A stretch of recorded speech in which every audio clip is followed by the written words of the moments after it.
Hello and a very good morning everybody. Welcome along to Oulton Park, and this is the second visit of the 2024 season by the 750 Motor Club. We are live on Alpha Live today for this race meeting on the Oulton Park International Circuit, and with you on the PA here at the circuit as well. My name is Ian Soman, and you'll be hearing from me throughout the day alongside, for the only time this season, Johnny Palmer. We'll be hearing from him in just a moment. We'll have Kieran Mogg as well.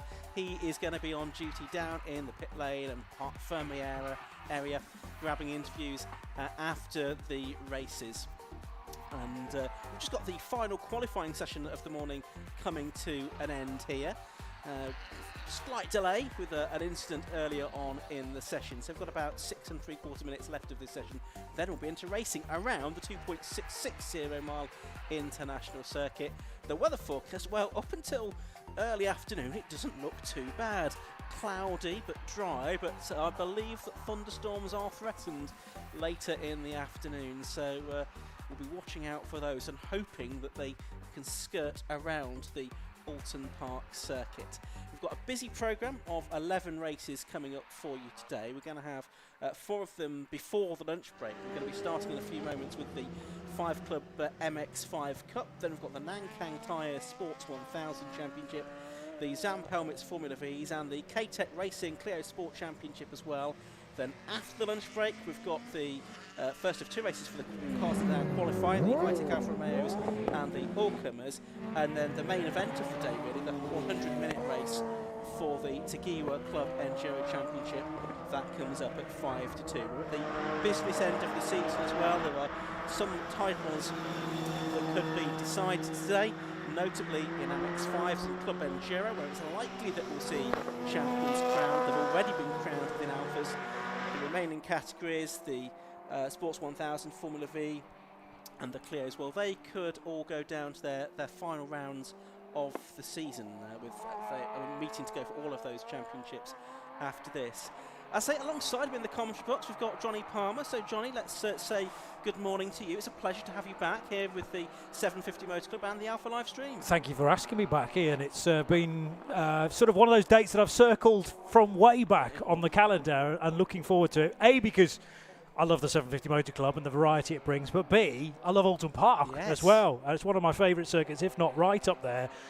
And the fact we're on the longest version as well is going to be even better, because I think for certain categories it doesn't work so well, but because of the variety of the different classes within certain races today, it's going to be very interesting to see some of the potential overtakes down the bottom there at Shell Oils and then coming out through the chicane afterwards as well. Yeah, absolutely. It's a great circuit, a great favourite of the drivers as well, a real challenge for the drivers, so that's something that will be attracting them. And a great variety of categories. We've got everything, haven't we? We've got tin tops, we've got sports cars, we've got single seater as well with the Formula V Championship. Anything that you're particularly looking forward to today, would you say? Well, I am a bit of a closet alphaholic, and to be honest, I think this is all part of the plan. Is that, you know, how can we get our qualifying session also on the live stream? Somebody needs to throw it off perhaps somewhere. I'm making light of a situation, sadly, because we have a badly damaged car now that needs to be fixed for races later on. That's a standout, but I do think single seaters work well around here. So the Formula V races could be very exciting as well. Absolutely. So racing is going to be underway shortly. We've got just under 4 minutes of this qualifying session left to go. A reminder, by the way, that if you want the programme, then that is available digitally, and you can find it on the 750 Motor Club website, 750mc.co.uk, 750mc.co.uk. All of the timetable, event preview, entry lists, all of the information you need about today's racing here at Oulton Park there. You can also find the live timing either via the 750 Motor Club website, or you can go straight to TSL Timing. TSL-timing.com is where you'll find the live timing, and you can also find the live stream via Facebook, YouTube, or the 750 Motor Club website, 750mc.co.uk. So that's where you can find all of the information that you're going to need during the course of the day. So I say about 3 minutes left to go on this qualifying session. We will be back with you very shortly as we head towards the first race of the day. But I think what we'll do now, if we can, is we will take a short break.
So here at Oulton Park, qualifying is now complete and we are set very shortly to have our first race of the day, the first of two today for the Massimo Tyres 5 Club MX5 Cup.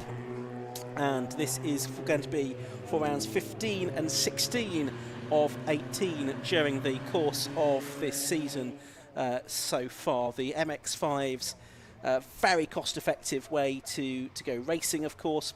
Tightly controlled one-make championship, all for the Mark 1 Roadsters, 1.6 litre cars from the very late 1980s and the early 1990s.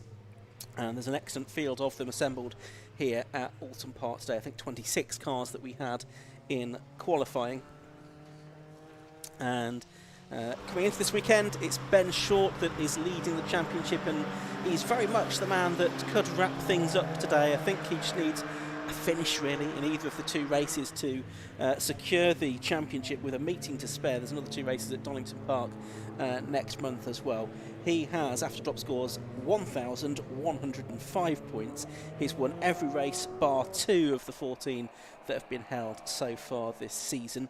Jordan Johnson, it is last year's champion. He's in second place on 1,050 points. Oak Richardson is third. He's on 1,045. And then it's Ian Tomlinson, Matt Hallam and Michael Pearce that complete the top 6 in the standings coming into this weekend's 2 races. Often it's 3 races during the course of the weekend that the MX5s will have, but just a couple of races here today at this one-day race meeting on the Oulton Park International Circuit. So 26 cars that we had in qualifying. As I said, Ben Short has done nearly all of the winning so far this season, 12 wins from the 14 races that we have had. Oak Richardson at Cadwell Park, and Matt Hallam in a dramatic finish in the last meeting at Silverstone on the international circuit.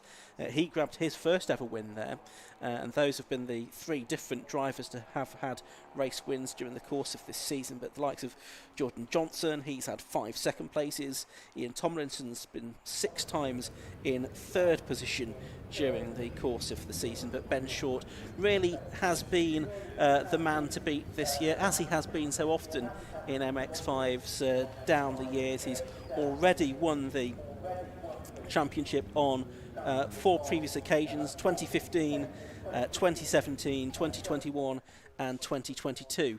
Ben Short has previously won the championship. Looks like we're going to have a slight delay because there is a car to be recovered, and that's the number 43 Steve Cheetham Porsche 911 from the last qualifying session. So it looks like he's possibly had an off there. So as the rest of the cars filter into Parc Fermé at the end of their practice, there is going to be at least one car that needs to be recovered before the MX5s can be released out onto the circuit. And you can see the marshals just making sure that the track is in good order up at Druids before the cars are released as well. And let's pay our thanks right now for the first time today to all of the marshals who are here at Oulton Park today doing such good work. Always very well supported, in particular at Oulton Park. And it looks to me in the background there, that might be one of the new marshal tours that's going on as well, that so often happen here at Oulton Park, with half a dozen marshals or so coming to experience marshalling for the first time. And they play Johnny Palmer such a vital role in the running of club motorsport. Entirely. I mean, we couldn't go motor racing without their assistance, and that's why it's so important to make sure that there are new recruits coming in at all possible times. And if this is a first for some of that group, then what a wonderful place to come. It's not blistering sunshine, I appreciate, but we're the middle of September. At least it's not raining. Oulton Park not raining in autumn is a bit of a headline already, although I sense your worry perhaps for a forecast change or a weather change possibly later on. So that car of Steve Cheetham has gone off on the outside of the kink towards Shell Oils, is that right? Yeah, possibly so, yes. That's the return back to Britain's behind. Looks like it. It's some rectocell barriers that have been shunted out of position, but actually I don't think the Armco will be damaged, so hopefully this is a relatively quick fix. Fingers crossed. The JCB is there, which is never an encouraging sign, it has to be said, is it? But hopefully that is just to assist with the move of the ret cells back into position rather than anything else. So we'll keep an eye on that, but it does look like there is going to be a delay before the MX5s are released out into the circuit. But that said, the start line marshals, they're ready and waiting to receive them when they come around to the grid. And the format for all of the races today is going to be essentially the same, in that the cars will do a green flag lap from the assembly area. So they'll have a 3-minute countdown from the assembly area. Green flag will wave there. They'll come onto the grid, and then they will go from the grid. There'll be no additional green flag lap, so just one lap onto the grid and then go. A slight difference, of course, for the one race which has a rolling start this weekend, which is the Takiwa Club Enduro Championship, where the cars will do exactly the same thing, but they won't stop at the grid. They'll follow the safety car around. The safety car will pull in at the end of the green flag lap, and then the race, all being well, will be underway. But yeah, more and more start line marshals coming out to receive these cars onto the grid, but they are still at the moment just behind our commentary position in the assembly area, ready and raring to go. I know we can't quite give you the grid graphic yet, but let's start to tell you about how it's going to line up. We'll bring you that graphic in a moment or two.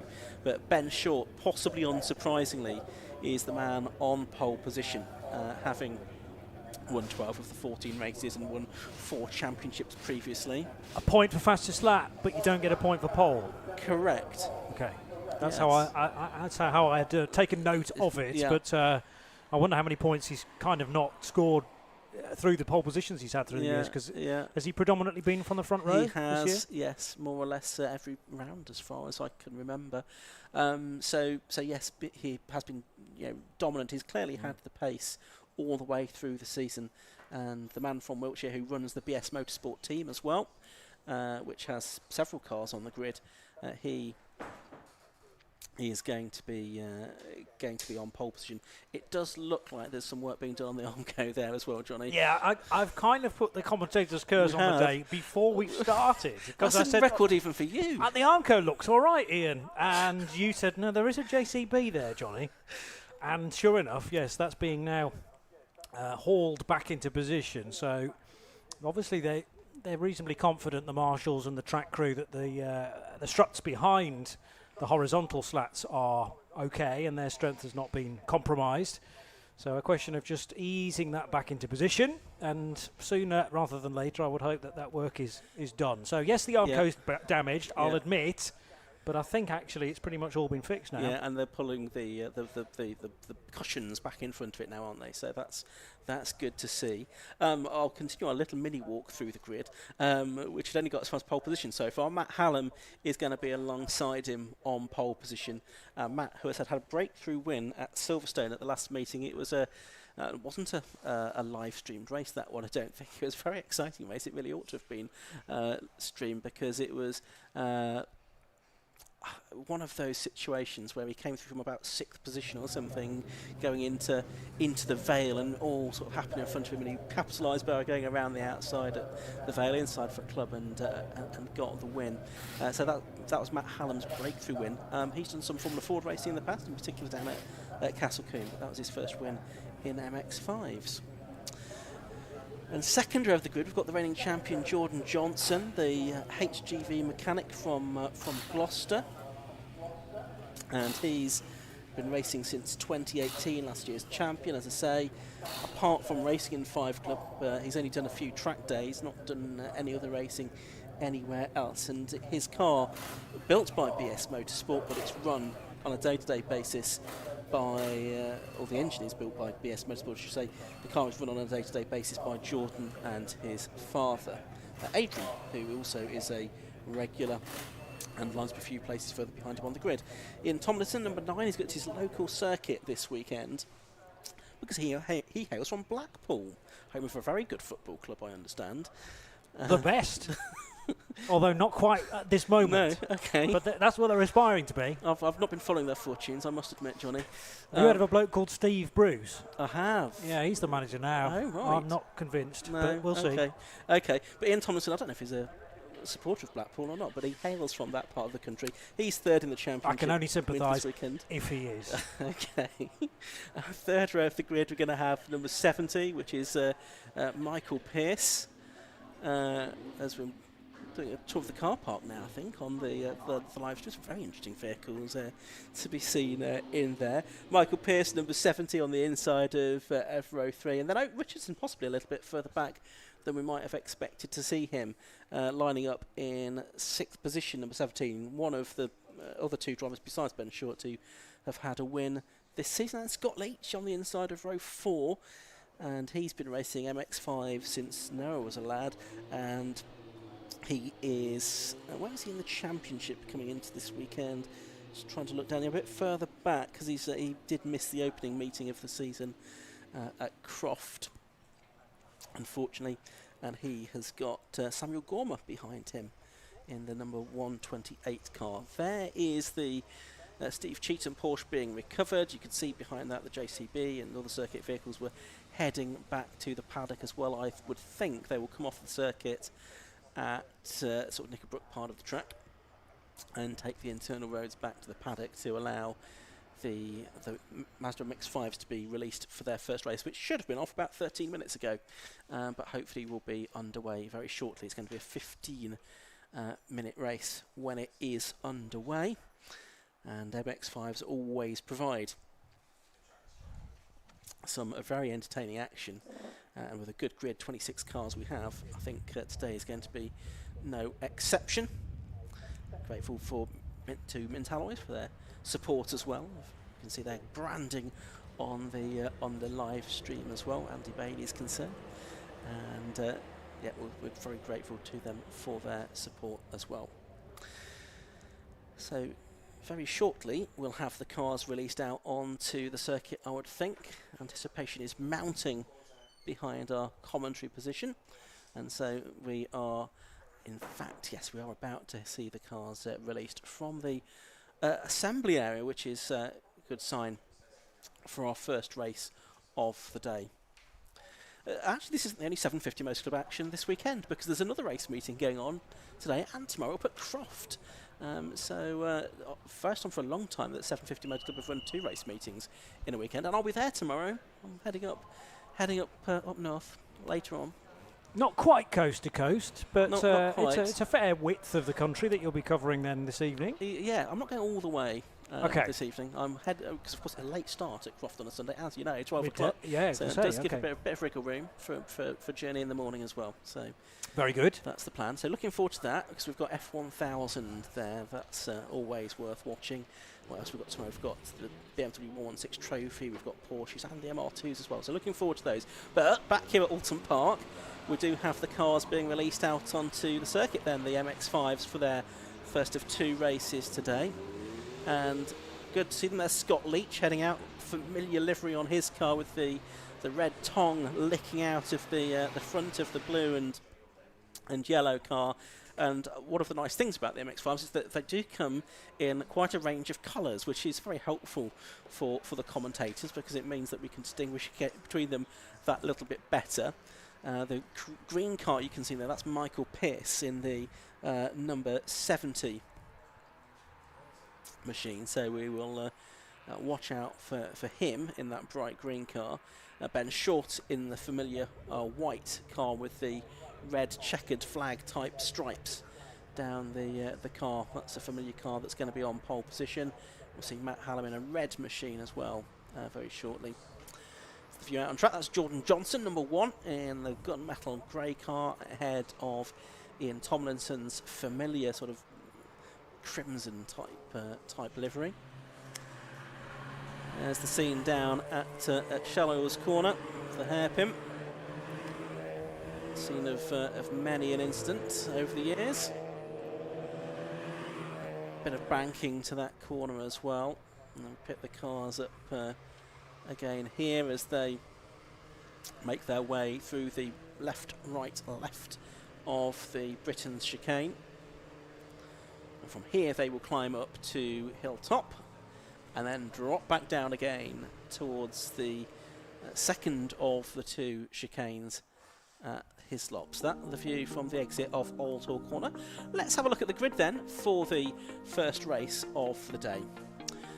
Pole position has gone the way of number 71. That is Ben Short. He did a 2 minute 6.441 in qualifying this morning. He was about 0.4 of a second faster than number 44, Matt Hallam. The second row of the grid has number 1, Jordan Johnson, and 9, Ian Tomlinson. The third row is 70, Michael Pearce, and 17, Oak Richardson.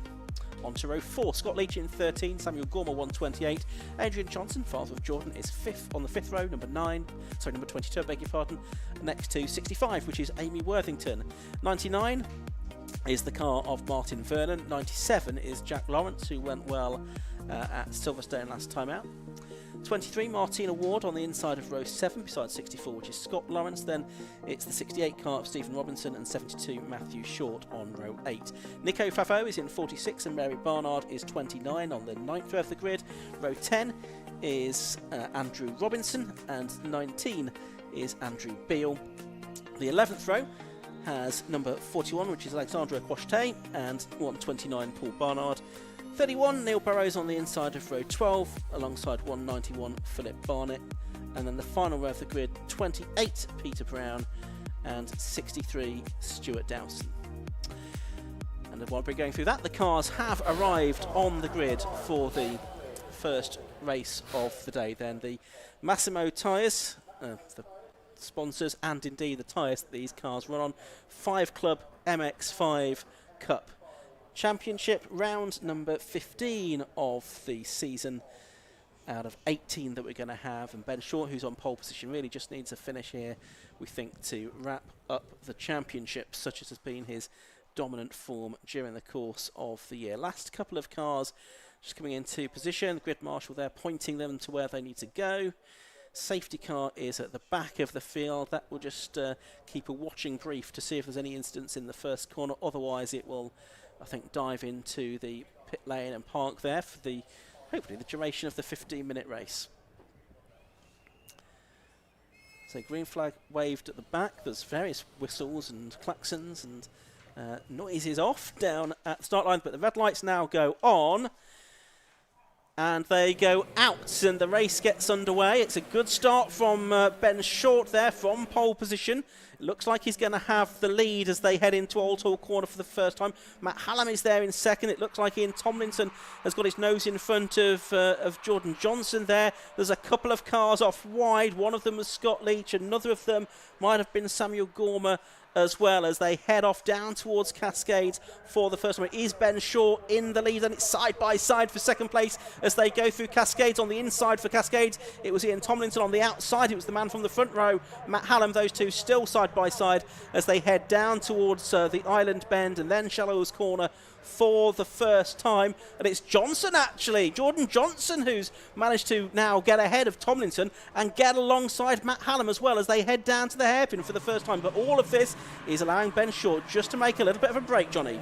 Briefly, it might have been 3 abreast, down towards Island Bend itself, because Jordan Johnson said there's room for another MX5 on the inside of these 2 red cars, and now he'll get second place back again ahead of Matthew Hallam at the Britain chicane. So Ian Tomlinson will be thinking, I had a killer getaway there. I think I was briefly second at Cascades, and now shunting back to 4th, precisely where he started. But as those 3 squabble, and in fact, is that Oak Richardson getting involved as well in the blue car to 3rd, maybe? Yes. As a bit of a lean, but he got through. I think there was a touch, because there is now a scar on that front left wing of the 44 of Matthew Hallam, unless it was there from at the start of the race. But all of this is allowing Ben Short to disappear up the road on lap 1. And Matt Hallam's rear bumper has been dislodged. There's a bit of daylight there between the bumper and the rear of the car, so that indicates that he's had a touch from behind from somewhere. He's dropped down to 4th position. He's got a tyre mark on the left-hand side of the car as well, so a few battle scars for Matt Hallam. Short it is, though, that leads as they come towards the end of lap 1. Jordan Johnson 2nd, Richardson 3rd, Matt Hallam 4th. In 5th place, it looks like it's the number 9 car of Ian Tomlinson. And completing the top 6, I think possibly that is Samuel Gormer. We'll get a rundown on the order as they come through at the end of the first lap. There they go, streaming across the line. It was Samuel Gormer, up 2 places on the opening lap in 6th position, which suggests it wasn't him that went off at Old Hall on the opening corner of the race. Still, inseparable are the 2 red cars, with Matt Hallam ahead of Ian Tomlinson, but also getting sucked along in this battle is Michael Pearce, the car that you pointed out on the release lap, which is the easy one to pick out in the bright green.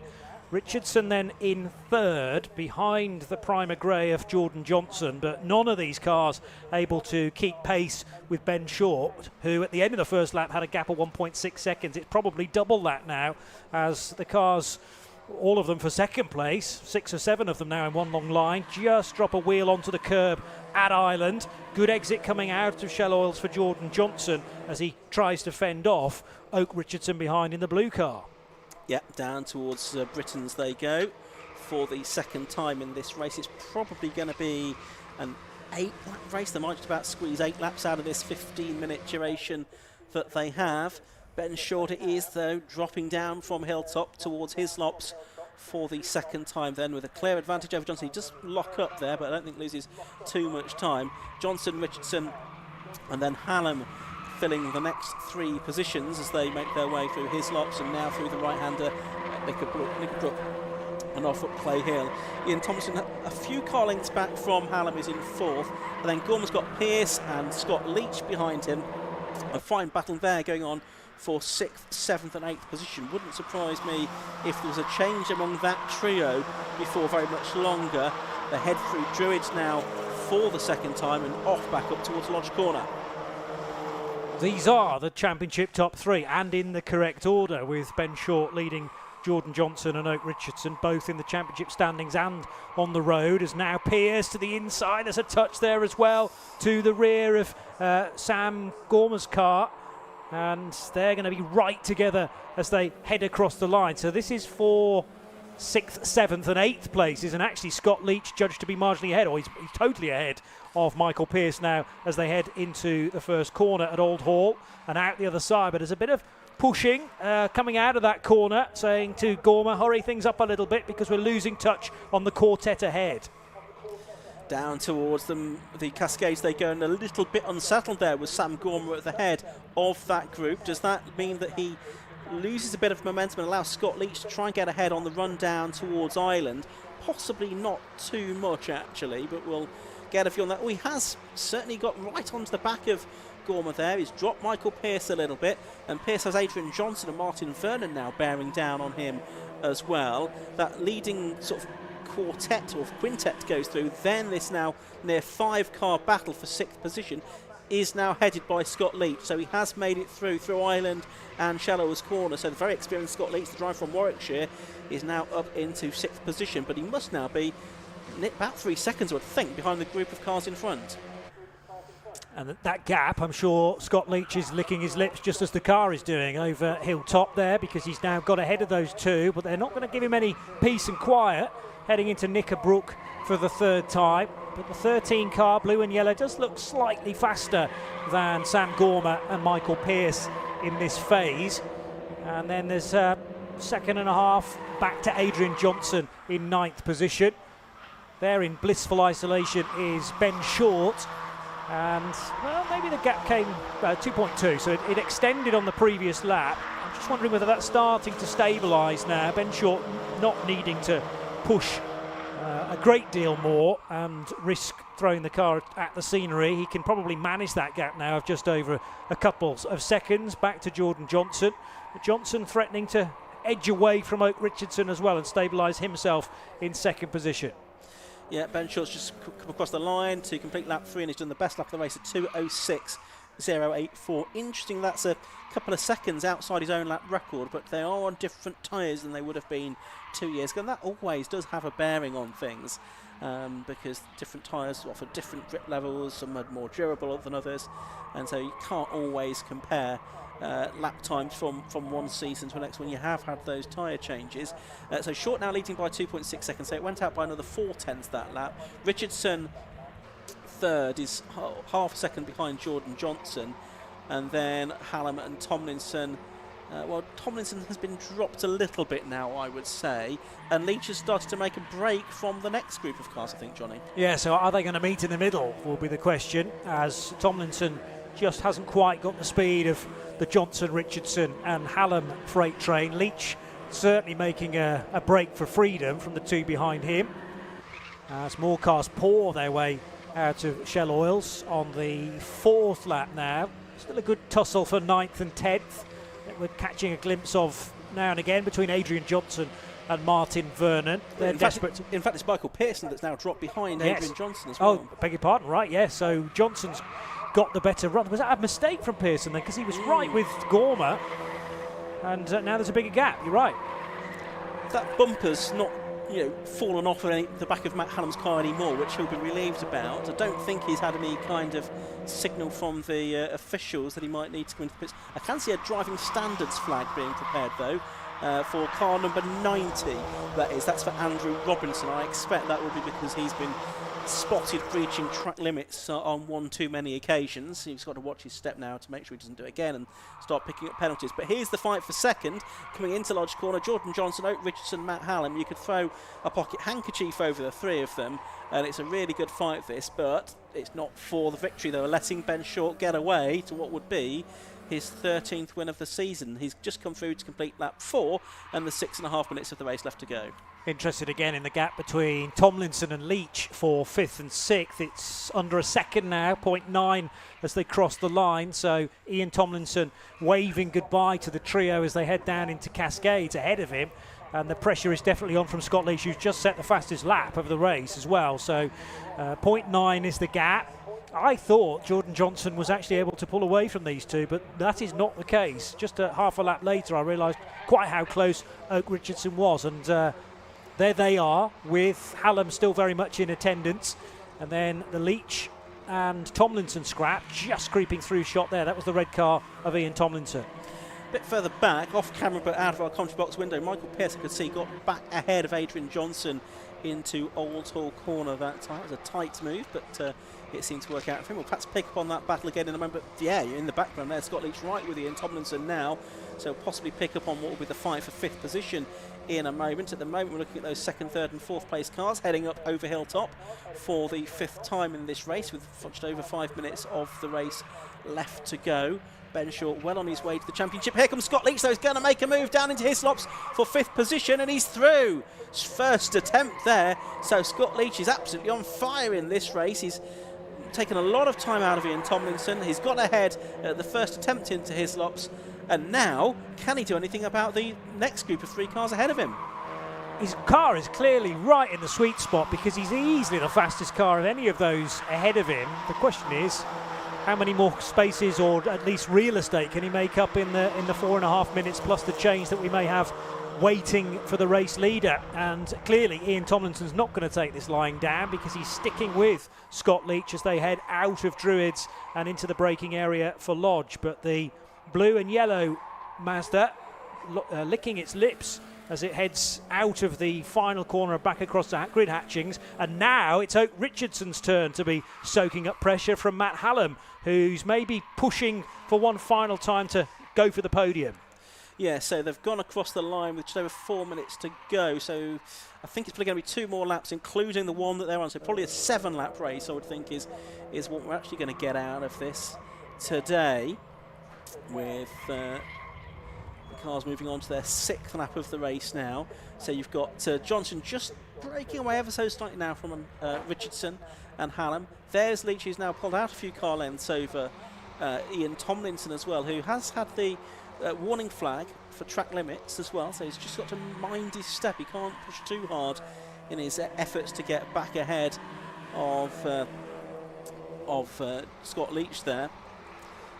So really this is the fight for 3rd, the final podium position now between Oak Richardson, number 17, the Garden Centre director, and Matt Hallam, winner at Silverstone last time out, former Castle Combe, Formula Ford race, but it's getting a little bit hairy, and it looks like Richardson's feeling the pressure. Yeah, it wasn't a clean exit out of Britain, so I just wonder now whether Oak Richardson won't be able to do much about this. He stuck to the inside line. There's another directional change as well, as he saw the red car of Matt Hallam faint to the left. That was just about allowed, I would have said, heading into Knickerbrook in terms of defensive moves. But Oak knew he'd either caught too much curb or slightly out of trajectory through the first bit of Britain's, then throws you completely off through element 2 and 3. And he was no doubt about it on the back foot, but he actually controlled things well. And Matthew Hallam had one opportunity to slip up the inside, but the door was firmly slammed in his face. actually, all things considered, Richardson's not lost a great deal of time to Jordan Johnson in the grey number 1 car. Still, Scott Leach in the background continues to make this break. He hasn't set a fastest lap again because the last lap around was a 2:07. So that's maybe the issue for Scott right now. It's consistency rather than outright pace. We now have a new fastest lap, in fact, and funnily enough, it's from that guy who currently leads the championship, and surely he's going to seal it. I think he certainly is. We've got a 5-second penalty now for Andrew Robinson in number 90. He's running in 19th position anyway. But I did notice that when Ben Short crossed the line, there was 2 minutes 15 to go. A lap's taking 2 minutes 5, 2 minutes 6, so we might just squeeze another lap at the end of this one. So it might be an 8-lap race. It was touch and go, so we'll just have to see whether we get the checker flag this time or not at the end of this one. But Jordan Johnson, as he's in second place at the moment, probably wouldn't mind too much if the checker flag did come out this time around, because it would potentially prevent a further attack from Richardson or Hallam. It looks like Scott Leach isn't quite going to be able to bridge the gap to Matt Hallam. He is about 4 seconds behind at the moment, so I don't think he's quite going to be in contention for a top 4 position come the end of this race, Scott Leach. As they turn their way now towards Britain's, these cars in 2nd, 3rd and 4th positions. These little Lotus Elan inspired Mark 1 MX5s. There's a yellow flag there at Hilltop, so there's either someone gone off or parked their car possibly down at Hislops at this part of the circuit. We'll see if we can spot anything as the cars come through here. Of course, it means there's no overtaking until they pass the green flag. But couldn't see any sign of any incidents. I think they're probably back into green flag racing again. 36 seconds of the timed element of the race to go. Question is Ben Short going to get to the finish line in time to get one more lap? Well, it looks like they're preparing another driving standards flag at the moment, including for Matt Hallam now, as well as Nico Favreau and for Martin Vernon as well. Cars that haven't yet completed 6 laps, it's the 28 car. It is only the 28 car, which is Peter Brown, so that might be the reason why the yellows are out at Hilltop. But green before Knickerbrook, or also covering Knickerbrook? Last lap board being shown as well. And just with 4 seconds on the clock. See, if Ben Short hadn't been posting all those fastest laps, or he started the race with the fastest lap and then improved upon it again. If he'd gone slightly slower, he might have been able to seal it after 7 laps, but that's not part of his racing pedigree, I'm sure. 3 cars absolutely together. They're going to make it 3 abreast, in fact, crossing the line. And that's Amy Worthington in the yellow car that might get ahead of Martin Vernon and Samuel Gorman up into 8th position there. Can she do it in the yellow car? No, she can't. It's side by side between Vernon and Gorman, and it's a great little scrap this going on to its final lap. Yeah, with Pearce just heading down into Cascades ahead. So Pearce is 7th. Vernon got ahead of Gorman for 8th position, and Worthington, as you say, almost... Oh, but a mistake then. A mistake at Cascades from the Vernon car, which will give the position back again to Sam Gorman. And Amy will get there, at least one of those places she was aiming for at Old Hall. So Amy Worthington up to 9th place now. Yeah, ex-Stock Hatch racer Amy Worthington had a good season here in the Massimo Tyres 5 Club MX5 Cup. So that was a good battle towards the back end of the top 10. Just cars making their way out of Shell Oil's corner now. We've got the battle for second making its way through Hislops and Knickerbrook for the final time, but it looks like that's settling it. Also looks like Ben Short's into the traffic as well. Yeah, so that's going to be the 63 car, I would think, of Stuart Dowson, assuming his car is also white. It is. Yes, it is. Yep, so 1 car now being lapped, and he's just enjoying himself now, isn't he? He knows he's on the way to a 2024 title. Ben Short, and got that comfortable margin of basically 4 seconds, so gave it a bit of extra throttle at Druids. Touched the grass at the braking point. This is still very risky stuff from Ben. Oh, look how sideways he's got it there. Fantastic stuff from Ben Short. He's not thrown it off, though. All very controlled and planned, and he comes through, takes the checker flag, he wins the race, and he wins the Massimo Tyres 5 Club MX5 Cup title for 2024 as well. Gap down, and surprisingly on the last lap to 2.7 seconds from Jordan Johnson, Oak Richardson and Matt Hallam in 4th. Scott Leach 5th, Ian Tomlinson 6th, but still this going on at Lodge Corner. Sam Gorman's got back ahead of Martin Vernon after Martin's mistake on the exit of Cascades, but these two are now ahead again of Amy Worthington, and it's still not quite done yet. Are they going to be chevron formation across the line? They tried it, but the 128 car right in the middle will finish ahead of the other two. So Sam Gorman 8th, Martin Vernon 9th, and Amy Worthington kicking herself perhaps because there was a chance to improve on 10th place, but that's where she finishes in the end. Just looking at the time screen, I can see Matthew Short, Ben's father, has not come through. He's dropping down the time screen. Is this him now? Looks like it, yes he is, but he lost quite a few places on that last lap. He was 17 seconds slower on that lap than he had been earlier in the race, so I suspect Matthew Short has had a spin somewhere out on circuit.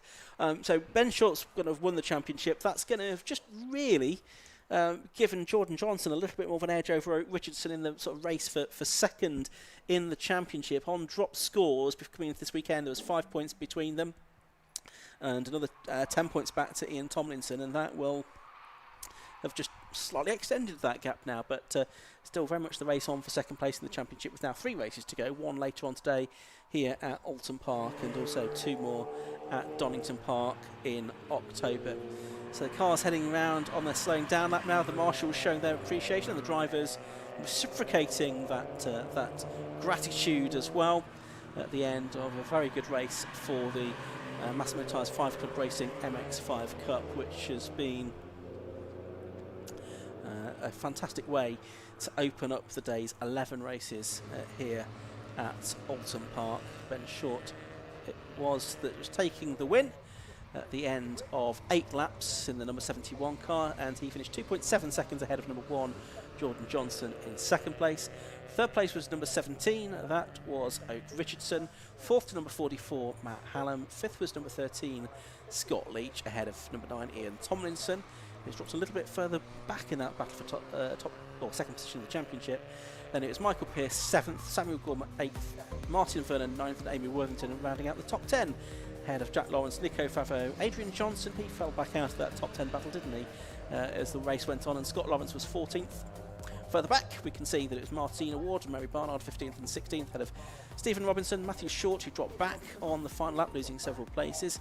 Andrew Robinson picked up a penalty, but he was 19th, and Alex Quash-T was in 20th position, ahead of Neil Burrows, Andrew Beale, Paul Barnard, Philip Barrett, Stuart Dowson, the last of the finishers, and we lost Peter Brown a couple of laps or so from the end of that race. So I can see from our commentary position that cars are now heading into Parc Fermé. Hopefully we'll therefore be able to hear from our top 3 drivers in a few moments' time. There's still 3 more races to come before the lunch break though here at Oulton Park, with next up the Sports 1000s. But let's head down to Kieran Mogg. He's down there in Parc Fermé ready to talk to the drivers. Thank you very much, guys. What a fantastic race to start off this day. And we've started off with a championship win as well. He has just continued exactly like he has been driving all season long. Mr. Ben Short is just going to congratulate his fellow drivers, his fellow racers. What a fantastic finish there, Ben. Championship win at the end there. Got to feel good. Yeah, definitely. Love Oulton Park. It's got undulations, it's twisty, it's a long way from home, but yeah, brilliant circuit. So yeah, really enjoy racing here. And it definitely takes the edge off, definitely takes the stress out of it for the race later as well. Yeah. I mean, I think we just sort of need to enjoy the last couple of meetings really, and I think that's probably the championship zone up. So yeah, and it's just a great circuit. Love the track. Definitely. And obviously you had a bit of a gap as well between you and the guys behind you as well. Were you managing that gap, or were you just going full throttle? So a little bit of both really. I felt our performance in qualifying wasn't quite right. The lads at BS Motorsport have had a little bit of a tweak with the car, and it feels loads better. So I want it to be nice and solidly in the 205s, which we did there. So that's more the pace we should be running.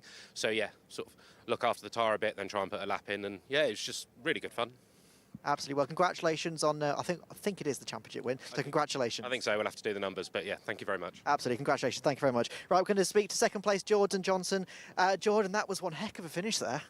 Yeah, I made it hard for myself, really. I couldn't really shake Oak and Matt off, and I thought if they get together, I'm going to be in trouble here. I'd have been a sitting duck. But yeah, I managed to hold on in the end, which was good. Absolutely. You had a bit of a gap as well to Bennett up front. Obviously, for the race later on, is there anything you got in the back of the bag that you might be able to take the fight to him? Well, we'll see what the conditions are first. It could possibly be a bit wet, and see what the reverse grid is, because that always throws up a few surprises. So yeah, hopefully we can be a bit closer to Ben and have a go at him later. Absolutely. Well, good luck for the race later on then. Thank you very much. Cheers, thank you. I'm going to speak with Oak as well. Oak Richardson, third place, just speaking as well about that finish as well. So close at the end there. What a battle right to the end of the line. How was it? Yeah, it was good. Myself and Jordan and Matt, we kind of had a good race. I made it hard for myself where I qualified, and I should have been where Matt was really, but he got a good slipstream qualifying, but fair play to him, he still qualified second. And yeah, I just made it hard for myself, and so the first couple of laps was just getting past, well, the first lap or two was getting past Mike and Ian and Matt, and then when I was past them, Ben was too far gone. He was probably 2 or 3 seconds down the road. He didn't disappear, stayed there, but me and Jordan were running the same lap times and couldn't quite get past him. He couldn't get away, couldn't quite get past, and that was that. And we just ran around and round and round, really. Yeah. Well, you've got another race, obviously, to battle it out later on as well. Now, there is a slight chance of rain later on. How are you in the wet? I love it in the wet. I love it in the wet. Most of my very few wins have come in the wet, so I enjoy it. So you're hoping for rain then? Yeah, it'd be fun. It'd be a bit chaotic if he pulls a high number for the reverse grid, but we'll see. I'm sure it'll be fine. Absolutely. Well, if you look in the paddock and you see a dancing person doing it, the Rain Man, then yeah, don't be surprised. Well, congratulations on your third place and good luck for the race later. Thank you very much. Cheers, thank you. Now head up to the commentary box. I believe it's Sports 1000 coming up next.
With the very shortly, we're going to have the Nankang Tyre Sports 1000 Championship with the MK Sports Cars Cup 200 Championship. The cars will be out on circuit very shortly indeed.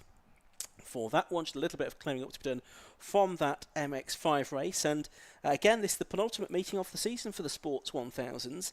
They also are at Donington Park in a few weeks' time, in October, to conclude their season. not quite got the same situation. It was pretty clear-cut that Ben Short was very, very likely to wrap up the 5 Club Championship today. Not the case in Sports 1000s, but Ryan Yarrow does have a fairly healthy lead in the championship coming into this weekend, and is qualified on pole position again today. So he has 234 points, and therefore a 25-point lead over Paul Rogers, who is in second place. But actually, when you look at drop scores, it's an even more convincing gap of 39 points between the two of them.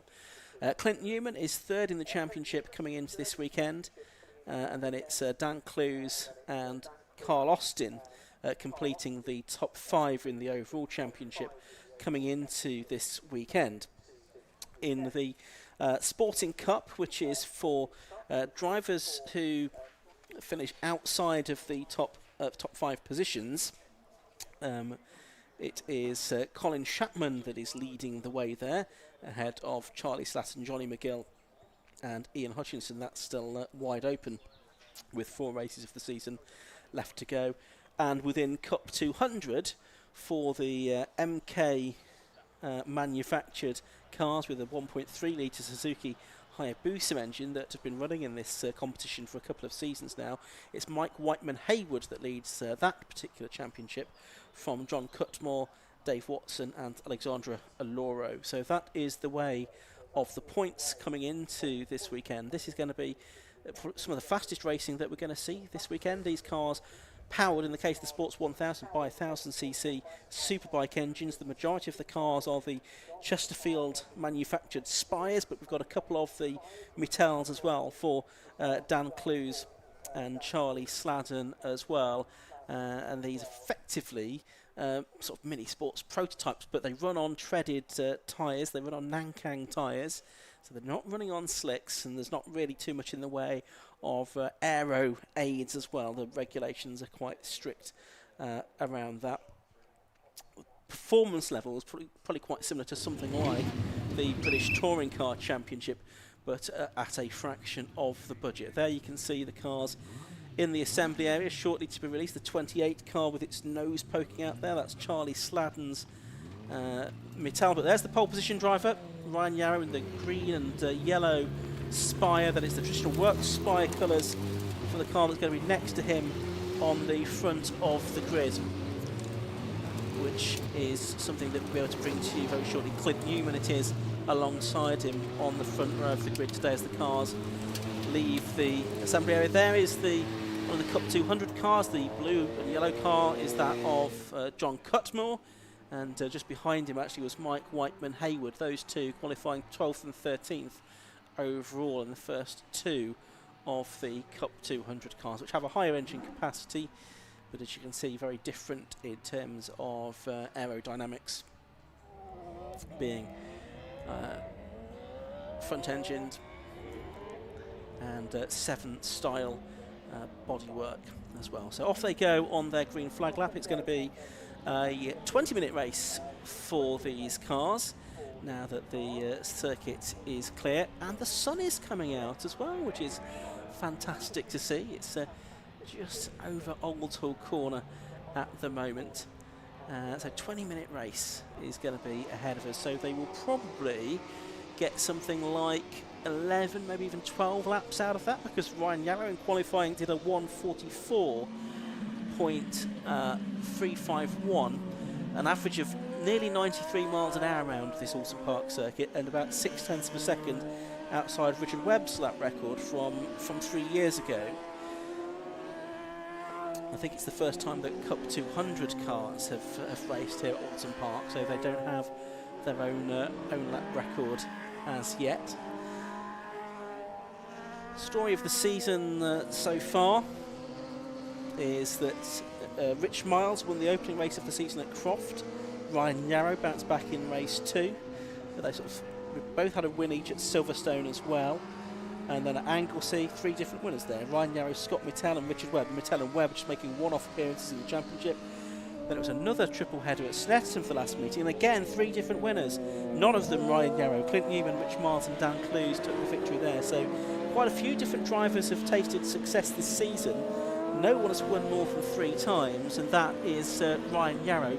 Rich Miles is the other driver to have had a certain amount of success, but did not do the meeting at Anglesey, and hence is a bit further back in the championship, although could come into play a little bit more once the drop score situation is taken into account. So cars making their way through Druids towards the grid.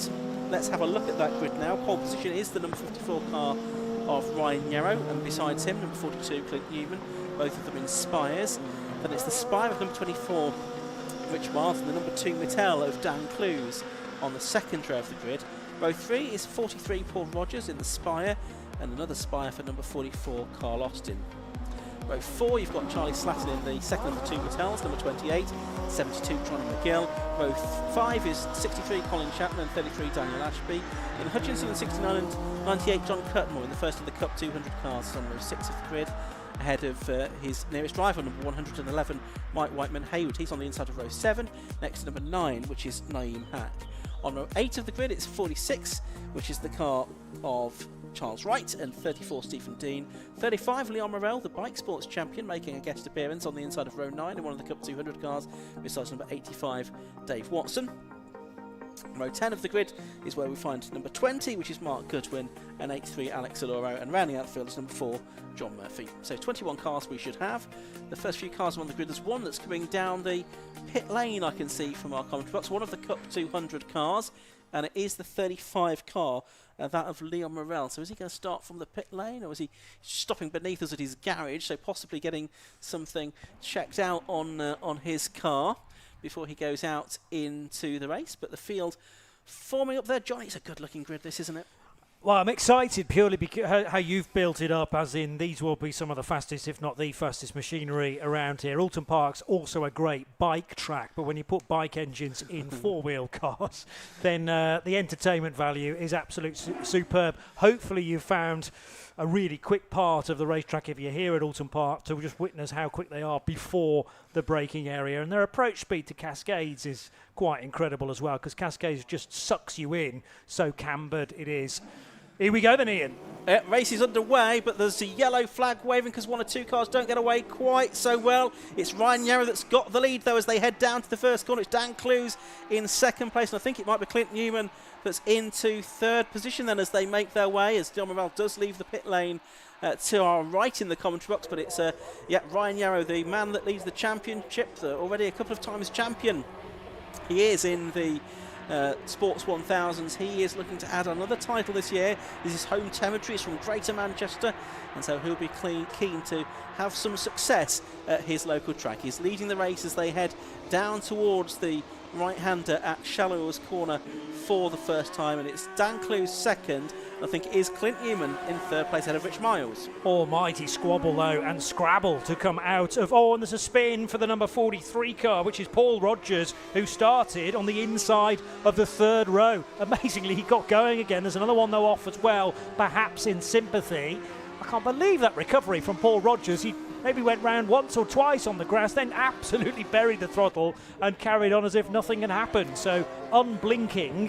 What was the other car that was off there? Was it Dave Watson possibly? It was one of the Cup 200 cars. We'll see at the end whether it was Watson that has dropped back down the order. But with the one or two incidents there on the opening lap, it looks like Ryan Yarrow's been able to build a lead here in the Spire from the Mattel in second place of Dan Clues. There's Carl Austin, number 44, all the way from Newton Abbot down in Devon. He's had a long journey to get here this weekend, and he's in fifth place at the moment behind Rich Miles in the orange and white Spire. He's in fourth position, and then it's Charlie Sladden, I should say, at the back of that group in the number 28 car, the Mattel, his second season of racing. He's had switched that car, the ex-Danny Andrew car, for this season, having previously raced the Sabre of Tim Hovard last year. Good scrap further back though, involving Colin Chapman. I can see he's a bit further back than we might have expected him. Was he the car that had problems getting off the line possibly, because he sort of dropped a bit further back than he was on the starting grid, down into the sort of lower reaches of the field. The starting lap 3, Ryan Yarrow leading, or lap 2 even, and rushing the race away. Yarrow leading by 1.2 seconds at the start of this lap. But this is a great battle down the order. Jonathan McGill in the car with the sort of teal detailing around the wheel arches, he was definitely a car that was stranded on the grid. Started 8th and has only come through in 16th position at the end of the first lap. There are meanwhile yellows at Cascades, but you can race cleanly on Island Straight as the leaders are already exiting the hairpin at Shell and up towards Britain Chicane for the second time. So it is Ryan Yarrow with this just over 1 second lead from Dan Clues, and then doing the chasing, the other car that started on the front row, Clint Newman. Whole host of brake smoke there from tyres mainly, as everyone tries to arrest the speed into Britain. I don't think there was any contact though. No, and that's the battle headed by, well, not headed by Colin Chapman, because there's a car ahead of him, which is Naeem Hackey, number 9. Colin Chapman, then it's the number 4 car of John Murphy. He started a bit further back on the grid. He's made up some ground, I think. And then some more Cup 200 cars, one of which has now got a broken right front corner. A bit of contact there maybe, and that I think was Leon Morel. Morel, his car is stranded half on the track and half off it on the halfway up Clay Hill, and that's not a car that's going to move very easily with only 3 wheels fully functioning, Johnny. So I wonder if we might see some form of intervention for that. That was difficult to work out, as now McGill to the inside line, and he's fighting with the 46, who is right in 12th position. Sorry, Johnny, Rich Miles is into the pit lane. Rich Miles, one of the drivers that has won 3 times this season, is into the pit lane from 4th position at the end of lap 2. But you mentioned Liam Morel starting from the pit lane. Was it a steering concern that he had, that he wanted to be checked out, or was there contact? I mean, it was just happened out of frame, and it looked to be pretty severe breakage as we're going to go safety car now. Well, I think that was the only option, because Liam Morel's car is half on the grass and half on the track on the exit of Knickerbrook. But yeah, I'm just trying to piece together precisely what was going on there. We didn't see all of the action, so it's tricky. But yeah, you could put 2 and 2 together and say, well, Liam Morel clearly wasn't happy with something with his car. That's why he started from the pit lane, had to wait for the red light at the end of it to turn green. There's the BMW MSV safety car heading out, and it will pick up in a moment or two Ryan Yarrow. But it is Liam Morel's car, the reason for it. Yeah, I'm just suspecting, as you were surmising there as well, perhaps he was feeling some kind of vibration or something on the green flag lap, which is why he dived in. The team said, we've had a look, all looks okay.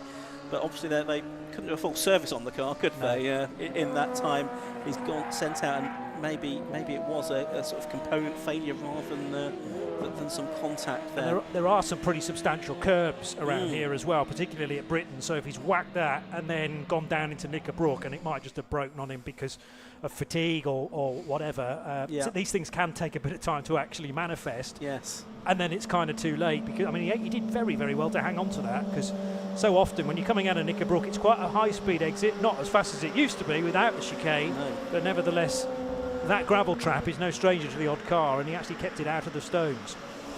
So we're going to come towards the end of lap 3 here, and Ryan Yarrow's already sort of slowed the field down nicely. He's got a queue behind him. We don't really need the safety car. He's doing a perfectly adequate job himself. It's Ryan Yarrow of controlling the pace. The safety car's probably wondering where everyone is. It's sitting there on the exit of Oulton corner of the BMW this weekend, with the 750 Motor Club's regular safety car up at Croft this weekend.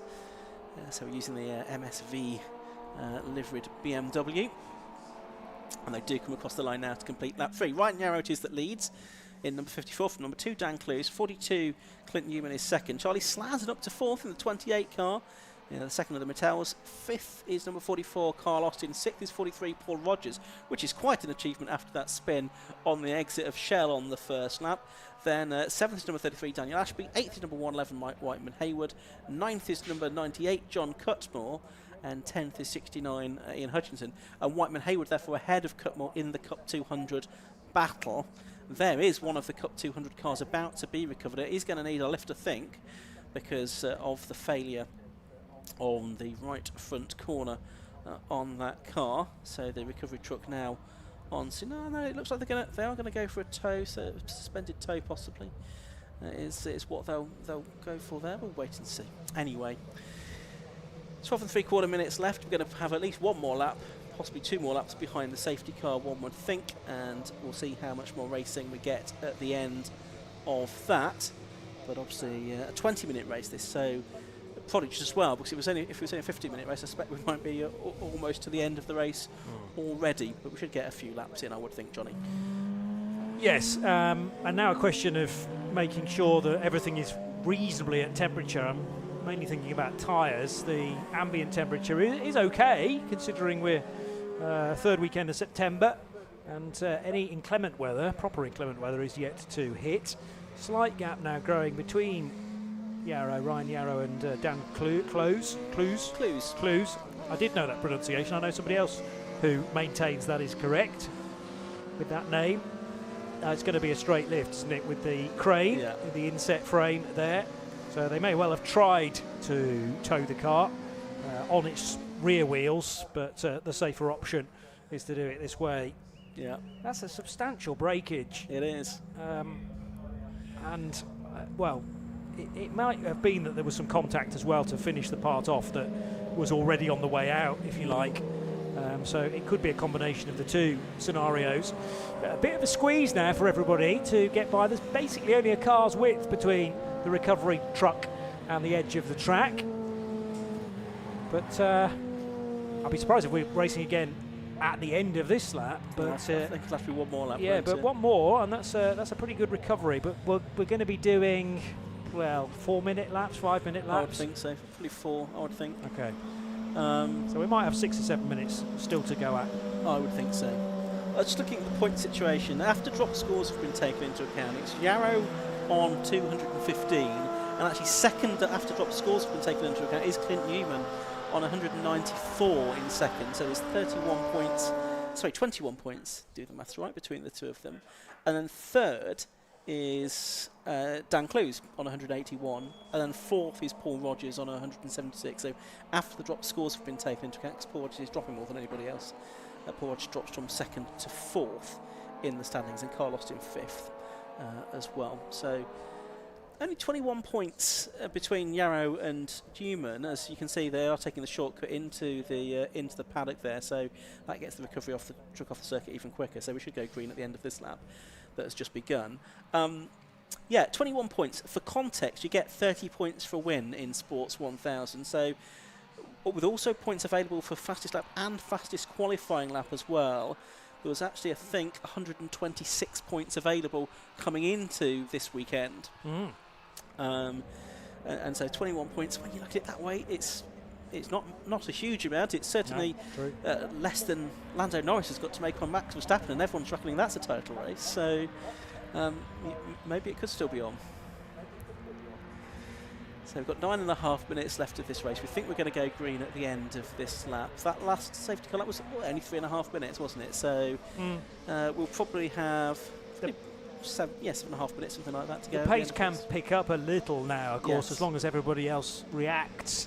Part of me thought, could you even have gone green as sort of preemptively? But anything could happen as the lorry is making its way to the Armco overlap. I've seen it before, where races have been waved green. They're not actually green on a long lap, and it can end in disaster. So that's the reason to put safety first and to make sure that everything is clear. There may also be some sweeping of the track down at Knickerbrook being done as well, depending on how many components left Leon Morel's car. There looked to be a bit of fluid coming out as well, which may be from the steering mechanism, of course. It wasn't anything like coolant pumping out from the front of his car over the track. So that's a small-scale mop-up, if necessary. So safety car lights are still on at this point. They'll need to go out shortly if we are going to go green at the end of this lap. So still on for the runs. They head up Clay Hill under the pedestrian bridge there for what is the 5th time in this race. Obviously, we've lost 2 cars then from it. We've lost Rich Miles, who was into the pit lane, and Leon Morel, whose car it was that caused the safety car. Those safety car lights are still on, and we've only got a little bit of Oulton Park left before the pit lane entrance. So we'll just keep an eye out on what's going on as the cars head up towards Lodge Corner. If the safety car is going to dive in this time or not. Well, yeah, it looks like the safety car has accelerated away from the field, and yep, it is going to dive into the pit lane, and the race is therefore going to get back underway this time. So end of lap 5, start of lap 6, 7.5 minutes of the race to go, so we can still get probably 4 more laps out of this, and Ryan Yarrow has Dan Clues right behind him, and also Clint Newman, the West Country postman, is right there as well, and he's challenging for second place on the way down towards Cascades. He's halfway alongside Dan Clues there, the former F1000 champion, but he couldn't quite make it through. But as those two battle, Ryan Yarrow getting away. Yeah, and possibly also drawing in Charlie Sladden, who is in 4th position. So 28 might be getting a tad closer to the 2nd and 3rd place fight. But after some very early pressure from Ryan Yarrow, of course he built himself a lead before the safety car came out, so needs to do it all again. However, that was nip and tuck for the race lead into Old Hall as well. It's now developed into a fight for 2nd and 3rd between Clues and Newman, but Sladden's certainly not out of it, as that pack involving 1, 2, 3 cars and then 2 for... Oh, there's a dive there for 4th position, 5th position it will be, as that was Austin and Rogers side by side. So there is Sladden still in 4th, but who's in 5th? Was there a change? Yes, there was. The silver car now ahead. Yeah, so Paul Rogers up into 5th position. Ryan Yarrow, though, with a good lead now in that number 54 car over the number 2 of Dan Clues in 2nd place, and Clint Newman 42 in 3rd. There's the battle for the lead in Cup 200, with Johnny McGill slotting himself in his spire between the 2 MKs of Mike Whiteman-Haywood and John Cutmore. So I think John Cutmore will be a bit frustrated by that, because he's sort of lost touch now with his sort of rival within the Cup 200 battle, and they're trying to dispute the championship within that that division as well, as they come through to end another lap. Yarrow's gone on to lap 7 now with a lead of 1.8 seconds. Johnny McGill may well be able to pick off another car, which is the Cup 200 leader, and he does that very efficiently indeed. So Mike Whiteman-Haywood saw that move coming, wasn't going to challenge it because it's an entirely different category, but what that does do now is bring Whiteman-Haywood back into the firing line from John Cutmore in the 98 car. So that is 9th and 10th places overall, and the lead fight for Cup 200 is totally together. Into Island Bend they go. Cutmore all over the back of the Whiteman-Haywood car, still carrying the novice cross, as there's Johnny McGill now up to 8th place. Colin Chapman is on the back of that group as well now in the number 63 car. He's been racing in Sports 1000 pretty much since it started as RGP, well over a couple of decades ago now that he's been racing in the championship. A former director of the 750 Motor Club as well is Colin. He's also done some racing in Venezuela when he was away in that part of the world with work. A changing Cup 200 as John Cutmore, who's been an RGB class champion in the past as well. He's now got past Mike Whiteman-Haywood, so the blue car ahead of the red car. He's pushing on, but they've got right behind them now Ian Hutchinson and Colin Chapman, and this could disrupt the battle once again. True, it might present an opportunity for Whiteman-Haywood if the hole is made by these cars that are slightly quicker, and we'll be able to get by, well, on pure pace down the straights, but they're nimble machines, the Cup 200, so they're okay through the twisty stuff. As now down into Lodge Corner they go, and in fact there's going to be a change as the 63 car of Chapman goes around the outside of Hutchinson. No, can't quite do it, but this is where two categories are kind of getting tangled up with one another, as John Cutmore's under pressure again from Whiteman-Haywood, but he shuts the door in front of the treble 1 car and maintains the class lead. Yeah, with 3.5 minutes to go, so I think one more lap to go.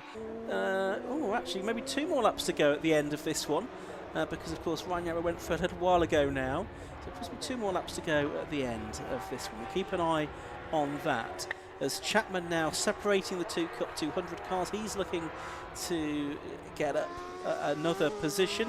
You've got his rival Hutchinson following him through as well now as they head down towards Shallows. Chapman's now cleared both of them.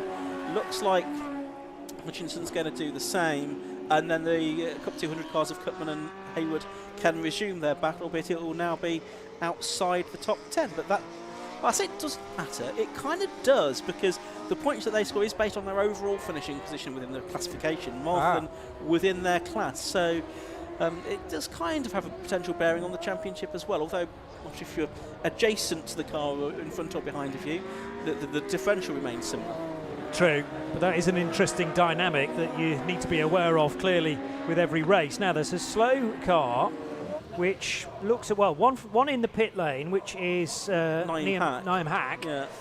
But was that the Rogers car going slowly, the 43 heading up the hill, up Clay Hill and towards Water Tower, potentially? I think it was, because he's not come through. It's Carl Austin that's going to be next across the line. Clinton Newman's just in the best lap of the race, well, at 1:44.083. Well, the other thing that had happened, I noticed, was Newman was ahead of Clues. Did we cover that at the time? I'm not sure we did. No, well, Clues is into second place. I'm not sure we saw it, in fairness. There was a bit of a lock-up there from... is that John Cutmore behind again? Yes, so there's been another lead change. Where on earth do you look next in this race? Cup 200 has flipped around. Whiteman Haywood ahead of Cutman, but Cutman has clearly got a problem. Engine related, I would suggest. Yeah, and he has dropped further behind the class leader now, so I don't think it was a lock-up. It looks like it's something possibly a bit more terminal than that. Let's hope that Cutmore can drive through that particular issue. So that's Carl Austin, he's 5th. Daniel Ashby, number 33, is 6th. Johnny McGill, number 72, is 7th, heading through Shallows Corner. It's Ryan Yarrow leading by 1.5 seconds. Yeah, last time through, Newman did take nearly a second out of Yarrow, who's on screen now. 3-time champion he is, 2020, 21 and 2023. Looking to make it 4 titles this year, but he does now have Clint Newman catching him. And Clint Newman made his debut here at Oulton Park a year ago and was on the podium in his very first car meeting. And it looks like he's going pretty well. He obviously likes it here at Oulton Park. Driver from Bath in the Tim Gray Motorsport Run Spire. He's putting the pressure on Ryan Yarrow, and we should have one more lap to go at the end of this one. Yeah, easily, with 30 plus seconds still on the clock. So Ryan Yarrow will head across the line. Now, Paul Rogers did complete that lap, but it was about 20 seconds slower than the front runners. And he didn't pit, interestingly, so he did a 2:05. Clearly there was an issue with his car heading up Clay Hill and then on towards Druids. Maybe he's just driving around for as many points as he can get in this race, but I wouldn't be surprised to see that car losing yet more spots on this lap if the problem has not cured itself. Johnny McGill back up to 7th. He'd started 8th, dropped back to something like 16th, and is now back in the top 8 again. Rogers didn't lose a position on that lap. He's just crossed the line in 8th place, but it was a couple of seconds slower than what he has done earlier on the race. But Ryan Yarrow, that looks like it's less than a second to me back to Clint Newman as they came through Shallows Corner that time.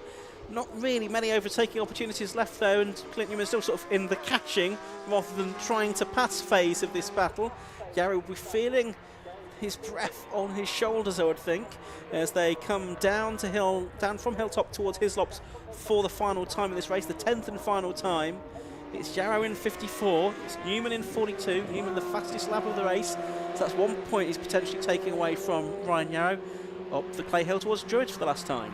Yeah, this makes it very interesting for the final few corners, although you're going to have to be very close at Lodge to attempt an overtake, an out-braking manoeuvre there, and Clint Newman's not quite there.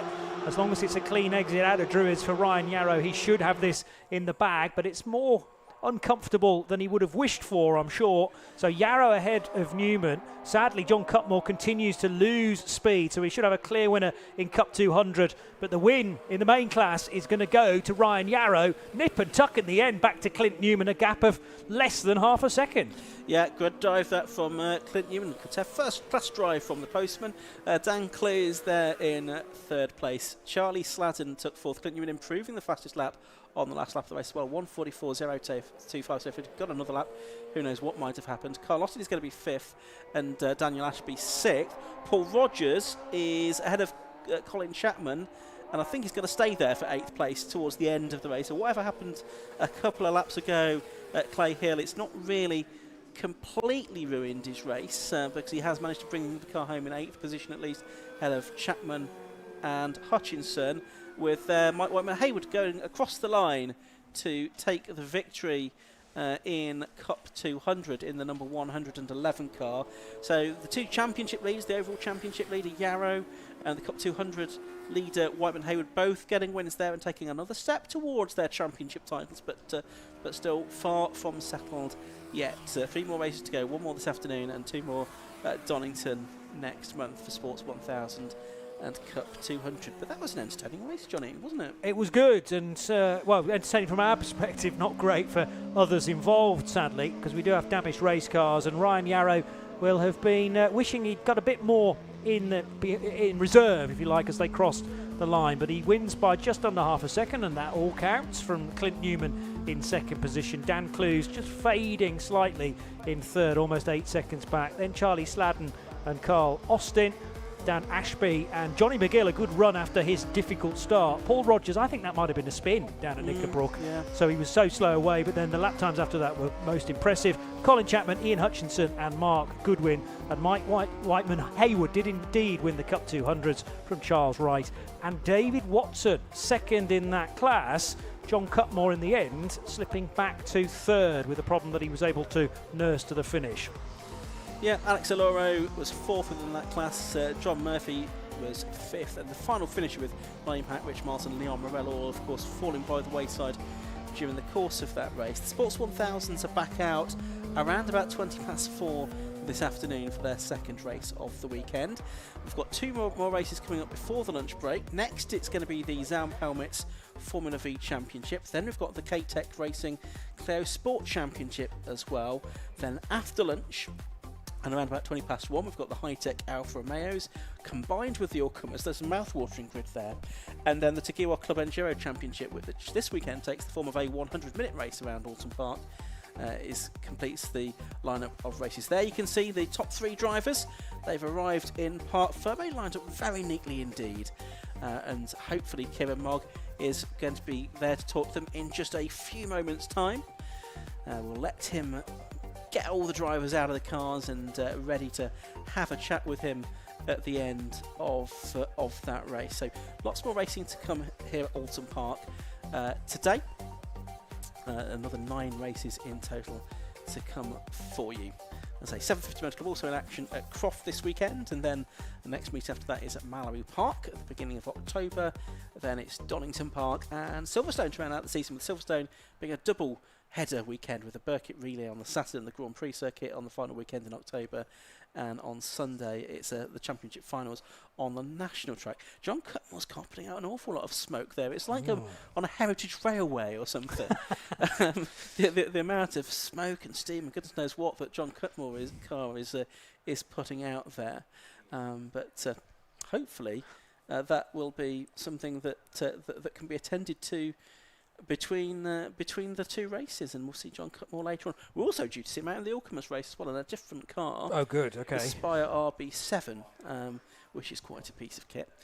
So we shall look forward to that. I'm hastily going through all the cast names from Thomas the Tank Engine now. I don't think there ever was a John. No. We had John the Tank Engine, but he's doing a good impression of that. Yeah, that's concerning for me. He obviously wanted to get points in the bag, but how much damage has he done onward when perhaps at the start of the season he might have actually parked that or brought it into the pit lane? So, yes, it is a concern. He did still get a podium, in fairness. He did. And, yes, more racing to come from John, but thankfully he has a second car, but there'll be need to race that car in the second Sports 2000s event, Sports 1000 event. Yeah, that's right, and Cup 200. So we have cars I can hear behind me firing up for the next race of the day. They will be out very shortly for Formula V. Those cars just getting ready to go out for the next race. Let's head down to Kieran Mogg, though. He's in the pit lane and he's got some Sports 1000 drivers to talk to. What an amazingly close finish at the end there. Sports 1000 and Cup 200 always providing the entertainment. And we're going to take a chat with our winner, Ryan Yarrow. Ryan, you have pretty much one hand on the championship trophy now, almost there. Yeah, anything can happen, can't it? But yeah, that was a good race. I mean, I don't know, when the safety car came out, I thought, we can burn some time here. But then, kind of obviously lost my gap, and then it was I had a plan. I thought, yeah, I'll get a bit of fair warning, but the yellow flags were waving into the last corner, and then he came in. I was like, oh, I'm not even in the right gear. So yeah, luckily them two fighting kind of held Clint up, because Clint could smell blood and he was fast. But yeah, it's not easy leading. Obviously, if you've got someone to aim at, you can kind of hone in on them a bit. I was probably getting a bit distracted seeing the orange in my mirrors. So, but yeah, I'm happy with that. Yeah. Absolutely, and obviously Oulton Park is quite technical, it's quite undulating, it's quite a bit of elevation. How is it driving a Sports 1000 car around here? It's very physical, like, yeah, I mean, I get arm pump often, even though I'm like used to doing it and I've done karting and what have you, so, and yeah, you make one mistake in one corner and it just can kill your entire lap, because obviously every corner's got a bloody hill after it, or a short straight, and then, you know, it's really, really easy to push that little bit too hard, clout a curb, or so yeah, as I say, I'm trying to play it as safe as I can. I've had a few car issues this year, so I really just want to get through this weekend unscathed. But yeah. Absolutely. Well, obviously still one race later to go then, and obviously fingers crossed it goes all well for you. Yeah, thank you. Cheers. Thank you very much. I'll speak with second place, Clint Newman. Clint, fastest lap of the race there. You're catching at not quite by the end. Yeah, it was a great race. I did get a great start. Then we had the restart, which was okay, but yeah, no, it's really fun. Yeah, the car feels awesome. I thought if I can't be first, I'll go for the lap record. My timer says I'm a 10th off, but margin of errors, we'll see what the timer says. Absolutely. Yeah. Obviously, you've got one more race later today. Think you can take it? Yeah, anything's possible. I've definitely got the pace. So if I can get a good start and get out in front, it's not the easiest track to overtake on. You've really got to rely on somebody making mistakes. So yeah, we'll see. Absolutely. Well, look forward to seeing it later on then. Awesome, thanks. Cheers, thank you very much. And very, very quickly, I believe the cars are just coming round, but Dan, third place there, how was it out there for you? Yeah, I really enjoyed that. I just don't think I've quite got the pace of these two guys, so fair play to them. Yeah, just love this place. It's absolutely awesome, and very happy to get on the podium. Absolutely. Might be a bit of rain later on. How are you in the wet? To be honest, I'm doing a rain dance in the back of the garage. I'd like it to be mixed up a little bit, and we think we've got a really good setup on the car for the rain, so yeah, bring it on. I think there are a few people hoping for a rain dance, to be fair. Why not? Why not? Absolutely. Congratulations on the third place then. Thank you. Thank you very much. Now, I believe we've got the Formula V's coming out next. We've run that a little bit close. So, Ian and Johnny, back to you.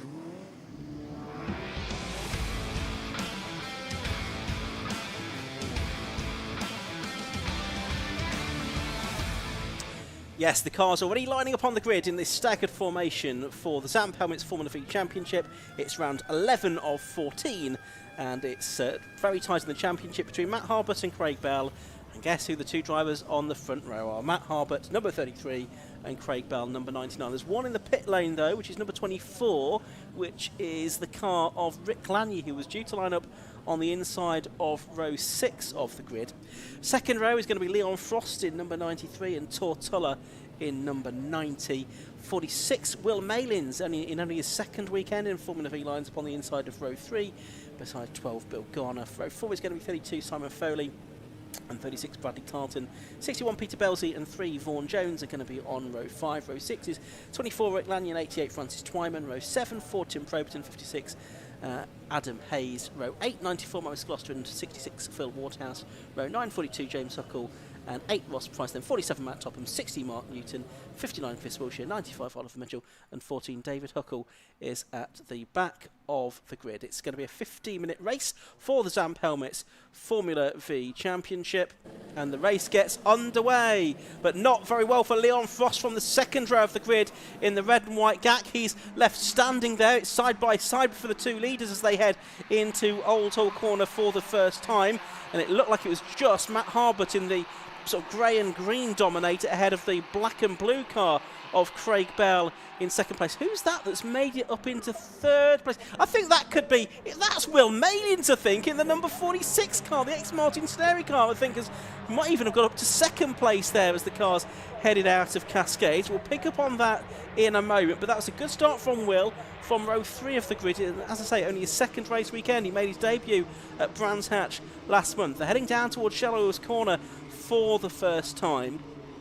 just disappearing from our sight. Oh, Maitland's there with a very unusual line into and out of Shellow's corner, but I think he has come back out in second place behind Matt Harbert and Craig Bell in third position. Yes, it is the 46 car of Maitland's in second. Had a good debut meeting at Brands Hatch. And then the rest of the field going through, I think it's Bill Garner that's there in fourth position. But a hectic start, this Formula 3 race. Oh, and Malins is stopping. His car, having made such a good start, has now seemingly let him down as he climbed up towards Hilltop. And now there's contact. Oh, this is mad, this race. It's absolutely chaotic. That is the 36 car involved of Bradley Tarleton riding over the back of one of the cars in front. Johnny, I'm going to let you take over because this chaos is too much for me. There was a second car off on the grass as well on the inside of Knickerbrook, and now there's an issue for the 24 car, which was one towards the rear. Rick Lanier, that was the car that started from the pit lane. Oh, yes, it was indeed. Yes, so Rick Lanier was last anyway, but that car has possibly given up the ghost already. Part of the reason that Will Malins had such a good getaway was I think he'd realised straight away that Leon Frost, the car ahead of him, had stalled and was able to dart either to the left or to the right. I'd be interested to know which side he actually went, but because everybody else behind was reacting, he then made up a load of places. There was open ground once he got ahead of Leon Frost, so that helped him. But as to why now the car will not go any further, I'm completely mystified. First lap is led by Matt Harbert, number 33, ahead then of Craig Bell. Those were the front row starters, but we're on the safety car because we have at least 3 cars off the track, possibly more. Yeah, so that's going to take a little while to clear up, and this one is only a 15-minute race. One thing I did see just before the safety car sort of boards and flags went out is the number 90 car there of Tortulla, who started on the second row, needs to be recovered from Knickerbocker. That might be the car that Tarleton rode over the back of, possibly. That would make sense. Yeah. I can't remember what I was saying now. Oh yeah, the thing I noticed before the cautions boards came out, Leon Frost did get ahead of Peter Belzy, so having stalled, he is now back up to 5th position. And Leon Frost has won a couple of races, 2 out of the last 3. He won his first race at Cadwell Park, followed that up at Brands Hatch as well, the teenager, in his first season of racing in the Formula V Championship. But we are now behind the safety car. There are cars that are going to need to be if not recovered, then at least manoeuvred to a position of safety by the marshals, just so that they are out of harm's way. And safety car will pick them up at the end of this lap. Yes, it's not picked them up yet, has it? So just wait. Yes, it's just at the now a red flag, so it's not going to pick them up at all, I don't think. So the officials have obviously taken a look at the situation, thought, you know what, we're not going to get this done behind the safety car without just running it for the rest of the race, and that's not a lot of fun for anybody. So we are going to go for a full red flag and race stoppage here, which is something we try and avoid, of course, where possible, but sometimes it is the right thing to do. So we'd had less than 2 laps, just, because we're just about to come through to complete lap 2. So that will go back to the original grid. So that's good news for Leon Frost, potentially. Of course, he made that bad start to the earlier race, especially given some other quick drivers like Tortulla, and like Will Malins are probably not going to be there for the restart.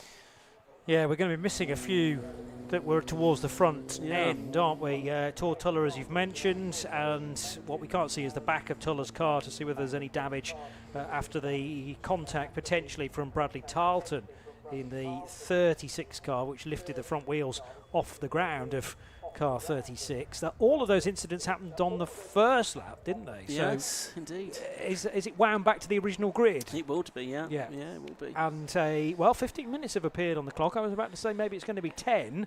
The clock was stopped at 11 minutes and 21 seconds. I would be surprised if that wasn't chiseled away at before we get the restart. I'm sure the officials in race control will look to see exactly how long this takes to recover. We started that race already sort of 15 minutes behind schedule after the earlier delays, so they'll be mindful of that and making sure there is a bit of a lunch break at least for the marshals, if nobody else. Indeed. They are the most important people, because otherwise they're on their feet all day.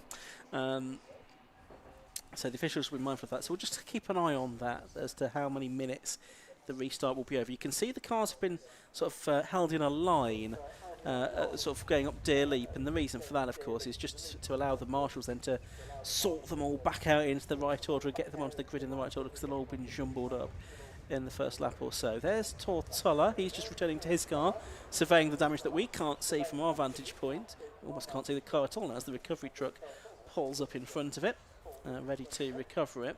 And that is the business end of the car. You've got gearbox most rearward of the engine block, so it could easily have pushed the gearbox further towards the block itself, and therefore prevented the car from having any drive anymore. Also, you don't want to drive a car which, if it is slightly out of configuration, because you're just going to make it worse. Yeah, Tor's looking fairly cheerful about it all, though, isn't he? You know, considering he's going to get a ride back in the rescue unit or possibly in the recovery truck, and I imagine we'll get checked over at the medical centre, which is what's usual these days anytime there's been any kind of contact incident, just to make sure that there's no sort of hidden issues as a result of any contact. All be very careful these days, mindful of any concussions and things like that can arise after a contact incident, although hopefully everyone will be okay after that. Yeah, a bit of a mystery what happened to Will Malins as well, because he was going so well, and then we just saw that shot of the car trying to climb up the hilltop and not really getting very far with it. He was almost going backwards, wasn't he? Because the car had stopped and then was starting to roll down the incline, which is immediately after Britain's, and he'd locked up a little bit going into Britain's. Was slightly offline, but then that was most peculiar. So he's got a tale or two to tell.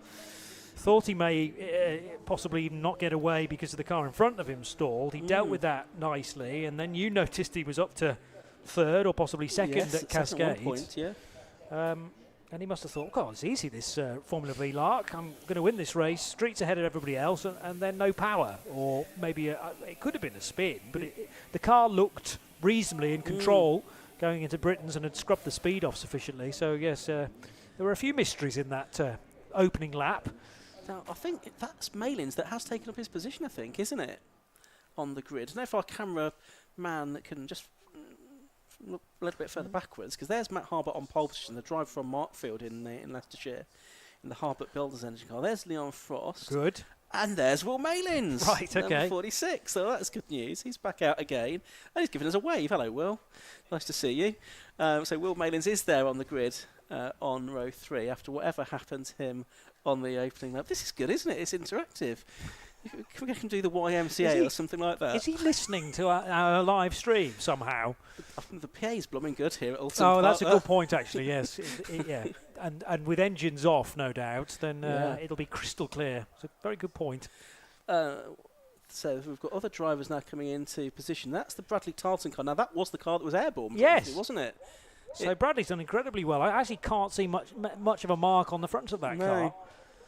So poor old Tortola, who was really the innocent party, I think braking at the right point, and maybe Bradley misjudged it or got pushed himself in the concertina effect. But it does look like Tarleton will take the start, and sadly Tortola will not. Is that the first car we're missing, therefore? Might well be. Yeah. Might well be. Just while we've got a moment, because we didn't really get a chance before the race, the point situation coming into this race. After drop scores, it's the same among the top two as before drop scores, because they're both dropping 2 points. So it's 2 points between Matt Harbert and Craig Bell coming into this weekend's racing. In terms of the victories that they've had this season, Harbert's had 3, Craig Bell has had 4 so far this year. They are both a fair distance clear, like 45 points or so clear of Vaughan Jones after drop scores are taken into account, and Leon Frost and Bill Garner. So it looks like it's a 2-horse race, or a 2 Formula V race for the title. The 2 AHS dominators, the Matt Harbert car and the car with sort of adapted bodywork of Craig Bell, who was contending for the championship last season up against Matt Hyde, who had a run of 10 wins at the end of last season to take the championship. We've also got Class B, that's being pretty much dominated by Bill Garner in the Maverick, the ex-James Harridge car with which he won a couple of championships. Bill Garner has taken over that car this season. He is leading Class B, is 5th in the championship overall. Has had a podium finish earlier on in the year as well as Bill Garner at Silverstone on the national circuit there back in the springtime. But yeah, those wins for Matt Harbert, they came at Croft and 2 at Silverstone, so he's not won in a few months, hasn't Matt Harbert. Craig Bell had a win at Croft, he won 1 at Snetterton, 1 at Cadwell and 1 at Brands, so he's won at 4 different circuits during the course of the season, has Craig Bell. Right, it's going to be an 8-minute race, and there's going to be a green flag lap we're seeing on our timing screen now. So green flag lap and then an 8-minute race for the Formula V's just once everything is cleared out of the way. Vaughan Jones, who is third in the championship, it looks like he might be heading for a third position in a row, because he was third in 2022 behind Craig Pollard and Danny Hance, and he was third last year behind Matt Hyde and Craig Bell. It's almost like whatever opposition you put him up against, he's always third. Which is Not even the bridesmaid. No, not then. even the bridesmaid. I mean, I'm not sure what would you call someone who's habitually in third position all the time. No, I'm sure there's a name for them. Yeah. But yes, he must be wondering what on earth he needs to do to at least even go one step above his current record. Yeah, he's had 3 third-place finishes as his best results during the course of this season as well. He's not yet That'll had be a part win. of the reason. Yeah. I'll say the wins have gone between Harper and Bell and Leon Frost with a couple of Martin Farmer as well, the former contender for the Sutton Coldfield Sports Personality of the Year about 11 years ago. He didn't win it, sadly. He took a win earlier on in the season as well. He's only doing occasional races during the course of this year. In his GAC, the Torque boss. Looking at other gaps on the grid there. There's one behind Peter Belsey. Rick Lanier should be there. Yes. On the right-hand side, I think it's an optical illusion. Everyone that should be on driver's left of the grid is actually there, with the exception of Tortola, who should be in fourth. So we can't actually see the space where Tor should be, but it is vacant. And further back down the order, this is a good view. So Adam Hayes is definitely there. Phil Waterhouse behind him. I think I saw Ross Price as well. So we're going to assume that most of the other cars towards the latter third of the grid are present and correct. There was one car on a flatbed down at the bottom of the circuit being taken back to the paddock. White on the front, red on the rear. And I didn't remember that car being involved in an incident. It's not Leon Frost because Leon's on the grid. Okay, well, we'll try and figure that out once the race gets back underway, which hopefully will not be too far away now. The drivers will be being primed for another green flag lap, which will be important to get some heat back in the tyres. Treaded tyres that they race on in Formula V. Hoosier control tyres. A lot of the components in Formula V are from the Volkswagen Beetle, air-cooled engines, and usually, of course. And it's a Formula that goes back to 1967. It was had its first race a little bit before Formula Ford 1600. There's the green flag lap. And so, yeah, another couple of, 2.6 miles, I should say, of this Oulton Park circuit, just to refamiliarise themselves with, just to make sure that they know where the grip is, any fluid that might have been put down as a result of those incidents, anything like that to be aware of, just to make sure everything is back up to running temperature ahead of what's going to be an 8-minute race, which probably means probably 5 laps, I would think, given the lap times these will be doing. Pole position lap time for Matt Harper's a 1:54.557. Lap record for these cars goes back to 1991, Really? which is 1:51.07 for Trevor Welsh. But that's a function of Formula V not having raced here for many years all that often. Didn't often come to Oulton Park 750 Motor Club for quite a long time, and also the different tyres that have been in use since then. I think 1991. By that point, the chicanes were there, weren't they? By that point, I'm pretty sure. Yeah. Yeah, just thinking back to when those were put in. The early 90s British Touring Car Championship race meetings, I think, were held on the Foster's circuit. And you bypassed the chicane, then, didn't you, immediately afterwards? But no, I think, I'll have to look up when Knickerbrook was first built, but I would guess before the 90s. Yeah, late 80s possibly. So off they go on their green flag lap. Vaughan Jones we've talked about, where is he on the grid? Just reminding myself, way back on row 5 of the grid today, the man from Abergavenny, 46 years of age, an asset manager for the local council, been racing since 2017, and he's in the Storm that was his own race since 2020, which he says deserves a race win. and he'll be doing his best to give it to the car. His wife Caroline is very much a key part of the running of the team as well. Vaughan says he couldn't do it without, so thank you, Caroline, for all that you do to keep Vaughan on the grid.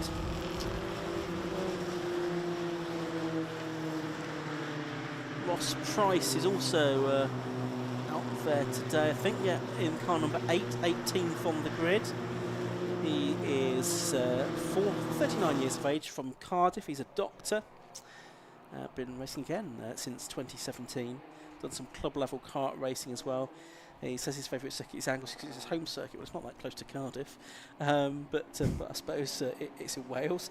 And he's been racing with the TJT team, which also includes Vaughan Jones, for quite some time now.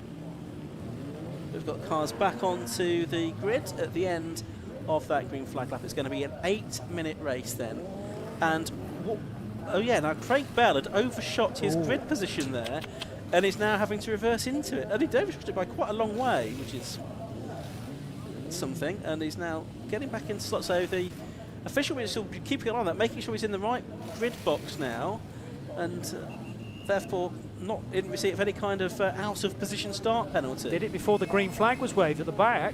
Might just get away with that. He might do. 5-second board has been shown. Red lights go on.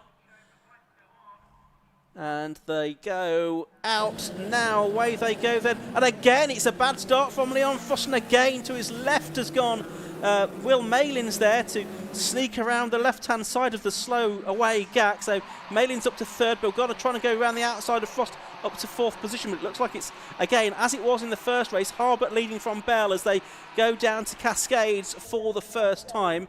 This time it's not quite such a stellar start from Malins, but he is there in third, with Frost, the teenager, in fourth position, and Garnett in fifth. And there's one pulling off. Oh, it's Ross Price.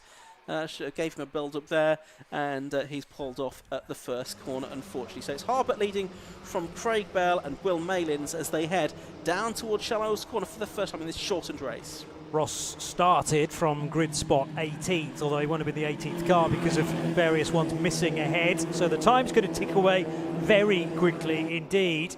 15 minutes was the original time. We're already at half of that, though, because of the incidents on the first lap of the attempted race.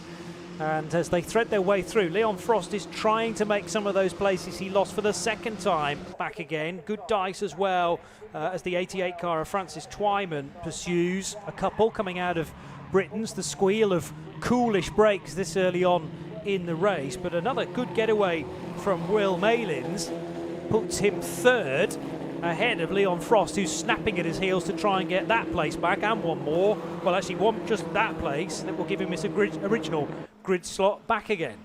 So it's the two dominators, then it's the Shane of Malins, ex-Martin Snary car, then it's Leon Frost next up. He is in that GAC, number 93. He's trying to get alongside Malins now. He's going to be on the outside line, though, for Logical. He's got his nose in front. Can he sweep all the way around the outside? Malins keeping his foot in. Over the curb goes Leon Frost. He's still alongside Malins as they come up and over the line this time. They're over the line, almost dead heating across the line. 2,000ths of a second between them as they cross the line that time. But it's Frost that sneaks ahead just as they went into Old Hall Corner. Real harem-scarum stuff, that, because of the open wheel nature of Formula V's as well. The last thing you want to do is interlock wheels because it could easily see a car going skyward, but good dimensional knowledge there from Leon Frost. I think he knew the move wasn't finished at Lodge Corner, but he could then tackle it again down the avenue and into Cascades. Greens flashing into Shell Oils. No, that was Island Straight, wasn't it? So maybe something's happened in the wake at Cascades, because the cars are still quite heavily condensed, bunched together, and so often that remains the case all the way to the checkered flag. But neat and tidy at the sharp end. Matt Harbert is under pressure from Craig Bell as they get to Britain's, and they're cleanly into third position. Leon Frost can start to get closer to them now for the other positions on the podium. This is Vaughan Jones and Bradley Tarleton disputing 7th position, and Jones overlapping with Tarleton there. Tarleton, of course, airborne in the first part of the race. He's now under pressure here from Vaughan Jones, number 3. Tarleton in the number 36 GAC ahead of him. So it's Gak ahead of Storm here, and then it's Bill Garner, is it, just behind them? So he's lost places on this lap. Then it's Peter Belzy in the Green Spider, the double championship winning car of more than 2 decades ago when it was in the hands of Jez Clark, the Spider. Up towards the right-hander they go at Druids once again. And it is Vaughan Jones now under pressure from Garner here. He's trying to recover ground that he had lost, and there's going to be a car between Vaughan Jones, I think, and Bradley Tarleton any moment now. Not for the first time, 2 abreast again through Lodge Corner. And they're going to stream across the line to complete this lap, so that's a nice little tussle as well, with Vaughan Jones in his Storm on the outside line, and we'll get the place on Bill Garner. So the Maverick down a spot, car number 12, the all-white one with the silver skirts. They head towards Cascades. Meanwhile, in front, almost 2 abreast, not quite into Cascades, but Harbert leads by just under 0.8 of a second over Craig Bell, and they are gapping Leon Frost despite his best efforts. Was there a spinner there, maybe on the outside of Cascades? Thought there was possibly a car not facing the right way, but it may have been one of the tyre stacks. Who knows with me?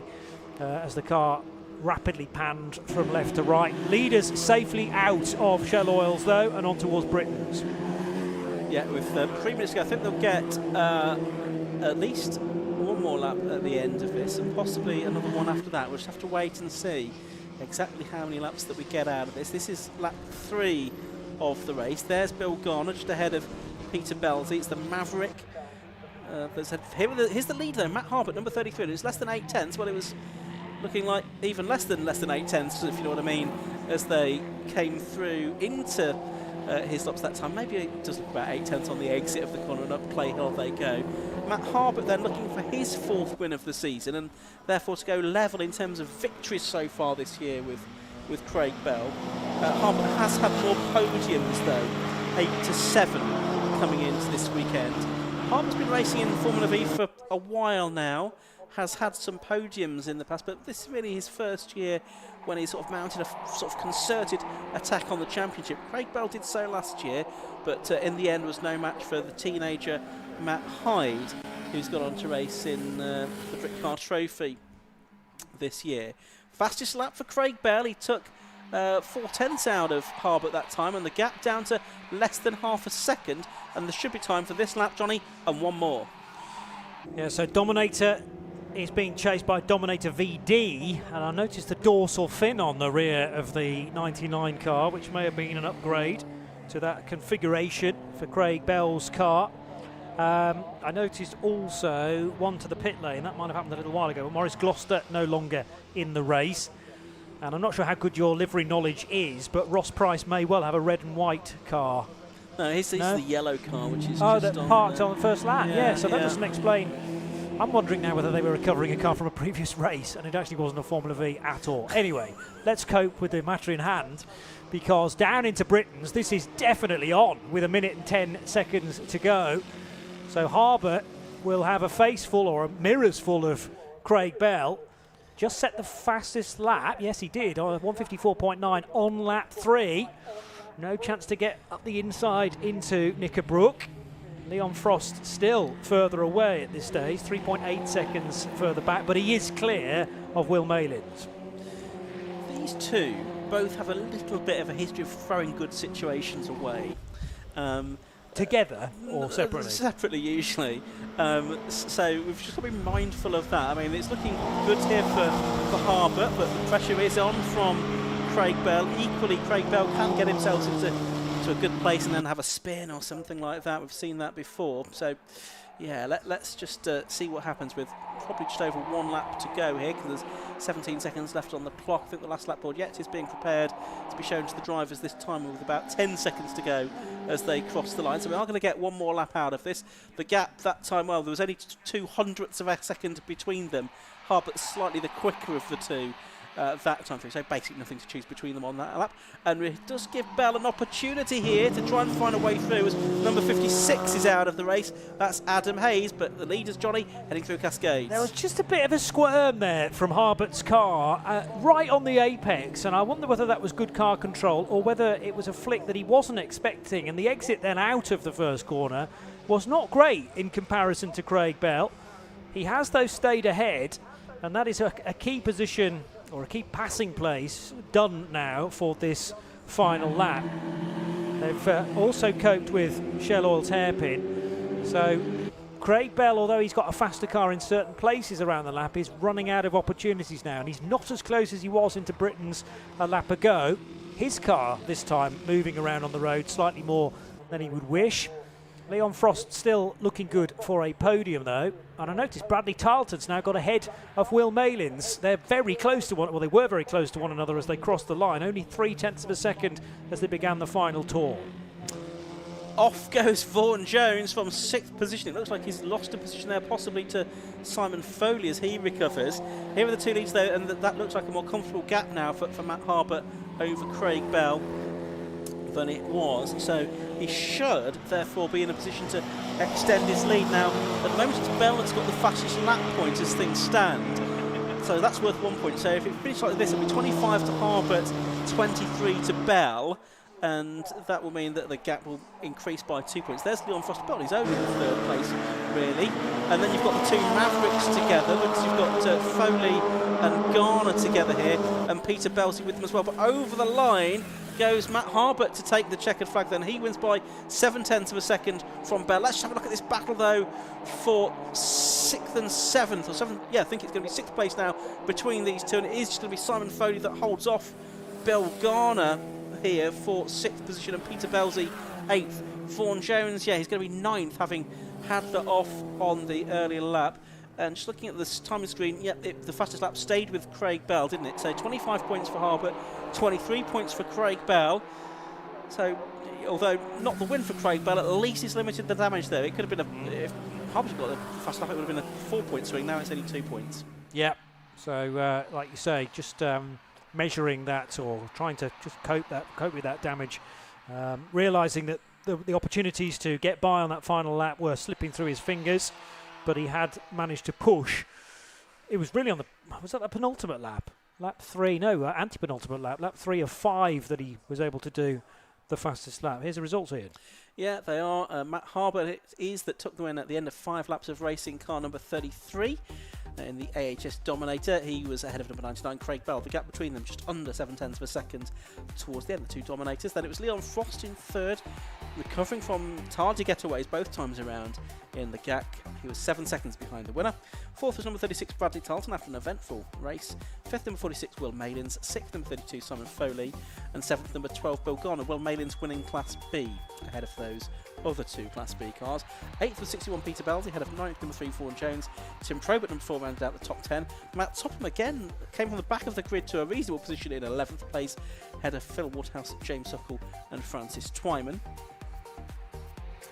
And can we see further back, 15th position was Oliver Mitchell, then it was Chris Wilshire, Mark Newton and Adam Hayes. I think, yeah, David Huckle in fact has just gone across the line to take 14th position. He is going to be the last of the finishers of that Formula V race, and there's another one of those at 5 to 5 this afternoon, and hopefully it will be a full 15-minute race then, and it should be a good one because Matt Harbert and Craig Bell very evenly matched there. One more race to come before the lunch break. It's going to be for the K-Tech Racing Cleo Sport Championship, and then I think we can pretty much be certain that whatever time that finishes, we'll go racing again at 1:20 this afternoon, because there's not a lot of flex in the timetable today.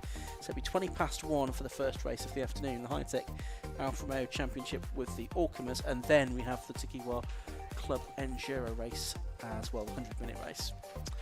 So cars only now, after a very slowing down lap, are heading into Parc Fermé. I can see Matt Harbert and Craig Bell and Leon Frost in formation, heading down the pit lane entrance. They'll turn sharp right into Parc Fermé. But we can head down now to Kieran Mogg, who is ready to receive the drivers just as soon as they get out of their cars.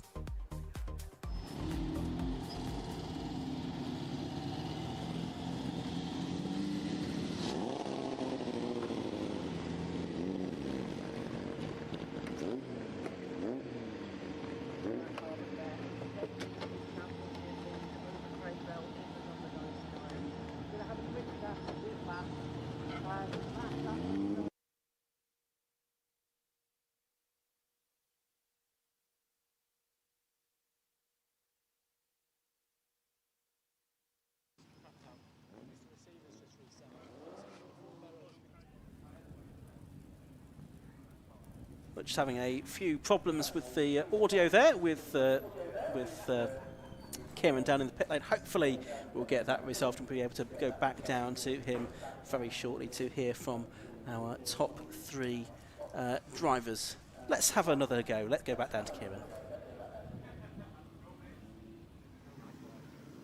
I hope you can hear me now. Fingers crossed you can. Sorry about that, everybody. So we're going to have a quick chat with Matt. Sorry about that, Matt. We're just in the middle of that.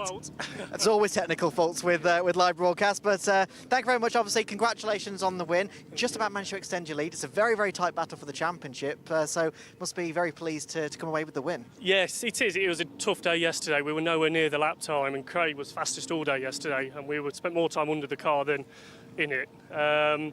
And then it came together in the last session of yesterday, and then quali were brilliant today, and then Craig piled on the pressure. Weren't quite as fast as quali, but Craig had a nice toe off me for the whole race, so I had to watch my mirrors quite a bit. But yeah, great result, over the moon. Who got fastest lap? Craig. Oh no, right, okay, that's fine. Yeah, so yeah, brilliant result, happy days, yeah, so nice to be back on the podium, top still. Absolutely, and obviously you're just saying, you know, you were underneath the car most of the day. Of course, you can't say exactly what some of the issues were because you don't want to give anybody an advantage, but is there anything you can tell us about what was wrong? Last time out at Brands, it absolutely chucked it down with rain, and we didn't have a couple of key components which were set it up well for the rain, so we ended up playing around with everything.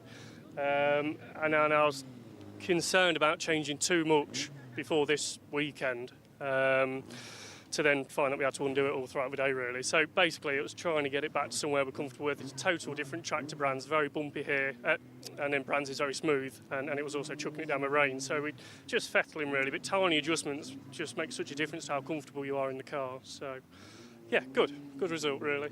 Yeah. Absolutely, and putting you in a good standing for later on then. Fingers crossed, we'll see, yeah. Right, look forward to seeing you out there.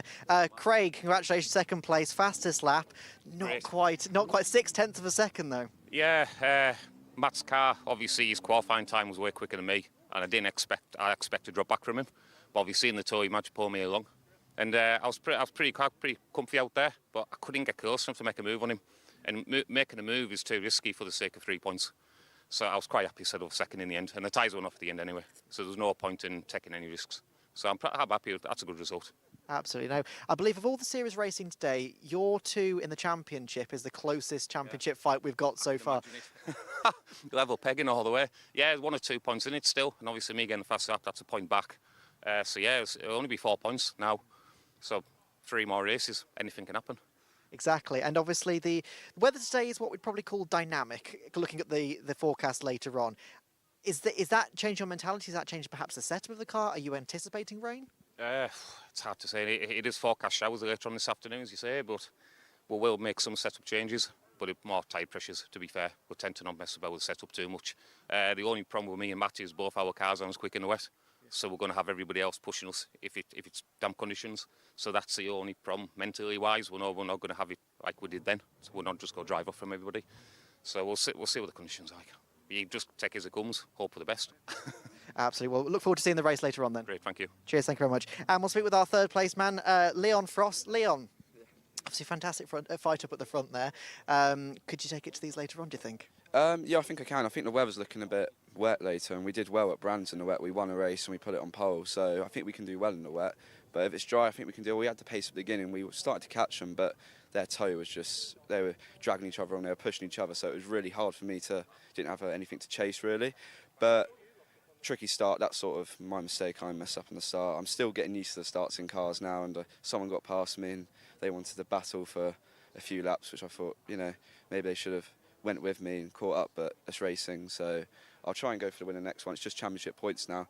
I think I can finish third, so I'm fighting with Vaughan for third. I'm not sure where he finished, but as long as it's behind me, I'm happy. I think it is behind you.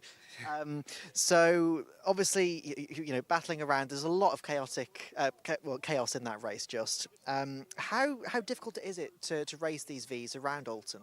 I think these kind of tracks, like here in Cadwell, they're not narrow, but they're more tight and twisty. These are tracks for V's. There is a lot of room. There's more room than you think going into the corner. It's such a competitive class, and there's so many people in a battle. Everyone's braking differently, and it just gets all tangled up. You sort of got to sit back. When you're behind a group, you've got to sit back and just plan it. You've got to pick them off one by one, and so that you can't just try and get through them. I feel you got to sit, follow, see where they're messing up, and that's when you go for them, really. Absolutely. Well, we expect to seeing you doing a rain dance later on. I think there are a fair few people hoping for it, but we look forward to seeing you later on. Yeah, thank you. Cheers, thank you very much. Now, we've got the Cleos coming up next, but just before that, we're going to hear from our sponsors. So see you in just a second.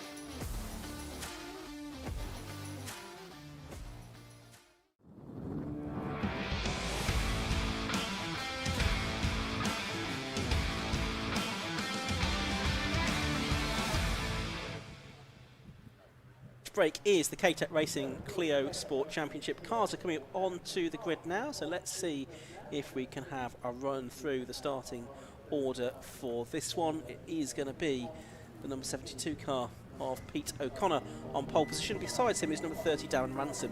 Second row of the grid is 55 Justin Griffiths and 111, which is Nick Harrison. Third row is number 1 Chris Lawrence and 297, which is Jan Whittaker. On the fourth row, it's number 7, which is Stephen Richardson, and 10, Joshua North. Row 5 is number 14, Jack McConnell, and 75, Greg Hill.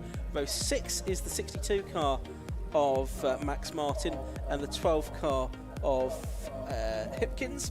On the 7th row is number 13, Mark Enott, and 18, Mark Witherington. The 8th row is number 11, which is David Redshaw, and 8, which is Chloe Daly.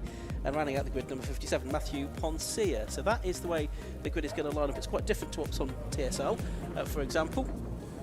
But I know there was an issue with some of the timings in that combined qualifying session that the Cleos had with the Alphas earlier on. That's the way it's lining up then.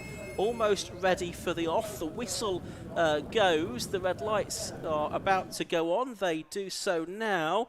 And the race gets underway. And it's a good start by Darren Ransom in the Cleo 197, the Class B car from the outside of the front row, but in fact it's O'Connor that's going to steal a march from pole position and get into the lead as the cars head into Oulton for the first one. Greg Hill was off over the grass there, and there's a car that is sideways. That's Chloe Daly going for a bit of a spin, and she doesn't keep it out of the barriers. Unfortunately, she reverses into the barriers. Rear screen is out of the car. The tyres have taken a bit of a biff, but the race for the moment goes on, and it's Pete O'Connor leading then from Darren Ransom in second place, and it looks like it is Justin Griffiths in third position. The story of the championship here is that it's between Pete O'Connor really and Justin Griffiths for the overall championship. They're racing in 2 different classes. They're competing for 2 different sets of points, and really this weekend Griffiths just needs to try and match at least, if not better, what Pete O'Connor does to keep his championship hopes alive. Coming to was the Britain chicane on the first lap of this K-Tech Racing Cleo Sport Championship race, and it is Pete O'Connor leading in car 72. Only just, though, into Britain's with Darren Ransom right on his tail, and it was almost an absolutely killer overtake from Stephen Richardson around the outside of Old Hall Corner for the first time of asking. But yes, Stephen slightly higher up on the grid than the published version earlier on in the day, but O'Connor 72 from pole position, running with Darren Ransom as they head out of Knickerbrook, and those tortured tyres, you hear them squealing up and down the order. They're still really getting up to temperature. Heading over the rise then at Clay Hill and on towards Druids. Just a slight edge away now for the race leader, maybe about another car length or so. Oh, but safety car we go, and that's got to be because of the car in the barrier just after the first corner in. Yeah, Chloe Daly's car was a spinner, of course, on the opening lap, and the drivers have seen that, or some of them have seen it before others. Oh dear, oh dear, oh dear, oh dear, oh dear. Yes, some saw it before others. The 12 car has made contact with a couple of other cars there behind the safety car. Matt Hipkins it is. That is the 18 car of Mark Witherington. The other car that was off was, I think, 62 Max Martin. That, I think, was caused by some drivers reacting to seeing the yellow flags and the safety car boards before others, I think, there, Johnny. there will be a fairly clear safety car illuminated board, quite possibly, or certainly the LED squares, the yellows flashing on the exit of Druids. The one excuse I will, or the one kind of mitigating circumstance, is that when you're crowded up behind other cars and eager to get past them, you're not necessarily looking for flags, but that excuse is very rarely accepted by a clerk of the course, because you need to be mindful of where the marshal posts are and where the flag signals are to be viewed as well. So we kind of got away with a serious incident there, but a comical slow speed spin initially, and then that cleaned out Mark Witherington, who has now come into pit road. He's not really seeing the sense of humour side of things. No, the body language there tells the story of someone who is deeply frustrated, shall we say, by that. His arms were flung out to his side as he got out of the car, and he's looking at the damage that's been picked up, something that was not his issue at all, not his fault at all. So sympathies with Mark there as he surveys the damage to his car, and hopefully he'll be able to get that back out again later on today. But the race under safety car conditions, that initially caused by Chloe Daly going off. I wonder if she, in terms of discombobulated by Greg Hill sort of cutting the corner of Oulton corner as he did there. He went across the grass on the inside on the opening lap in his green car, the radio control racing ace Greg Hill, and he did manage to continue though. So the BMW safety car has picked them up, and it is Pete O'Connor leading, Darren Ransom second and Justin Griffiths third. So yeah, just the point situation coming into this one. Pete O'Connor, after drops, has 205 points. Justin Griffiths has 198, so 7 points between them. Then quite a long gap back to the next driver, which is Darren Ransom on 169, Chris Lawrence on 159, and Stephen Richardson 160, actually just 1 point ahead of Lawrence on drop scores. There you can see the team looking at the damage to Mark Witherington's car, looking underneath the front of the car. A bit of trim there has come from under the bumper there, but that car shortly is going to be going a lap down, even if they can get it back out into the race. It might be some useful testing mileage, if nothing else, if they can get the car back out for a few laps at least, just to check the car over. There was quite a bit of debris, of course, that was put onto the track as well with that contact. And you can see the drivers just trying to navigate their way around this now. That's not something they'll necessarily have the luxury of in the race. Yeah, you've just spotted what I'd spotted as well, Johnny. The 111 car, Nick Harrison, some bodywork flapping on the rear of his car as well. I had a memory of maybe 3 cars being involved in that rather unexpected and hilarious moment for us, and you watching at home or indeed close to Druids, but certainly not for the 3 cars involved. So it looked to be, it was Matt Hipkins, wasn't it, in the 12? Yeah, yes. Who clearly hadn't seen the yellow flags or the safety car boards, went to the grass because everyone was slowing in front, and 2 wheels on the grass and 2 feet probably on the brake pedal, then lurched the 12 car into a spin, and in spinning he then tagged the back of Mark Witherington's car, I think, but I was wondering whether there was a 3rd car involved as well, which may have been the trouble one, but Nick Harrison's car's further up the order than that. I thought it was Max Martin, 62, so possibly it's a good theory, but I'm just wondering if it was possibly some separate incident that...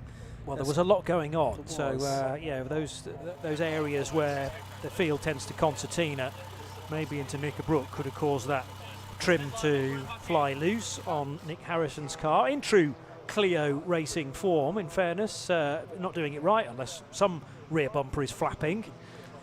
That's the kind of thing that around Oulton Park in the touring cars earlier on this year would have got your black and orange flag, isn't it? Some bottom flapping. That's true, yes. Whereas in years gone by it was actively encouraged. Frankly, you weren't trying hard enough if your door mirrors were still intact.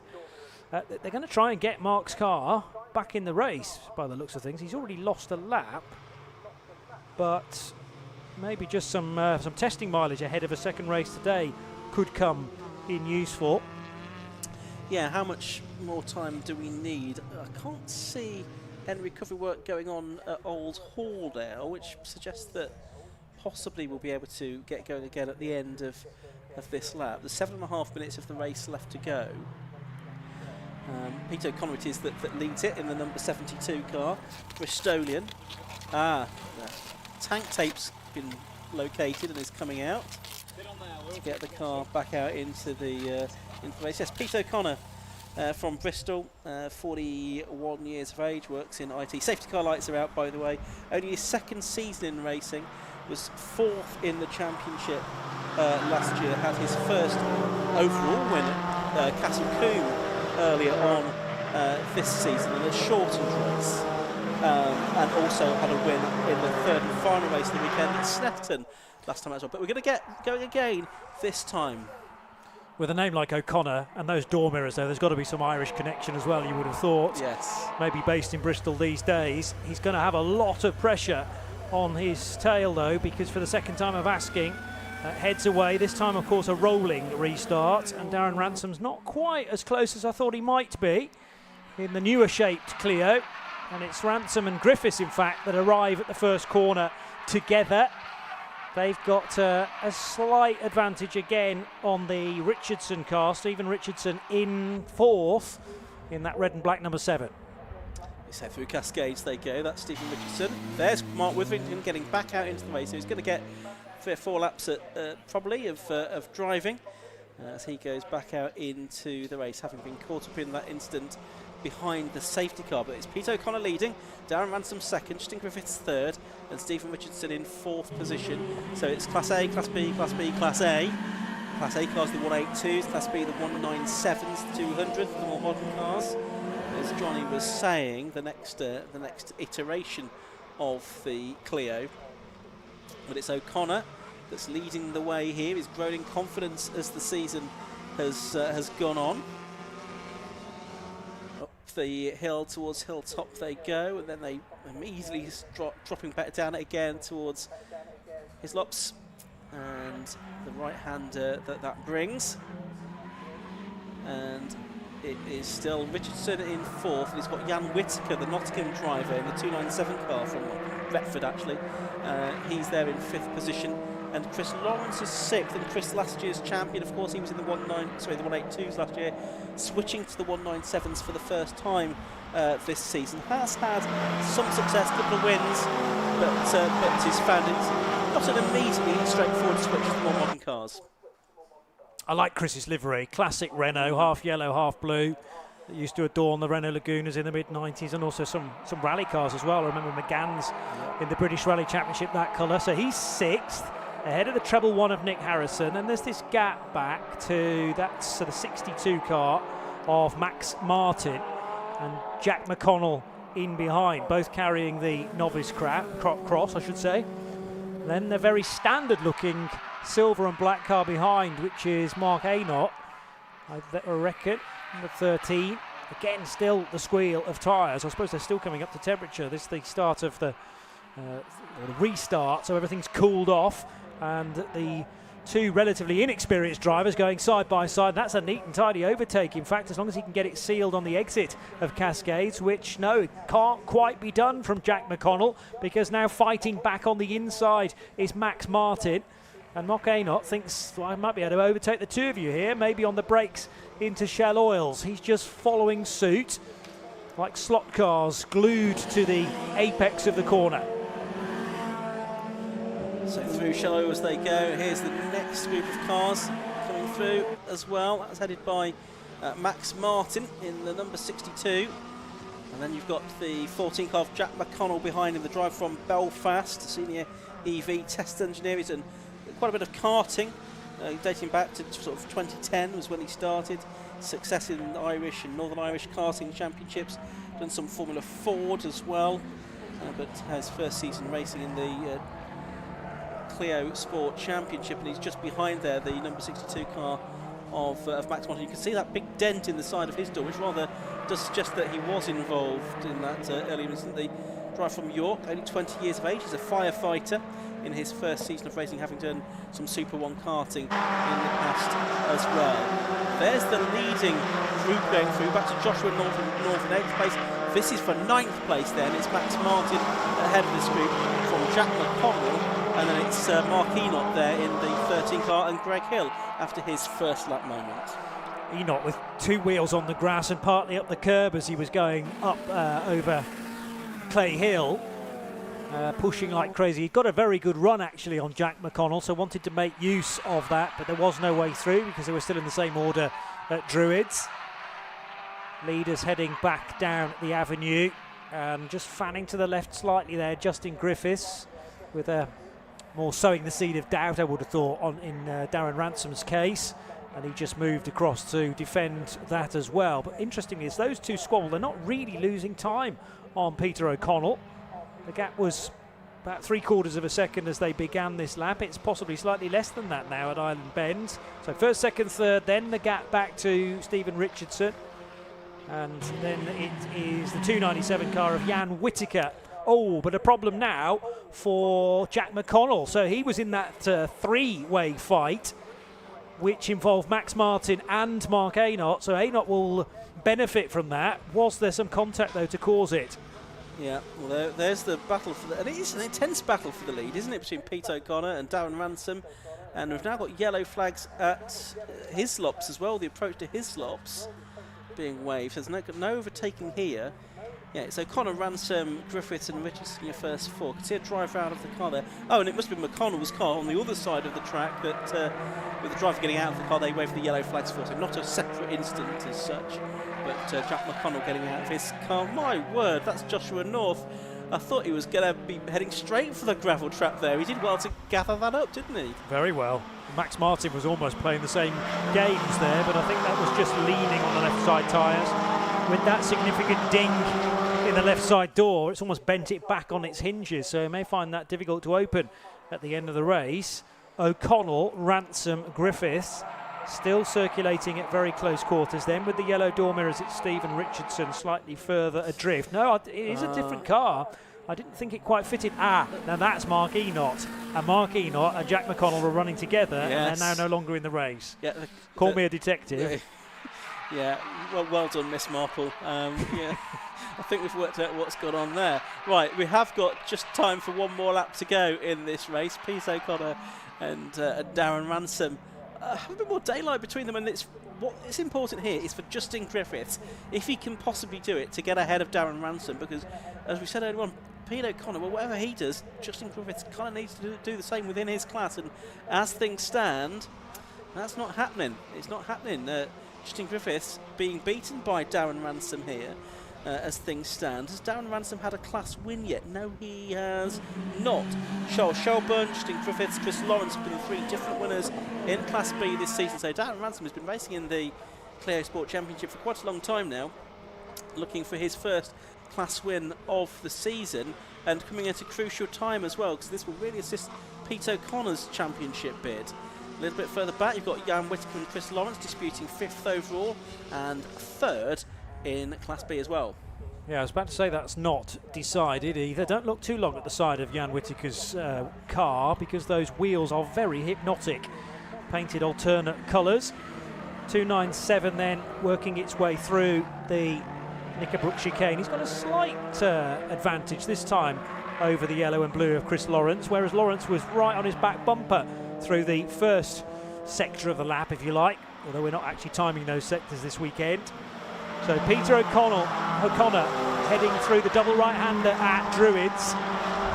This gap eking its way towards 1 second now over Darren Ransom and Justin Griffiths, and Griffiths is too far back, I would say, for the latest of late braking manoeuvres into that final corner. Here comes Chris Lawrence, though, potentially to make a move on Jan Whittaker, but also he's asked a bit too much there of his brakes. Last lap, and the checkered flag goes out to Pete O'Connor. He takes the win, his 3rd of the season. Darren Ransom gets his first Class B win of the year, ahead of Justin Griffiths, and Pete O'Connor getting the fastest lap as well on the final lap of the race. Griffiths 3rd, Richardson 4th, Jan Whittaker 5th, Chris Lawrence 6th, and here's a battle over the line now. Greg Hill just takes 10th place, less than a 10th of a second behind Max Martin. So Nick Harrison 7th, Josh North 8th, then Max Martin, Greg Hill rounding out the top 10. But that's an important win for Pete O'Connor, and arguably even more important win for Darren Ransom. In that, it puts a bit of daylight between O'Connor and Griffiths in the championship. I'll try and crunch the numbers on that before the next Cleo race later on, just to see what that means for the championship, with now 3 races to go. this season at Silverstone at the end of October, as well as the one later on this afternoon. But let's have a look at the result then. Pete O'Connor, number 72, it was that took the win at the end of 7 laps. Ahead of number 30, Darren Ransom. The gap between them 0.873 seconds. They both won their respective classes. 55, Justin Griffiths took 3rd place. Stephen Richardson in number 7 was 4th. And it was Jan Whittaker 5th, Chris Lawrence 6th, Nick Harrison 7th, Joshua North 8th, Max Martin 9th and Greg Hill rounding out the top 10 ahead of Matt Hipkins, Matt Poncia, who came through from the back of the grid, David Redshaw and Jack McConnell, of course. So he did get back going again, Jack McConnell, in the end, but Mark Enott did not. And of course, Mark Witherington was 2 laps down, having had spent a bit of time in the pit lane after that incident behind the safety car. Chloe Daly, sadly, didn't get much beyond the first corner before a spin backwards into the barriers. So another race for the Cleos later on. That's at 5:25 this afternoon. We're shortly going to go, well, we are now going into our lunch break. It's going to be a short and sharp one though, because we're back racing again at 1 for the Hi-Tech Alfa Romeo Championship. During the lunch break, well, first of all, we're going to hear from the successful Cleo drivers with Kieran. Then he's going to have what will be quite a brief pit walk, I think, over the lunch break, just to chat with any of the sort of Club Enduro and Sports 1000 drivers that he can find in there. But it's going to be a relatively short, sharp pit walk, if indeed he has time for that at all, with racing due back underway less than half an hour from now. So the car's heading their way up towards Druids on this slowing down lap, and shortly to head into the pit lane. A reminder, more 750 Motor Club action that will be live streaming for you from Donington Park next month. That's the second weekend in October, so look out for that. And also we'll have a live stream, of course, from the Burkitt Relay Race at Silverstone, followed by Championship Finals the following day. That's the final weekend in October, the now traditional conclusion to the 750 Motor Club season, with racing on the Grand Prix circuit for the Burkitt Relay and the National Circuit for the Championship Finals the following day, which will include the Cleos in particular. Is the Championship going to go down to that final meeting though? That is the question we will be asking ourselves. There are the cars that are in Parc Fermé then. A bit of a wave there from Justin Griffiths. There's Darren Ransom, our Class B winner, and Pete O'Connor already out of his car. You can see the Irish tricolour on his wing mirrors, as Johnny Palmer was mentioning as well. Bit of clearing up to be done. Mark Enott's car will need to be recovered after that race. Unfortunately, he's having a look underneath it to see what might have gone on with that. But for the moment, we're going to head down to Kieran Mogg in Parc Fermé.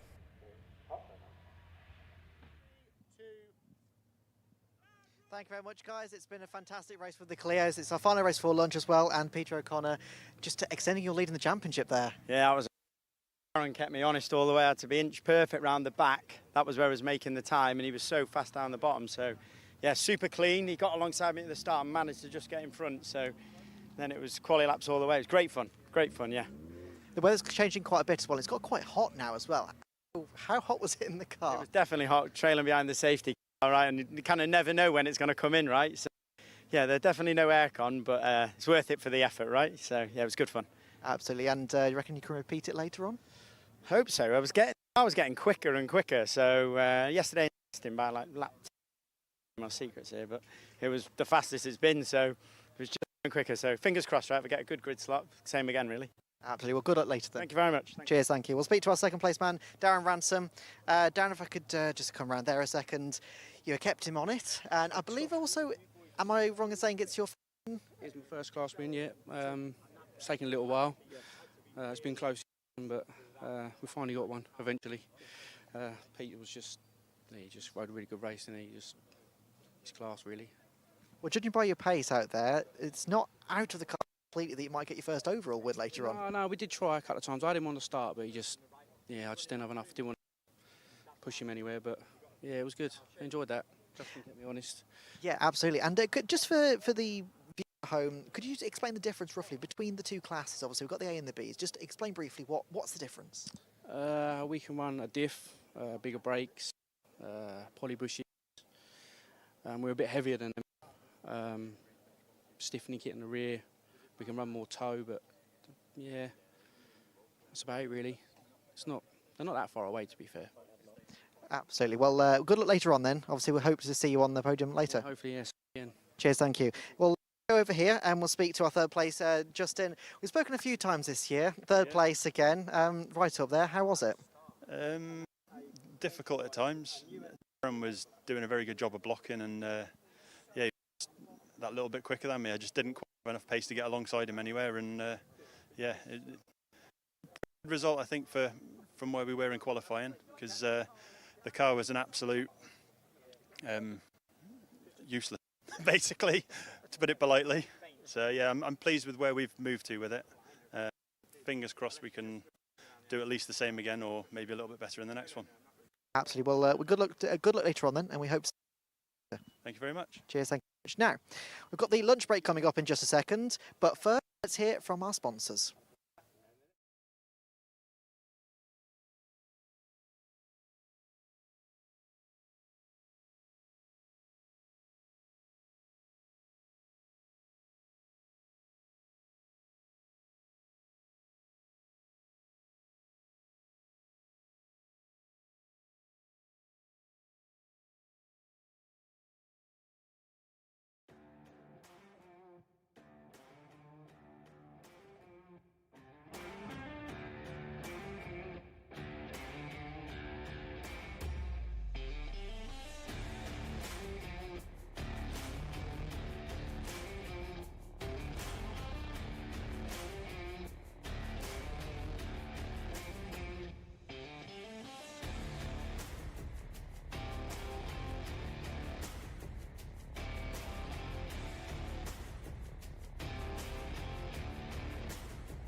Hello and welcome back, everybody.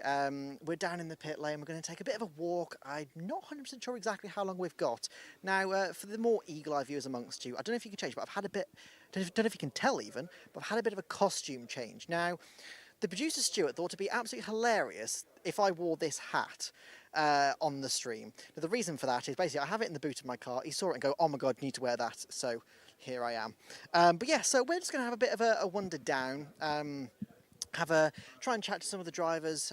We've got the Club Enduro and some of the Sports 1000 in the grids, in the garages even. So see if we can catch any drivers. And do you know what? Actually, this is I probably shouldn't wear this for the full thing, should I? So let's just there we go. That'll do. Right. Anyway, so. Moving on, so we've got some of the BMWs here now. I personally love this garage, absolutely. We've got some M2s, and I believe we've got an M3 at the back. No, it's an M4 even. I do apologise. So these are all A-class in the Club Enduro. A-class, obviously, for the high-powered. We're talking sort of 2 litres and upwards, really. Number 55 at the back there on the jack stands, and we can see the team are having a bit of a look underneath the car. Hopefully they don't have too many big issues. Doesn't look like they're too concerned about what they're looking at. It looks like some general maintenance, and you can see Johnny just getting right in there. Johnny's not the mechanic, by the way. Johnny is the camera operator. He's getting right in there, making sure that we're having a proper look. And yeah, so right, let's move on to the next garage, because next garage along is the Dark Side garage. Now, the Dark Side garage is home to the Class A current leader, Scott Parkin. Scott Parkin is in the number 1 Audi TT here, the black. It is absolutely stunning, this car. It's really, really well prepared by the guys down here at Dark Side, and as we can see, there's a little bit of work going on as well. Let's see if I can find out what's happening. What's going on? Is it general maintenance or some issues? We're just looking, playing.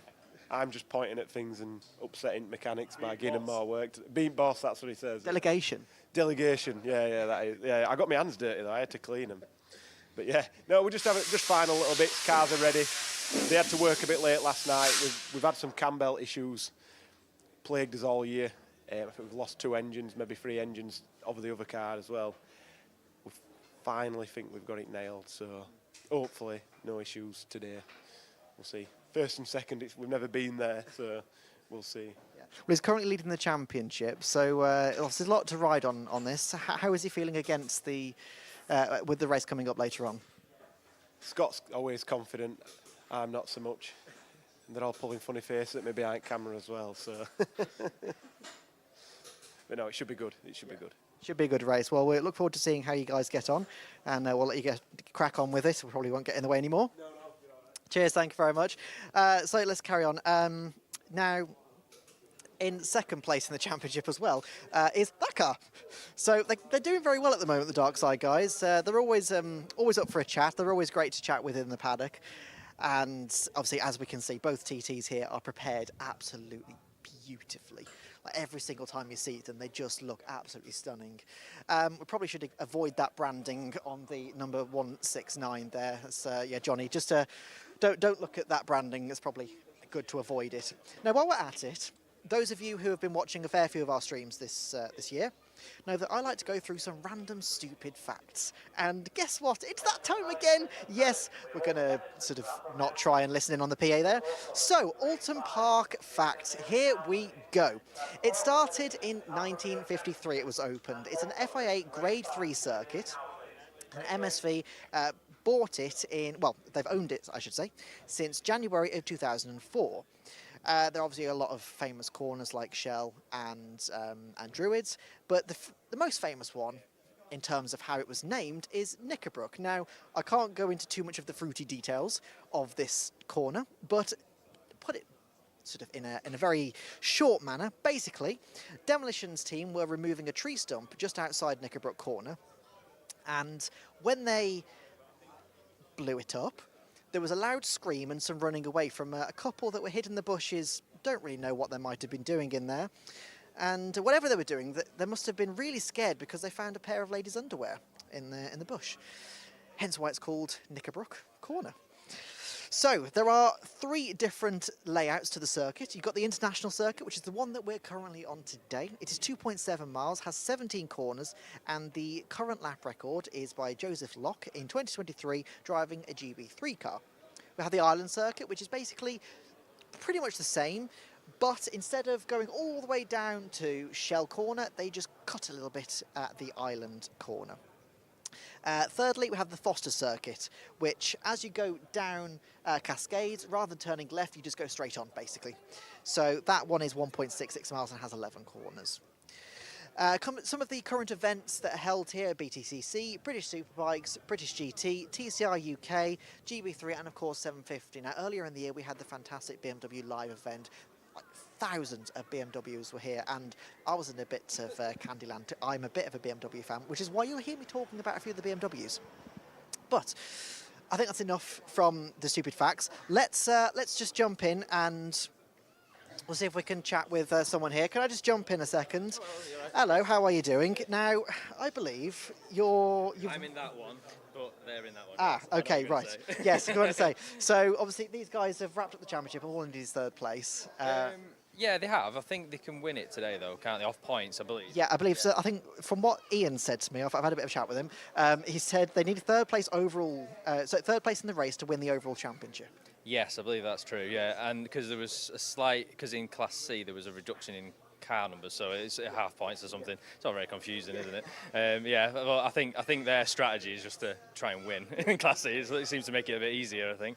Yeah, but obviously they're up. I believe they're up against some of the dark side Audis, so yeah, should be good really. From our point of view, it'll be good watching it anyway. Yeah. Absolutely, the dark side's obviously always put up a fight. But let's talk about you. Yeah. Where have you qualified? P2 in Class B. It's our race is between an Audi TT as well and the Ginetta. That's just a few garages down. So it's been a really good battle all year, really. So yeah, should be good. It's going to be close. Absolutely. Now, obviously, we've been talking about weather conditions all day long today because it starts out quite cool. It's gone really hot. The clouds just come over, and there's a chance of rain later. Do you even know what to expect? No. Well, we thought it was going to be a bit moist, but obviously then I don't think it is going to be now. So we've gone like a nice dry setup with the car. We'll see though, because it'll no doubt now it'll throw it down. So it'll make it interesting, whatever it does. But if it does, it does. It's the same for everybody. I can imagine everybody's on a dry setup. So you just got to go and see what you can do then, really, haven't you? Absolutely, 100%. And how do you find the Oulton Park circuit? Is it one of your favourite places? Yeah, it's absolutely fantastic. You've got, undulations, you've got the mixture of fast, slow corners. It's a very technical circuit, so from a driver, you don't stop working. Somewhere like Silverstone, you can have a bit of a break on the straight. Here, you're constantly at it, where it's gear changes, moving the car. The car's always moving around, so you get out just covered in sweat, basically. Absolutely. You mentioned about Silverstone. Now, Silverstone is completely flat compared to this, really, in layman's terms. Talk about how that affects you as the driver and how it affects the car, having that undulation and elevation change. Well, you don't really get time to rest, which I know you're not supposed to in a race car, but you're constantly working, because you've got blind crest, you're looking over the crest to see if there's something there. Obviously, when you're battling with somebody, if you're offline, your car's moving over bumps that you previously didn't see. It's like when we were in testing yesterday, Druids, it seems to have come, which is one of the top corners, a very fast corner. It's a lot more bumpy if you go offline. And it was only when I was overtaking somebody, and and it's a park circuit. It's a really classic kind of circuit, but it's proper. I like it. I love it. Absolutely. Well, fingers crossed, obviously, you have a good race. Starting from P2, if you like the track as well, and it's dry, then fingers crossed. Yeah, see what we can do. Thank you. Absolutely. Well, good luck for the race. Thank you. Cheers, thank you very much. Right, now, let's just move down a little bit. I don't know how long we've got left, I think. So I did hear over my ear that apparently we have 15 minutes on this, so not a massively long lunch walk, unfortunately. But tell you what we'll do, we'll try and jump in here and see if we can have a chat. Can I just jump in a second, chaps? Oh, no, I think they're having... Can I jump in a sec? Oh, hello. Yeah, cool. Is this your car or is this one of yours? This is yours. We're 22. Absolutely, right. Let's talk about it. Talk us around the car. Standard Cupra TCR. We're still running the original DSG gearbox, sort of for reliability, really. That's the plan and the hope, anyway. And it does make the car more eligible for original specification on, maybe if you want to go to Europe, something like that. So yeah, and I think it's the right tool for the job. Front wheel drive, quick at corner changes. Yeah, we've come from an M3 before, and this suits this track a little bit more, I think. Yeah, let's talk about that a second. So obviously, front-wheel drive versus rear-wheel drive, there's got to be a different driving style really that you've got to employ to master them. Yeah, it really is. I mean, I can only speak from my experience from driving M3s and prior to that Caterhams, and it's get it into the corner as quickly as you can, brake, turn, stop, go and fire it out. Whereas with these, it almost feels like you've just got to barrel in with as much speed as you can, hold on to it, get on the power as early as you can, but just keep that minimum speed up and really throw it in, you know, which makes them good fun to drive, to be fair. A lot of people seem to think their TCR cars are a little bit boring compared to rear-wheel drive, but no, I'm enjoying it. Well, let's talk about that in a second. So obviously TCR car, how much have you had to change, or if any, to make it eligible for a series like this? So, for example, could you then go to a TCR race next week and it just enter? Absolutely, I believe we could. This is a Gen 1 car and they've got a Gen 1 championship in the UK, so yeah, it's right ready to go as far as we understand it, yeah. But we love the club enduro racing, the longer races, you know. We're not here to do sprint racing, we're here to do the pit stops, do the tyre changes and, yeah, the real experience, you know, of endurance racing. Absolutely. Can we just come out a second? I'm just getting a call over the radio that we're getting a bit of break up on the camera. We don't want to just do that. So if you could enter it into TCR, are you going to? Is that the plan with it? No, we're endurance races. I mean, the plan is, if anything, is we want to take it into Europe, maybe do some stuff out on the Nürburgring, because it's eligible for that, being it's still completely standard and original. So, yeah, we're here for endurance racing. Yeah, 20-minute sprint racing, I've done that in the past, but yeah, endurance racing.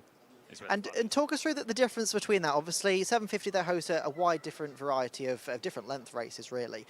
Talk us through how you have to mentally prepare for that as a driver between the short 20-minute races versus an hour-and-a-half race like we're going to have later on. Well, I know, like, that you speak to someone up in the office there, and they'll say you can't win it on turn one. Well, if you've got a 15 or a 20-minute sprint race, you need to make those moves at turn one, but in this you really don't. You can sit back and you can, you know, you'll end up where you deserve. If the car's reliable, your lap times, you'll just chomp through your lap times, and after an hour and a half or so, you'll be where your lap times deserve you to be, if you know what I mean. Whereas sprint racing, you've got to make those drastic moves on the brakes, whereas this you can. I mean, obviously you don't want to take your time too much. It's still a race, and to be honest, Club Enduro is a full-on 2-hour, 1.5 hour sprint race, but you can be a bit more careful for sure. And the other thing is you've got to look after the car, you've got to look after the tyres. You can't be throwing it in and risk damaging it, you know. So many cars drop out after about the hour mark that, yeah, looking after it pays off at the end. Oh, I bet, absolutely. No, obviously, Oulton Park is quite a narrow circuit, really, and there's a lot of cars in this grid. How's the traffic management?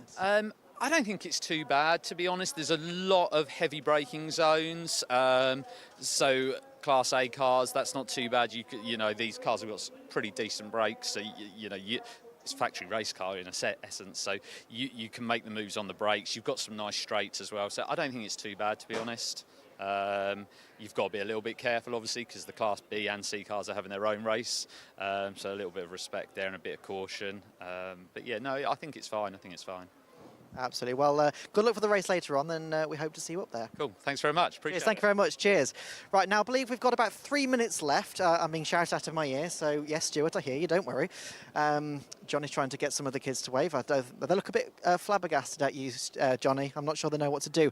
Now, I do want to have a quick word about this. So this is the Ginetta. Can I just jump in there a second? Now, I'm a bit of a sucker for a Ginetta. Talk us through it. So this started out life as a junior 2015 car. We started developing it 3 years ago now, with the idea of it being a Class B competitor. And this year we've got everything together, and it's front of the field. So we're winning and setting lap records, which is good. Had a number of reliability issues, which, fingers crossed, we're now on top of those. And yeah, looking forward to the race. So it's a 2.5 litre Duratec engine. It's about double the original horsepower. And then, as you can see, quite a little bit of aero and upgraded brakes, diff coolers, gearbox coolers, everything you need to be competitive in Class B. So yeah. And how much does it weigh? 900 kilos. Quite a bit of power. It's got to be a handful. It's on rails. It really is on rails. Yeah. Just going down through cascades, you just tap the brakes and it rotates really nicely, and then you get back on the power, and it's key to a fast lap around here. So. Yeah. And is Oulton Park one of the circuits that you do best at? This weekend, actually, Chris, the other driver, he's absolutely on fire. You know, he's beaten my times by quite a bit. So, yeah. But yeah, this circuit, it suits the Ginetta, with it being a lot of corners, not so many long straights. So we expect to do well here. Yeah. Well, good luck for the race then, and I hope to see you up there and not conking out halfway through. Yeah, indeed. Yeah, thank you. Cheers, thank you very much. Right now, I think I'm pretty much used up all my time.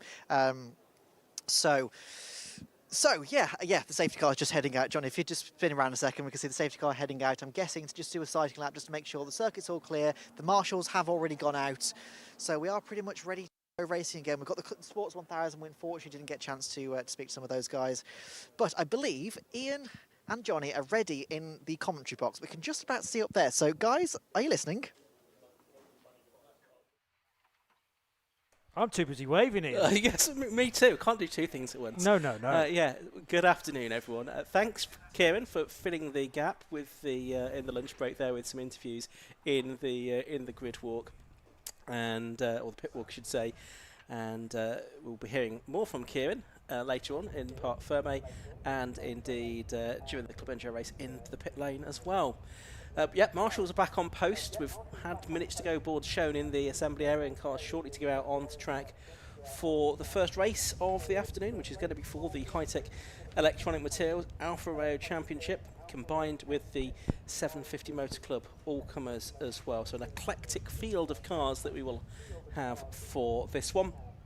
It's the final 2 rounds of the season for the Alphas, indeed.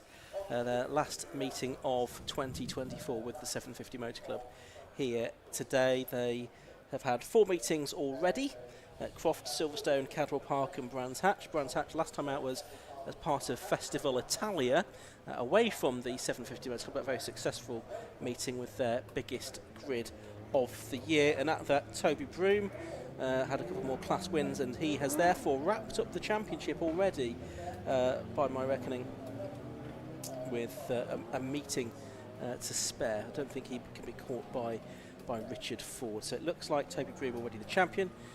Second place still being disputed with Richard Ford second, Edward Robinson third, Jamie Thwaites fourth, all ahead in their respective classes. But let's have a look ahead then to the first race of the afternoon, the high-tech luxury materials Alfa Romeo Championship.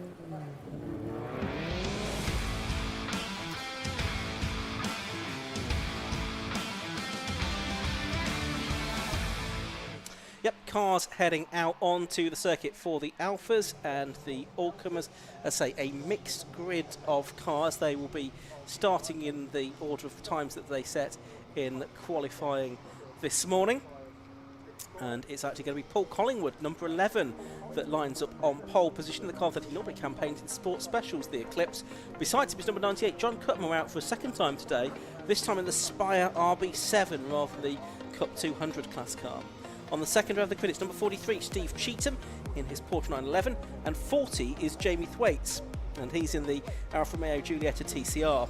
Third row of the grid, so he's the first of the Alphas. Third row, 64, Anton Landon in the Sienna, and number 10, Nigel Brown in the Silver Phaser. On the fourth row of the grid, it's the next of the Alphas. That's number 33, Toby Broom, who we reckon is already the champion, and 87, Jack Berry. On the fifth row of the grid, it's number 20, Mark Goodwin, and 57, Paul Plant. Row 6 is 79, Dave Messenger, and 40, Andy Page. On row 7 of the grid, it's 30, Stacey Dennis, and 90, John Hobbs. Row 8 is 59, Mark Skeggs, and 18, Nathan Bignell. Row 9 is number 9, Richard Ford, and 215, Thomas Ladage. Row 10 is 715, James Powell, and 92, Lee Keneally. And row 11, number treble 8, Stuart Entwistle, completing the field in his Porsche 911 as well. So that's the way the grid lines up. I say it's a mixed grid of all-comers cars, including a handful from the Sport Specials Championship and the Alfa Romeos as well. So they're all mixed together. As we say, Toby Broom already, I think, provisionally confirmed as the Alfa Romeo champion. Richard Ford, Edward Robinson, Jamie Thwaites look like they're going to take their respective classes this season, as well as the cars come round onto the grid, Johnny. This is a race I know you're looking forward to because you love an Alpha, don't you? I do like an Alpha, Ian, and there are all sorts of different ages of that type of manufacturer as well. But I kind of quite like the Allcomers stirred in with them too, because that adds another element of unpredictability, of jeopardy potentially as well. And actually, some of the eye lines of these cars, you compare a Giulietta on the second row with the front row, and we're talking probably about a foot between the different. So regulars in the Alpha Championship will know, I'm sure, the cars that they're up against, let's say, every 2 or 3 weeks or so. But keeping an eye for the smaller cars that are more difficult to spot will certainly keep them their attentions very, very alert indeed for the full duration of the race. Some confusion around the pit lane. Stuart Entwistle was late leaving the assembly area, and I think was supposed to stop at the timing line in the pit lane, but has failed to do so. So he's now sort of stops a bit further down. So hopefully he'll stay there and enjoy the race from the pit lane when the race gets underway. Last few rows of cars coming into position then. We'll keep an eye on what's going on in the overall classification. We'll keep an eye on what's going on in the Alphas as well, and any developments within the Alpha Road Championship. I say it's the final event of the season for the Alphas, a 5-meeting calendar that they have had this year. Green flag waved at the back, red lights are on. Wait for them to go out, which they do now. And off they go, and it's the two cars from the front row of the grid that streak off into the lead. John Cutmore in that Spire RB7 makes the best of the starts. He's slotted in ahead of Paul Collingwood as they head into Oulton corner for the first time. And we've got obviously 7 of the Alphas in there as well. It looks like it is the Jamie Thwaites car, the Giulietta TCR car, that's the best of those. He's just ahead of Nigel Brown's Silver Phaser at the moment. And then it's the 33 car of Toby Broom, already we think the champion, who is second best of the Alphas. Looks like Andy Page in his modified class car, the older shape of Giulietta, the 116 car. He has moved his way up a position or two as well in the early stages of this race. But they head off down towards Shell, and that Spire RB7, that really did get away very quickly, didn't it, Johnny? Sounds superb, the leading 2 cars, in fact, coming out of Shell Oil's hairpin there and past our locked-off camera, but also microphone as well. So all sorts of different engine notes and tones with this mixed-up grid. Lots of curb there being taken by Andy Page in his Giulietta 116 that you've already mentioned. And that didn't seem to affect its speed through Britain chicane too badly. Here is Jamie Thwaites then, taking pole in the Alpha element of the grid, but that unusual scenario of still having to start on the left-hand side of the grid. Now there's an early problem, though, for the number 78 car, which is touring almost to a standstill. This is the Robinson 156. And that's important because he was leading the class championship in the Twin Spark Cup, but he did have quite a big gap in the points over Gary Jackson, so I think he may well already, in fact, have done enough to wrap up the championship, which is probably just as well given his very early demise in this race. There's Jamie Thwaites, who leads the Alfa Romeo Parkins race, and there's Giulietta TCR. But Paul Plant's off the circuit as well now. Looks like he's been into the barriers there in the number 57 car. Green flags waving, but yeah, there's definitely some signs of damage there. It looks like the boot is almost not quite closed properly as well there, so that's something that he'll need to be mindful of, possibly just call into the pits to get that checked over at the end of this first lap of racing. It's a 20-minute race, by the way, for the Alphas and the Allcomers. Just starting lap 2 here, but it's John Cutmore leading by 1.3 seconds at the start of the lap. We've got a nice little battle here going on down the order. That's Toby Bignell and the little Alpha 33, number 18. Great to see one of those out. We used to see so many of the Alpha 33s in the Alpha Championship, but sadly over the years they've all disappeared one way or another. They're still out there, but I'm not sure necessarily anyone wants to race them at this sort of speed and with this amount of competition. But I did stand out for me in the paddock. Quick little walk around during the lunch break and took a few snaps of that because they are increasingly rare. As the Giulietta 116 of Andy Page heads out of Shell Oil's hairpin. Now they'll be heading by yellow flags because of the Edward Robinson stranded 156. That is effectively at Island Bend now, and I reckon the Paul Plant moment happened at Druids. Side by side here, Ian. Yeah, and it's a change. I think it's Jack Berry getting up ahead of the number 33 car of Toby Broom, so that's a change of position. They are in different classes. Jack Berry in that Mito is in the modified class, so that's kind of expected that he would get ahead of Toby Broom, who's in the Power Trophy starting out the season in the Twin Spark Cup, but switched up as the season went on. But that fantastic looking modified car of Jack Berry, number 87, the 2-litre Mito, that's up to second position within the Alphas, as we've got the time screen is now saying Anton Landon's taken the lead, but I've just looked and I could definitely see Paul Collingwood and John Cutmore out of the window, so or certainly could see Paul Collingwood out the window, so possibly an issue with the TSL timing screen at the moment, so we'll see if they can sort that out. Could be transponder issues or something like that. Coming towards us on screen now is the number 14 car, as the timing screen's now sorted itself out of Andy Page, and here is the 715 car, the 215 car, I beg your pardon, which is not actually, it's number 2 in our programmes, isn't it? That's the Thomas Laudage Alfa Romeo 4C.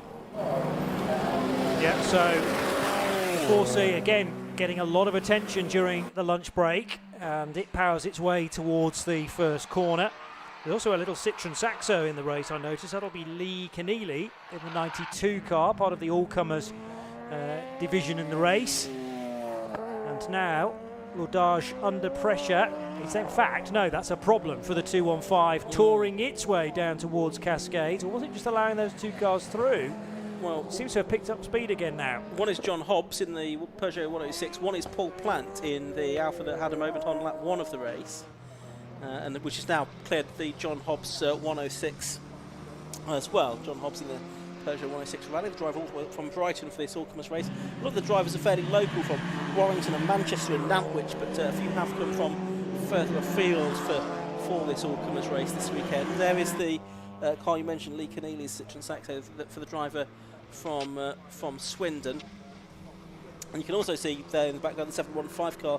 That's James Powell's Alfa 147 as well in the Twin Spark Cup, which is for the most standard of specification of Alphas in this championship.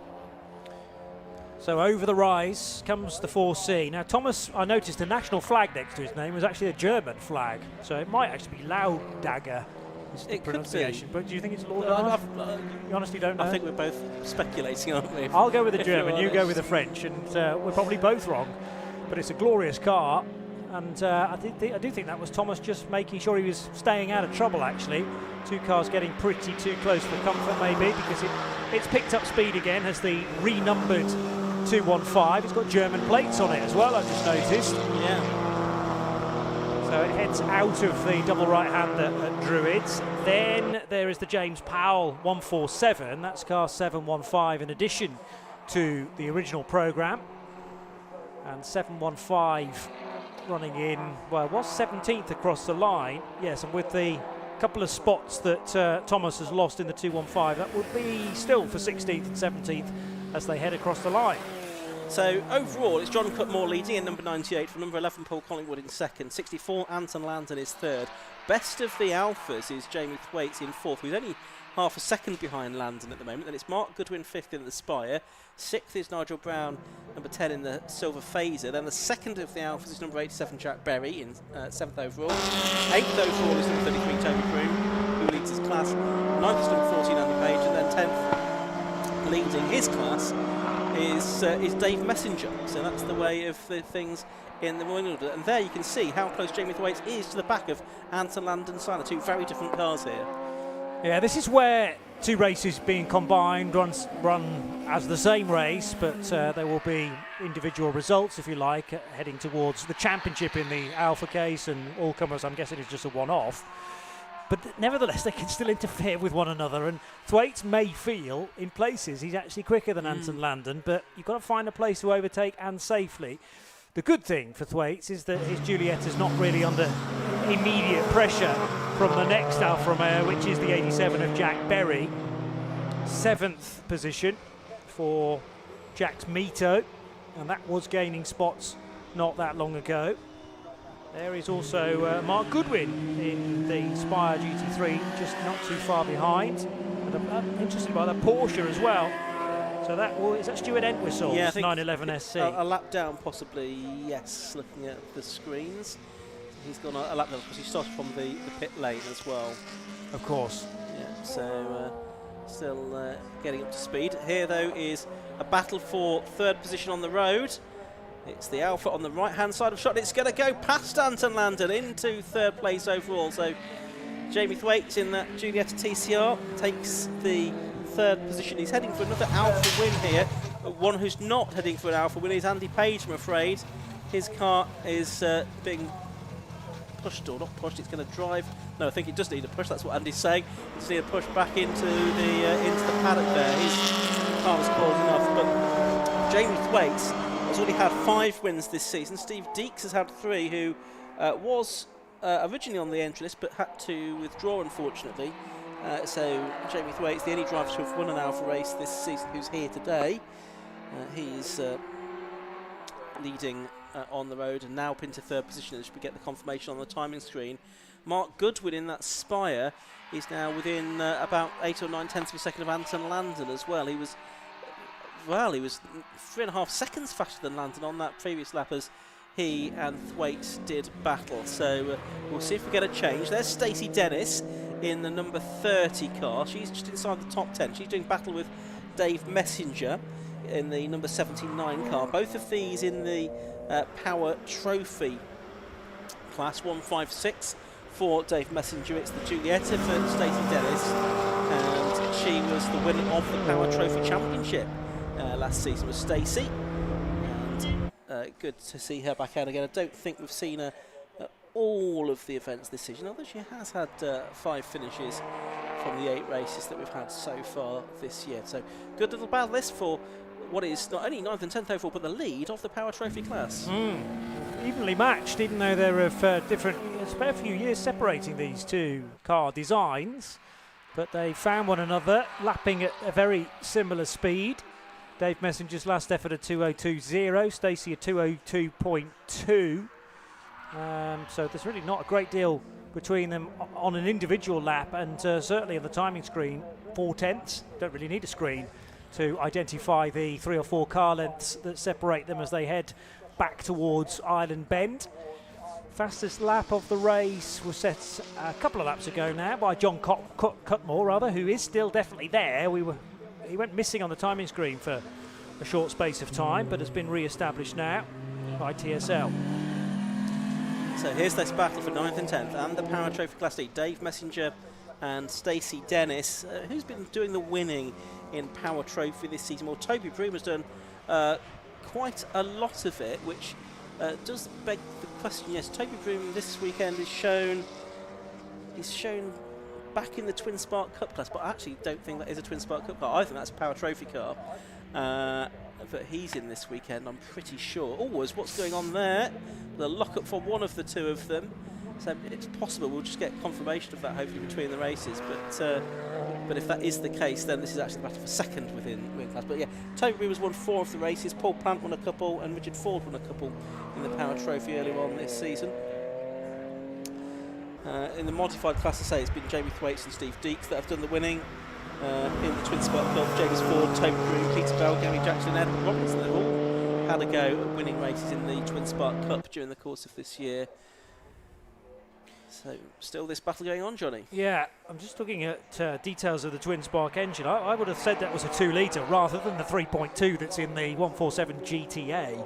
So I think you're right in that will be in the similar class to these 2 cars. So what are we talking as the gap then from Broom 21 seconds back to this dice, if indeed it is for second and third within the Power Trophy. Thwaites leads the Alpha division overall, and the all-comers race is still in the hands of John Cutmore comfortably, because he's 5 seconds quicker than everybody else right now, quicker than Paul Collingwood's Eclipse. The Gainsborough man still also with a decent margin now over the Thwaites Alpha. That's 6.5 seconds the difference. But I'm impressed, I was impressed with that overtake from Jamie Thwaites on the number 20 car of Mark Goodwin. I think Goodwin made it relatively easy for him, but the gap's opening up now to almost 3 seconds. So here they come up towards the Britain chicane. This is for the 7th time in their race. The leaders have already completed 7 laps. and going on to their 8th lap, but these are working lap 7, and it's a nice little battle between these two. Dave Messenger, very experienced racer in the Alfa Romeo Championship. He's been around for a long time in various different cars that he's campaigned over the years. And Stacey Dennis behind him, who is 40 years of age, from Horsham, an operations manager. She's a goalkeeper for her local ladies football team. She's been racing for 10 years. She had success last year, say, winning the Power Trophy class. And she does say that her favourite circuit is Oulton Park, because it's up, it's down, it's twisty, it's fast. And what more can you want out of a racetrack than all that? of those boxes are ticked, full Yeah. sure. Yeah, and this is the ex-Barry McMahon car that she's campaigning. It's also it's fast, yes, but it's also fairly slow in places as well, and that makes car setup particularly tricky. In which direction do you go? And it sounds like there was quite a lot of change for some cars in other classes earlier on in the day, from yesterday to today, from qualifying into the races as well. A tweak can often be the absolute answer you were chasing, or it can be a horrendous move in the wrong direction, and once you get to the race, there's very little you can do about it. Interesting that John Cutmore, who's just, as you've seen, lapped those two Alphas, has done his best lap of the race, a 1:46.459 in traffic. And he's gone nearly 2 seconds faster than he went in that car in qualifying as well. So he's really flying, is John Cutmore in that Spire RB7, a car that's been developed for racing outside of 750 Motor Club racing, normally, with things like the magnificent Sevens that's run by the Classic Sports Car Club, to race in that, which has a sort of open set of regulations that suits that Seven style of car, with a motorcycle engine developed by Paul Nightingale. Still, though, within the Alphas, this battle for, we think, second in class for 9th and 10th overall, Dave Messenger and Stacey Dennis, goes on, and Stacey's not yet able to find her way through past the very experienced Dave. I think she's faster in quite a number of places, though. Dave Messenger definitely under pressure as he locked his front tyres then into Knickerbrook. Can seemingly shake the Dennis Giulietta in this part of the lap. I would say after Knickerbrook and then through Druids and on to Lodge. The 156 is slightly better, but the Giulietta is totally with the red number 79 for the early phase of the lap. And actually Stacey's sticking with him on this lap as well. Yeah, and it looks like they're not too far away from being lapped by Jamie Thwaites either, because we saw him in the back shot. There's Paul Collingwood, who is second, 14 seconds behind John Cutmore in this race. Paul, a regular campaigner, race winner in the Sports Specials Championship, which doesn't have an Oulton Park date this year, so a few of the competitors in that championship have chosen to come here for a race today. And Paul Collingwood will shortly put a lap on these two Alphas in the Power Trophy class, and then Jamie Thwaites, who leads the Alphas in his modified class car, the TCR specification Giulietta. He looks like he's going to lap them before the end of the race, but that's not too far away now, only 3¼ minutes left. This could be a fairly delicate manoeuvre for Paul Collingwood. He'll have to be aware that these two Alphas up ahead are racing one another for second place in their class as well. Just a few more car lengths to catch up before he'll need to make some decisions as to how to clear them. Both blue flags will be waving as well, but Messenger and Dennis don't want to lose ground on one another. Also blue flags in the direction, I'm sure, of Stuart Entwistle's Porsche, which began the race from the pit lane.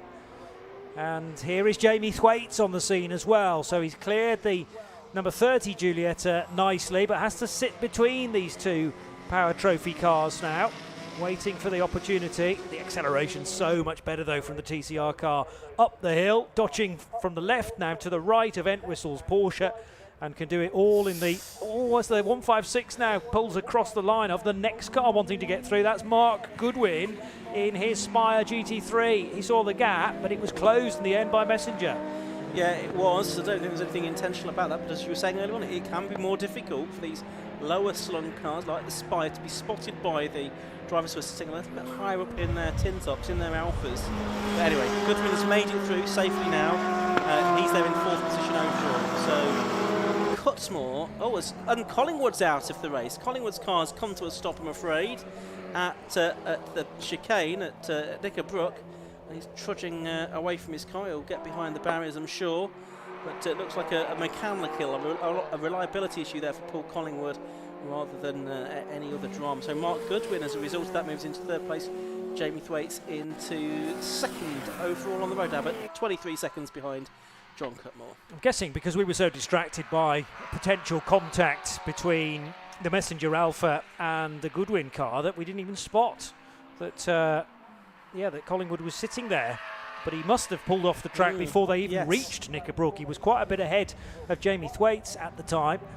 So presumably Paul Collingwood has just pulled off with a mechanical issue all on his own and thankfully found the escape road. So although there may be yellow flags initially there, after everyone's passed it a few times, I'm sure overtaking will be permitted again, although will we have enough time on the clock for that to happen? Exactly, only 3/4 of a minute left. Where is John Cutmore around the lap now? Is he going to get one more lap, or is this going to be the final lap of the race, potentially? We'll try and figure that out in a moment. Here's this battle still going on, though, between Messenger and Dennis. It's not really been, unfortunately, changes of positions between them. All the drivers have said already in interviews post-race that Oulton is a difficult circuit to pass on. Now here is John Cutmore. He's just coming up to Dearly now, only 15 seconds away from the end of the race, and he gets the last lap board. So one more lap to go for John Cutmore and everyone else behind him, and probably a few cars ahead of him as well that he's lapping, including he's just put a lap on the 215 Thomas Lordage, possibly Alpha 4C. Which has just been lapped, I think, for a second time now by John Cutmore, in actual fact. But time's now counted down to 0. So a chance for John Cutmore to enjoy this final circuit of the full Oulton Park configuration in the sunshine. Dave Messenger, Stacey Dennis, not yet decided, and they will go round one more time. Dennis is very, very close again to Dave's car. Paul Collingwood's number 11 is greyed out on our scoring tower. The Eclipse no longer in the race, so they're automatically going to move up a couple of overall positions, up to 8th and 9th places now. It's worth just saying that Jamie Thwaites on the last lap did a new personal best lap, fastest Alpha lap of the race, 1:47.882, which is a lap record as well, beating Barry McMahon's 1:49.50. So by nearly 2 seconds, actually. So that's a very good lap for Jamie Thwaites in that Alpha Giulietta TCR car. TCR tyres on it as well as in sizes. I think they all run on Goodyears, these cars, but there's a nice bit of width to those slick racing tyres on a TCR machine, plus the extra power that was displayed perfectly coming out of the Britain chicane a couple of laps ago as he just hauled past Dave Messenger. No competition at all there. But no stopping John Cutmore, on the other hand, winning the all-comers race, winning things overall, heading into the final corner now. Stacey Dennis still not by Dave Messenger in the meantime. And Anton Landon about to lap them as well. But John Cutmore just through the final corner now and takes the checkered flag to take a dominant victory in the 750 Motor Club all-comers part of this race. Jamie Thwaites should come home as winner of the Alphas. He's heading into the final corner now in his TCR car, and just waiting for him to appear, which he does now. So he takes the checkered flag to win the Alfa Romeo part of the race. Congratulations to him. Mark Goodwin takes 3rd position overall in the Spire, and then we'll have to wait for Anton Landon to come through. Here he is in 4th place, in between now these two Power Trophy combatants. Nigel Brown's already got across the line, and so too has Toby Broom as well. So Toby Broom, another, we think, class win there to certainly make sure of the overall championship this season, with one race still to go later on today. There's Anton Landon just heading up, so he's going to be 4th. And then we've got these two 8th and 9th over the lines, a couple of, one lap down. And I think the only other finisher in the top 10 to come across the line still is Jack Berry, Richard Ford's just come through in the number 9 car. He's a lap or two down, and then it's Jack Berry that we're still waiting for, I think. I'm just wondering if he's still due to come through, or if he's had a problem on the final lap. But anyway, that's the first Alpha and all-comers race of the day. There's Nathan Bignell in the little Alpha 33 across the line. Paul Plant coming through as well. They are 11th and 12th overall. There's Stuart Entwistle in the one surviving Porsche. Sadly, Steve Cheatham's car didn't make the start of that race, which would have been its race debut in his hands. And yeah, we've not seen Berry yet confirmed. I think there is another car just arriving up at Lodge. Got a couple of cars, in fact, arriving up at Lodge. And yeah, one of them is Jack Berry, who finally comes through to take 5th place in the number 87 Mito. So congratulations to him on 2nd place within the modified class of the Alfa Romeo Championship. John Cutmore already making his way into Parc Ferme at the end of that race. So let's have a look at the results. Number 98, John Cutmore, the winner at the end of 12 laps, beating number 40, Jamie Thwaites, the first of the Alphas, by 22.5 seconds. Third was number 20, Mark Goodwin. Fourth, number 64, Anton Landon. Fifth was number 87, Jack Berry, who was the last finisher on the leading lap. In 6th place was number 10, Nigel Brown, ahead of 33, Toby Broom, who was the Twin Spark Cup, sorry, not the Twin Spark, the Power Trophy winner in his Alfa Romeo 147 GTA, and therefore assured of the title. 79, Dave Messenger was 2nd in that class, and 30, Stacey Dennis was 3rd, 8th and 9th overall. Richard Ford rounding out the top 10. Then it was Nathan Bignell, Paul Plant, John Hobbs, Thomas Lordage, and then further back in 15th position we had Lee Keneally in the Saxo, James Powell in the 147 in the Twin Spark Cup class, then Stuart Entwistle with Paul Collingwood and Andy Page non-finishers, as well as Edward Robinson, who didn't even complete one lap of that Alfa Romeo race. They're back out again at 5 to 6 for their second and final race of the day and final race of the season for the Alphas. Coming up next, we're going to have the Takiwa Club Enduro Championship, the 100-minute race. So we've got that coming up next in a few moments' time, which should be a great spectacle, with, of course, mandatory driver changes or mandatory pit stops and driver changes for most of the teams, of course, some of which have success penalties to serve after previous meetings, and the championship on the verge of being decided. We'll tell you more about that in a moment. And then, of course, we go back to earlier categories. We go cycle back through the previous races. So 5 Club MX5 Cup, Nankang Tyre Sports 1000, Zamp Helmets Formula V, K-Tech Racing Clear Sport Championship, and the High-Tech Alfa Romeo Championship and All-Comers Race as well. Still plenty more to come this season though at Oulton Park, including, don't forget, 2nd of November. It's the Neo Howard Stages Rally here at Oulton Park, an annual event that has become. Always spectacular, and it's combined, of course, with the fireworks celebration that makes it such a popular event for spectators here at Oulton Park. So that's the stage rally, 2nd of November. That's something to look forward to here at Oulton Park in, just about 6 weeks' time now. A bit scary that Bonfire Night is so close, Johnny. I've seen quite a bit about Halloween recently. I thought, oh, that's a long way off, but Yes. that's probably 5 weeks, I Yeah. suppose, if fireworks Yeah, 5, weekend 6 is weeks. 6. Yes, I know. Time is ebbing away. It is. Ian. But let's not wish today away, because we've still let's got some not. cracking racing to come. I'm looking forward to the rest of the afternoon. Absolutely, with the Enduro coming up next, that should be well worth watching. 100-minute race, and not the biggest grid we've ever had for the Club Enduro, but it's quality that matters rather than quantity.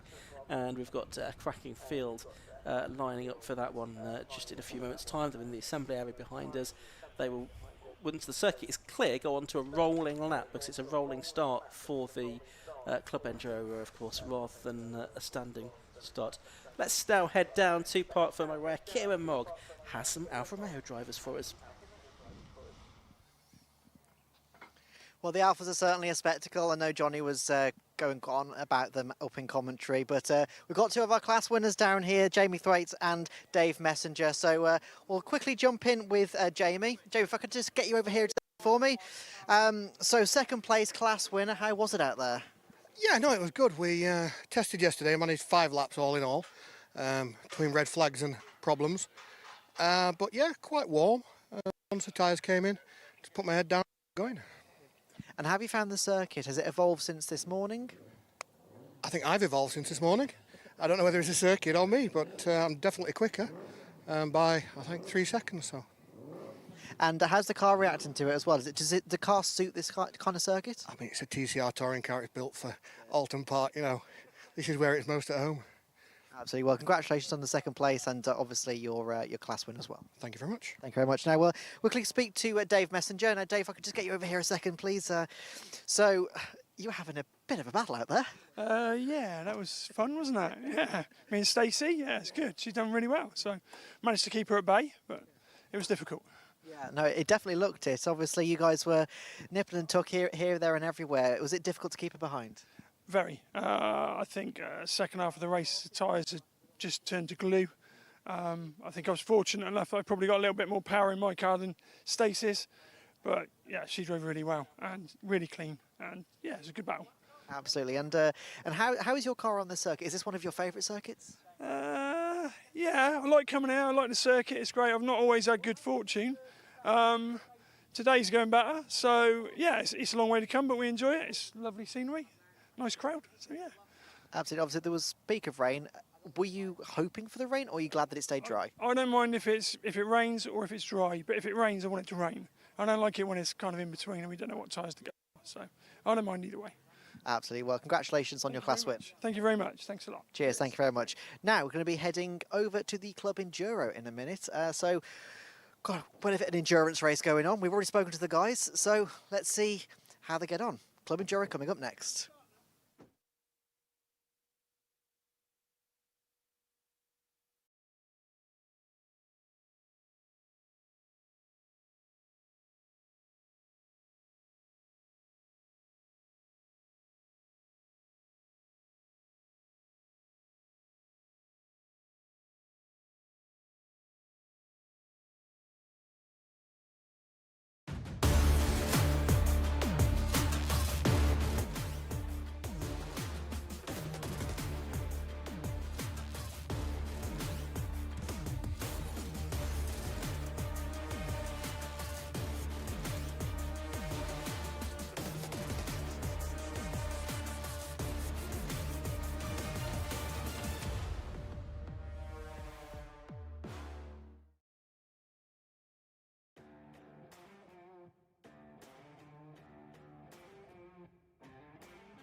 So the cars heading out onto the circuit for their rolling lap ahead of the Tagiwa Club Enduro Championship. Round 5 of this season, with just one more race to come after this.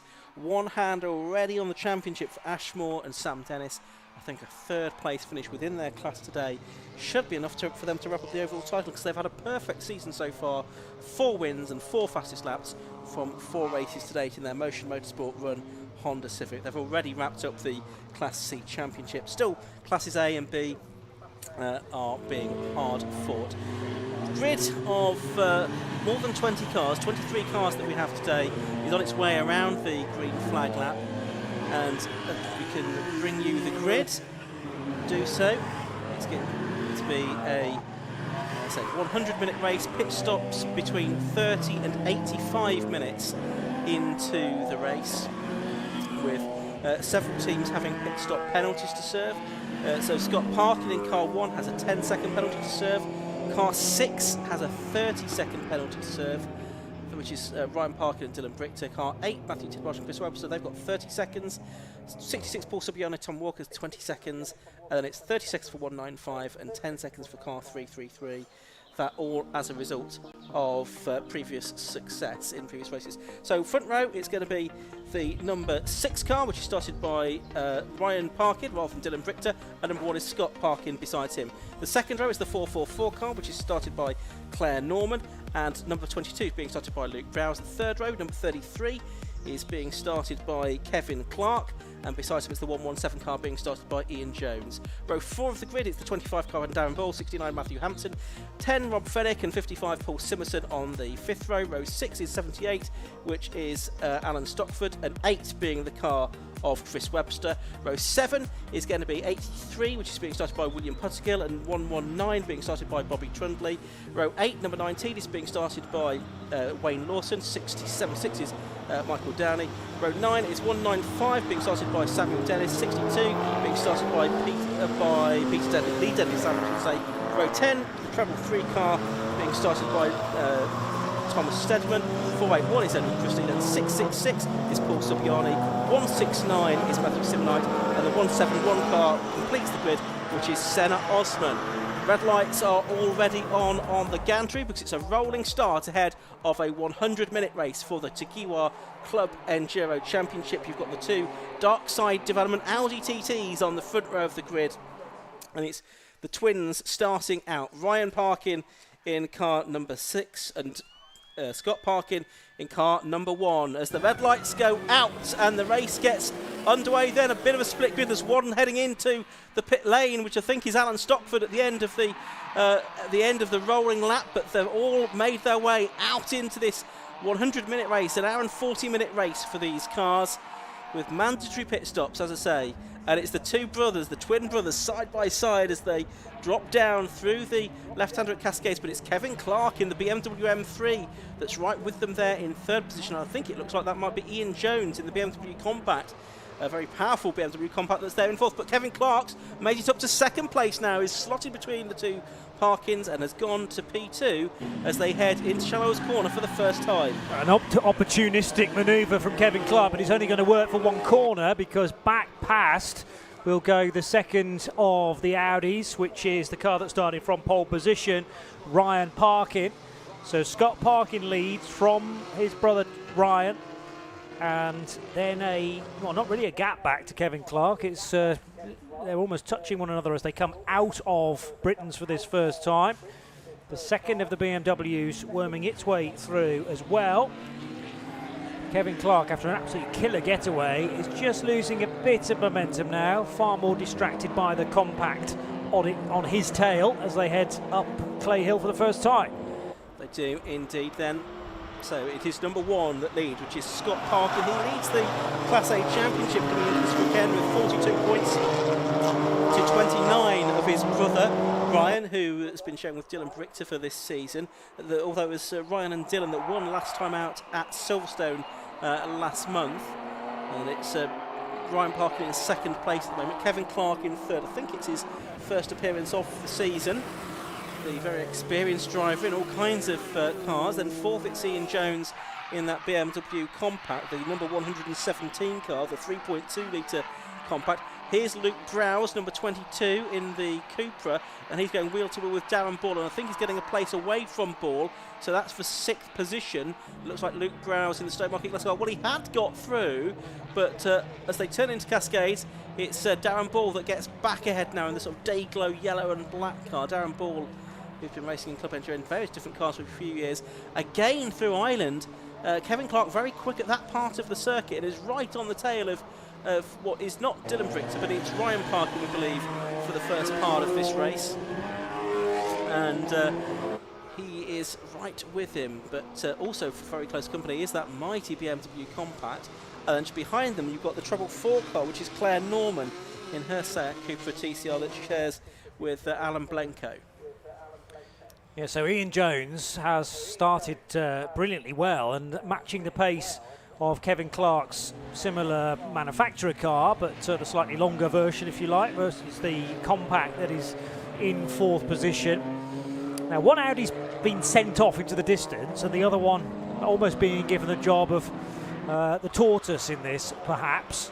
So the number 1 car of Scott Parkin is wasting no time whatsoever. However, Ryan Parkin just cannot shake the car of Kevin Clark, which was a relatively late addition to the field. He's sharing with Aldo Ritti in his E46 M3.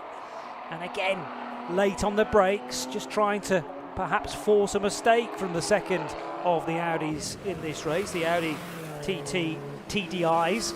BMW is going to try and run side by side with the Audi. Almost got his front wheels level, did Kevin Clark, with that of Ryan Parkin, but no way through at Old Hall. Might have a chance, though, this time round the outside of the avenue. Oh, there was a bit of side-to-side contact there, in fact, wheel arch to wheel arch, and that is what eventually gives Kevin Clark second position, but it wasn't without a touch. He got a much better run coming out of Old Hall corner and moves into second. Certainly does. So, exciting battling going on there. Let's have a look at what's happening in the classes. Class B, that's being led by Tidmarsh and Webster. That car, the number 8 car, being started by Chris Webster, who Matthew Tidmarsh was saying was the quickest of the 2 drivers in that car this weekend. And Class C, well, it's being led at the moment by Lee Deadly Sandler in number 62, the car that he's sharing with Andy Gay, the BMW 328i. So they're ahead of the car that's done all the winning this season in Class C, Sam Dennis and Ash Moore. But Dennis and Moore only need a 3rd place finish to wrap up the overall crown, I think, whatever anyone else can do in this race. Just a couple of other things to note about the pit stops as well. We've told you when they can take them, and that there's some success penalties. We also need to say there's going to be 3 minutes long, mandatory 3-minute pit stop for all of the teams. And one other fact that is highly relevant: you cannot take your pit stop behind the safety car. So sometimes drivers and teams can really sort of strategise and take advantage of a safety car period. Well, that element has largely been eliminated with the prohibition of taking your mandatory pit stop when the safety car is out. So the advantage that you might otherwise get through that, well, it's pretty much wiped out. There's the Class B leading car, the little Ginetta, which Kieran was enjoying in the pit lane earlier on. The number 8 car, the Flying Tangerine Racing machine. Ex-Ginetta Junior car from 9 years ago, we were hearing. And it's going very well, leading its class ahead of the Trundley and Ballesteros Audi, which is in 2nd place within that class. You could just about see Bobby Trundley's car in the background there. Another battle to keep your eye out for is still Claire Norman versus Darren Ball in the Cupra competition, if you like, to be the best of the Seat/Cupra brand. One is listed in the programme as a TCR. They're probably both TCRs, though, are they? They're that evenly matched. Yeah, I think the Darren Ball car. Yeah. So the treble 4 will at some point be handed over to Alan Blenko a little bit later on. There's a place change again there because the second of the Audis, Ryan Parkin, is back in front of Kevin Clark now. So Audi, BMW, back to where we were.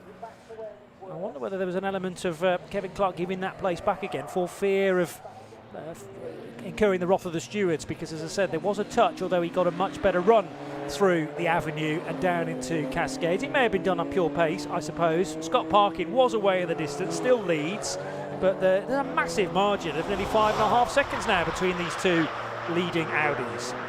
Yeah, that's right, as they turn their way through Druids for the 4th tunnel. I didn't notice the cars a bit further back came past our commentary box window a moment ago. The battle for the leading Class C was intense between Lee Dendy Sadler and Samuel Dennis, so possibly we'll be able to pick up on that as the race wears on. We're looking at the BMW battle now for 3rd position between the E46 M3 of Kevin Clark and the Ian Jones 3.2 litre BMW Compact, the number 117 car. And there's that gap back to the 4th place battle. That's Claire Norman and Darren Ball, and then not too far behind Luke Grouse in the Stowmarket Class car. So you've got the 3 similar Cupras all together there, very evenly matched. Then just behind them you've got the number 10 car, which is the Rob Fennick BMW M2 CS that he is sharing with Andrew Shepherd. So that's the battle there. You can just see going through, that's the Trundley, it is the Trundley at the stage of the race, Audi TT just going through in 12th position overall. Already nearly 10 minutes into this race, and Parkin, Scott Parkin, that is, getting away quite nicely, 6.4 seconds ahead of the rest of them. This could be a good opportunity for Darren Ball now to muscle his way ahead of Claire Norman. A very good sense of speed towards Britain's, but there just wasn't the real estate again to draw alongside. So some good defensive driving, but it's not particularly fast, so it's not hauling Claire Norman away from these additional 2 Cupras in behind. So they go through almost as one, and then the next car in the sequence is the 8th placed number 10 BMW M2, and that typically is one I didn't write down as the starting driver. Car 10. 10 is Rob Fenwick. Rob Fenwick started it. I can underline that then as we speak. Andrew Shepherd to come a little bit later on. Thank you for that. So Fenwick's almost joining the Cupra line. Oh, big lock up from Claire Norman, and that will give the places away. And I just wonder whether that was just the mere presence of Darren Ball, lap after lap, really pressurising in that situation. And 5th place, a big change around, because Claire Norman is actually going to rejoin in behind Robert Fenwick's BMW M2. Yeah, she's a very experienced racer actually, is Claire. She's been racing for more than 20 years. She started out with the BRSCC Road Saloons back in 2003. She's done VW Cup, she's done Masters Top Hat Racing, she's done CSE Swing 60, she's been the British Women Racing Drivers Club champion back in 2022, and the Senior Gold Star recipient in 2023 as well. So she's very experienced. And it's a Gen 1 Cupra TCR from 2018, 2-litre turbo, run by Alan Blenko Racing. Alan, of course, will be taking over the car for the second part of the race, the ex-British Touring Car Championship driver. There is the number 19 car going through. That is the Audi TT of Wayne Lawson at this stage of the race. James Pickford is going to be in it for the second part of it, but it looks like it's just lost a position to another orange car, and that is Michael Downey in the Porsche Boxster. Yeah, another similar move actually to Kevin Clark's earlier overtake for second place as it was at the time. So different speeds exiting Old Hall Corner, and then that pinch point where the road just jinks very slightly to the right at the avenue, but you have to get it set up then to take the natural racing line into Cascades. Too wide at Cascades can actually spit you out on the other side, because there is a crown in the road almost at Cascades, and you've got to make sure that you're in the groove, which actually the Porsche in this case was not, but was still able to take the position. So that is the Matthew Downey Boxster S, and behind the Audi TT of Wayne Lawson, with James Pickford still to come.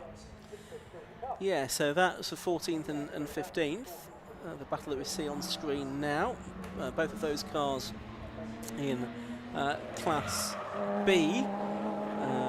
So battling for positions within that class. A bit further back in that class is Edward Christie in his E36 M3. There's the Class B leader just flashing through, shot in 11th place overall. That's Chris Webster, I should say, starting that car. Then it's Bobby Trundley in second, and third in that class is Will Pussergill in the Honda Civic Type R that he's sharing with Chris Nine. And those three have just gone through. And then the next two cars coming through should be the two orange cars, the Michael Downey Porsche and the Audi of Wayne Lawson. But we're going back to the car that's in second place, which is Ryan Parkin at the moment, number 6, sharing the car with Dylan Pringle. He'll be in the car later on in the race.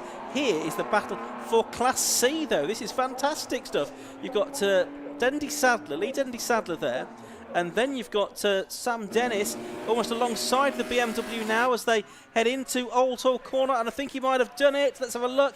Yes, he has. So Sam Dennis, number 195, takes the class lead in Class C in this Club Enduro race.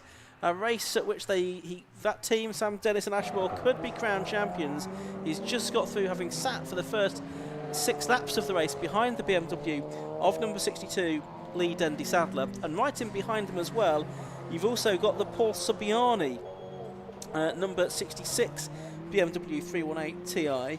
That's being shared with Tom Walker this weekend, not Johnny Hayes, who I imagine must be unable to take part this weekend. So Paul Subiani sharing with Tom Walker this weekend. But already now Sam Dennis has got through He's pulled out quite a few lengths over those two BMWs, and that really does sort of tend to suggest what other drivers have said. It's a very hard circuit to overtake on, even if you do have a bit more pace than your rivals.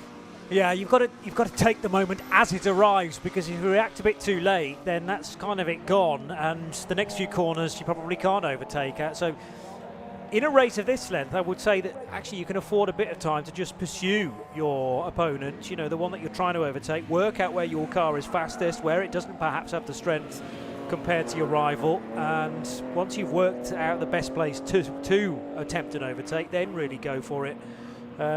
On the flip side, you will have wasted a bit of time then to cars further up the road, but that's what an endurance race allows you to do. Just think a little bit more rather than go at it hammer and tongs from the outset, as you might do in some of the 15-minute races we've got elsewhere in the day. Already nearly 15 minutes into this one though, so time is ticking on. The pit lane effectively opens at 30 minutes unless the safety car is out by that point, and then you're going to wait until it withdraws. Even longer, yes.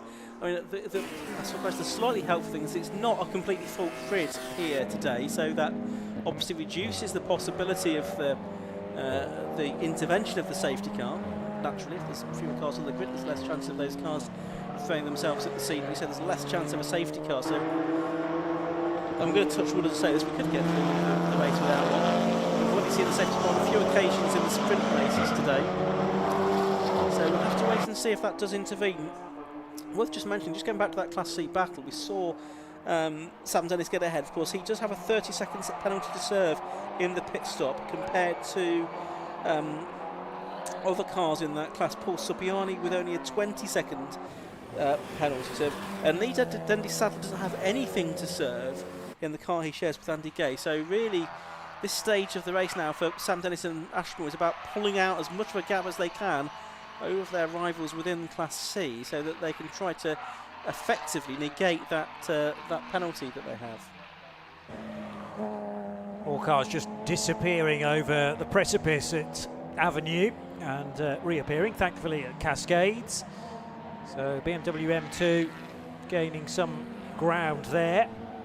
Rob Fenwick has driven well to this point in his number 10 car, and was able to capitalise on that very slight mistake from Claire Norman earlier on. Now the Dayglow Yellow Cupra was on the tail of a backmarker, I reckon, so that was Darren Ball trying to get through without, well, limiting the time lost to Ian Jones. And the Mazda number 169 is the next car that stands in a lot of the front runners' way. That is the 169 car of Simonite. So Matthew Simonite starting, James Mansell in that Class C car still to come later on. It was the Audi that I'd spotted, yes, which is about to be picked off as well by the all-green Browse car. Luke Browse driving for the first stint. Yeah, so through Druids they come. 78 car, that is the Matthew Stockford Audi RS3 LMS, the Team Dynamics customer run car for Alan Stockford, the ex-Paralympic skier, showing with the very experienced Honda, traditionally Honda racer, Alan James, but obviously racing this Audi with Matthew Stockford, as he has done all season. And they are actually third in the Class A Championship coming into this weekend, best of the cars behind the two Darkside development machines of Scott Parkin and Ryan Parkin, and level on points with Matthew Hampson and Andy Schultz coming into this weekend as far as the championship is concerned. Class B, as we've mentioned, it's Matthew Tidmarsh and Chris Webster leading that. Bobby Trundley and Sandro Ballester are second, and then it's Chris Nyland, Will Pusigill and Ryan Bensley in the third place car within that class. Ryan not racing this weekend, but Chris and Will Pusigill sharing the driving between them. There's Luke Browse going through. He's in sixth position in the Stowmarket glass-entered car.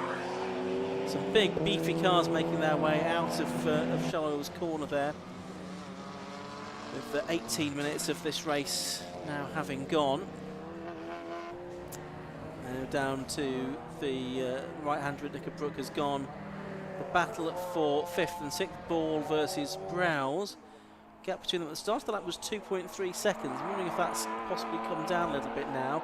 Now that's what's gone on there? Oh, that's some lappery, isn't it? That the race leader's doing. Yeah, I've got momentarily confused with the more beefy compact that's further up the order, the Ian Jones car. That's the 66 car, the car that's in Class C of Paul Subiani. New fastest lap of the race has gone to Kevin Clark in 3rd place now, a 1:48.251. Lap record for these cars around here is a 1:46.89, set by Will Stacey here a couple of years ago in the Lotus, at least that would have been. So was Kevin Clark able to pick up a toe here and there, either from back markers, or was he even close enough to be doing so on the Parkin Audi, and I mean Ryan Parkin rather than the race leader Scott, because a 1:48.2 on that particular lap was a full second faster than the 2 cars ahead. So there is scope yet for that gap to the second placed Audi to condense yet further, but Ian Jones isn't a million miles away either in the more beefy BMW compact. So Audi 2nd place ahead of Kevin Clark, getting larger in the mirrors now for Ryan Parkin. All of these Class A cars at the sharp end of the field. The fastest lap indicated on our scoring tower graphic as well. And Clark's checked out. That almost looked like a mistake from Ian Jones to have delayed very slightly the second of the BMWs. I mean, Clark does stand a good chance of a win here, I think, because although he's 3rd at the moment, he doesn't have any success penalty to serve because he's not done any rounds in the championship so far this season, whereas Scott Parkin's got a 10-second penalty. Ryan Parkin's got a 30-second penalty to reflect success they had in the previous round of the championship. So that will likely make a bit of a difference, certainly as we get into the closing stages of this race. What do we know about Aldo Ritti's potential pace when he takes the BMW over? I don't think he will be as quick as Kevin Clark, which probably isn't surprising because Kevin's a really good driver and a BMW specialist as well. BMW specialist, a long-time Eurocar racer. So I don't think Aldo's too shoddy, but I don't think he'll quite have the pace that Kevin does. So yeah, again, that's something to bear in mind. But obviously Scott Parkin's doing the whole race solo, so his pace should be predictable and consistent throughout, and Dylan Brichter and Ryan Parkin, I think that they're both much of a muchness in terms of their lap times as well, so I think again they'll be fairly consistent the whole race long. There's the Class C leader and the sort of champion-elect being lapped, Samuel Dennis and Ash Moore. They're looking to get a perfect run. It'd be nice to finish the season unbeaten in Class C, wouldn't it? They've taken every race win and every fastest lap so far. Just looking to see if they've got the best fastest lap in Class C as well. Yes, they have so far, so they're looking good. I mean, there's still 78 minutes to go, but it's looking like Sam Dennis and Ashmore could make it 5 wins and fastest laps in a row if things continue in the same vein as they've started here. But for the moment, watching this battle for 2nd, Ryan Parkin and Kevin Clark. When they do eventually pit, will they change tyres as well, or keep the same set of tyres they've got on? Unusual. I mean, I guess the one unknown is actually hard for us to tell here is the weather. Yes. So we get a change of weather at any point during this race, because the forecast I saw indicated between 2 and 3 o'clock it might start to rain here. So that could prompt a change in strategy for some. But no, normally there'll be refuelling. Okay. But no change in tyres unless obviously there's a damage to a tyre or something like that. I think we did see in the last meeting itself some tyre changes going on, but that was really the exception rather than the rule. And I'm guessing that they're all going to be 5 studs to undo and do up again as well. So if you're going to do a 4 tyre change, that starts to compromise your 3-minute essential time to be spending in the pit lane. But yeah, and of course you can't be doing that while you're refueling as well, so you've got okay, yes, the time will be adding up. So yeah, so there's different things you can do in the pit stop which will obviously glean benefits, but are they going to essentially delay you in the pit lane? You want something that's not going to take any longer than, well, it's not even 3 minutes stopped, is it? Because that's also traversing the pit lane from the white line to white line. And the careful bit of timing will have been done, I'm sure, as to how long it takes for the car to leave your pit stall or your expected stopping position and the end of pit road, so you don't breach the 3 minutes. Very, very wide approach there for Ryan Parkin in his number 6 Audi, almost putting the front left tyre onto the grass. I don't think he quite did that, but it was over the white line. Not really a track limits issue, more of a grip potential problem, as he's now going to go to the high side of, now that's either a Porsche Cayman, it is a Porsche Cayman, I was confusing it with another Audi that's a similar colour. So that's the 76 Cayman of Michael Downey doing this race solo, and actually very little time lost there by Kevin Clark. He got through in more or less the same position. Yep, certainly did, as they lap that Downey Porsche, the orange car. Driver coming down from north of the border. He was inspired by his dad to go racing.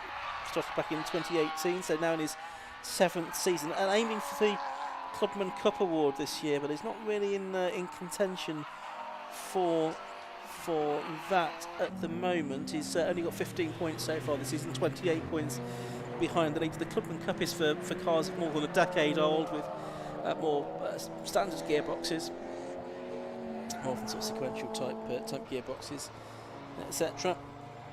But Michael Downey, with quite a lot of experience in this particular Convention Championship now. There's the second and third cars going through, powering away. There's Downey in the orange Porsche Boxster, turning his way out of Shallow's corner, and a little battle going on. And is this 4 position? Yes, it is 4 position. And over the grass goes the Senna Osman car, the E30 BMW, the 171 car. Senna Osman showing that car with Jody House, the driver from Bromley, therefore loses the position that he briefly gained back to Matthew Simonite in the Mark III Mazda MX5, and they're shortly going to be lapped by Scott Parkin, as well as Ryan Parkin and Kevin Clark as well. There's Scott Parkin getting past them now.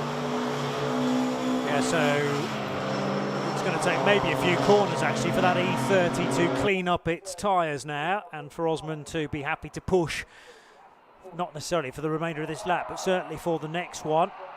Down towards the apex goes both Ryan Parkin and Kevin Clark in their Audi and BMWs respectively. Kevin Clark using a lot of power coming out of that corner, and the car just jumped sideways very slightly on its rear tyres towards the curb, but it was neatly controlled. Also ducking underneath the Mazda MX-5 of Matthew Simonite.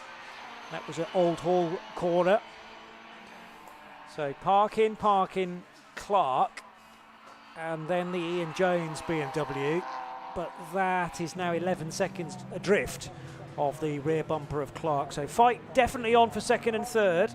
It could well continue on into the second stint, but remember that both of those cars will be changing their drivers for Dylan Brichter and for Aldo Ritti. Yes. Thank you. So I got there in the end. I thought I've got to look down to my notes rather than the printed programme. Aldo Ritti will take over the BMW. So that's all a bit up in the air as to how they will compare for the second stint, and indeed how long each of them gets. Indeed. Only 3 minutes or so away now from the pit window opening, so we'll see if anyone does go for an early stop in particular to try and steal a march on rivals potentially. Very interesting to see how the strategy does play out. It is just the one stop that they have in this race, so it's not as if there's multiple stops that have to be taken. Maybe, I guess, with the weather potentially being changeable, maybe you wouldn't want to take the stop too early, just in case the weather does change, and then you can do something at your pit stop to change it. But that would also depend on things like fuel loads, how far into the race you can go. Today's race won't stretch the cars quite as far to the limit as some rounds, because it's only a 100-minute race. Often we have 2-hour races, but we've had a variety of lengths of race this season. Some 75-minute race, or 75-minute race at the Transact Grand Prix circuit, and a 3-hour race we had earlier on this year as well. But this is just a 2-hour race, a 100-minute race, and that should be relatively straightforward for the teams to deal with. But there is this unknown of the weather forecast. I'll get the radar up on my phone in a moment, see what might be in store for us in the coming hour. I mean, at the start of the day, there was just a general thunderstorm warning because it's very difficult to forecast where a thunderstorm's next going to go. So that has to, by the Met Office, just be an overhanging threat. But as for actual wet weather, I mean, all around the skies look pretty promising. There's cloud, but there's no darkness approaching in a hurry. The other interesting thing for me is that Ryan Parkin and Kevin Clark have been hard at it, and I thought they'd be actually slowing one another up, but that gap to the race leader has been coming down progressively. It was 5.3 after 8 laps, 4.8, 3.1, it's now down to 2.7, so they're actually getting closer and closer to the leading Audi. Now, I've got the radar in front of me, and what it is showing me is that there is rain, some storms, some quite heavy rain heading in this general direction, but it looks, as things stand, like it might just skirt past Oulton Park. Almost as if there's a force field, there's an MSV force field keeping all the bad weather away. Absolutely.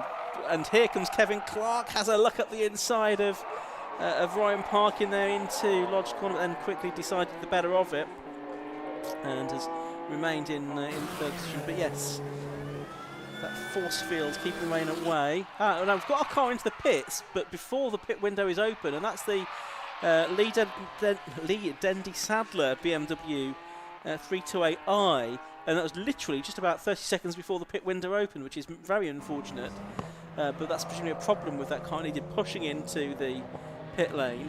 But the pit lane window is now, well, not yet, but in about 10 seconds it will be open for business, and drivers will be able to take their mandatory 3-minute stops should they wish.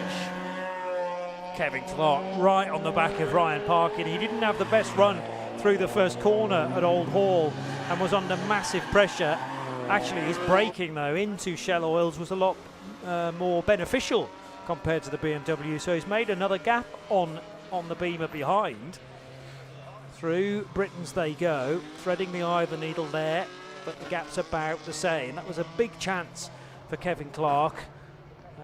He still holds the fastest lap. That was done 6 laps ago, and the gap has opened back up again, more to the region of 4 seconds between the two Parkin-driven TTs. And it looks like Claire Norman is that's in. Yes, she is. So first driver making a scheduled stop there by the looks of it. There's a time penalty for car 69, which is the Matthew Hampson BMW. That's the M2 for the CS Racing car, and that presumably is for track limits infringement. So for number 69 has got a 5-second penalty that will be added to its time. So the leader's coming towards the end of the lap, first time when the pit lane window is open. Is anyone going to take it? Well, Scott Parkin hasn't, Ryan Parkin hasn't, Kevin Clark hasn't. They all continue on for at least one more lap, with the pit window now having opened for the, was it going to be 55 minutes, I think we said it was going to be open during the course of this 100-minute race, between 30 and 85 minutes into it. And there is the car. Here we are, we're talking about tyre changes, and it looks like a tyre change is required on that Claire Norman and Alan Blencoe car.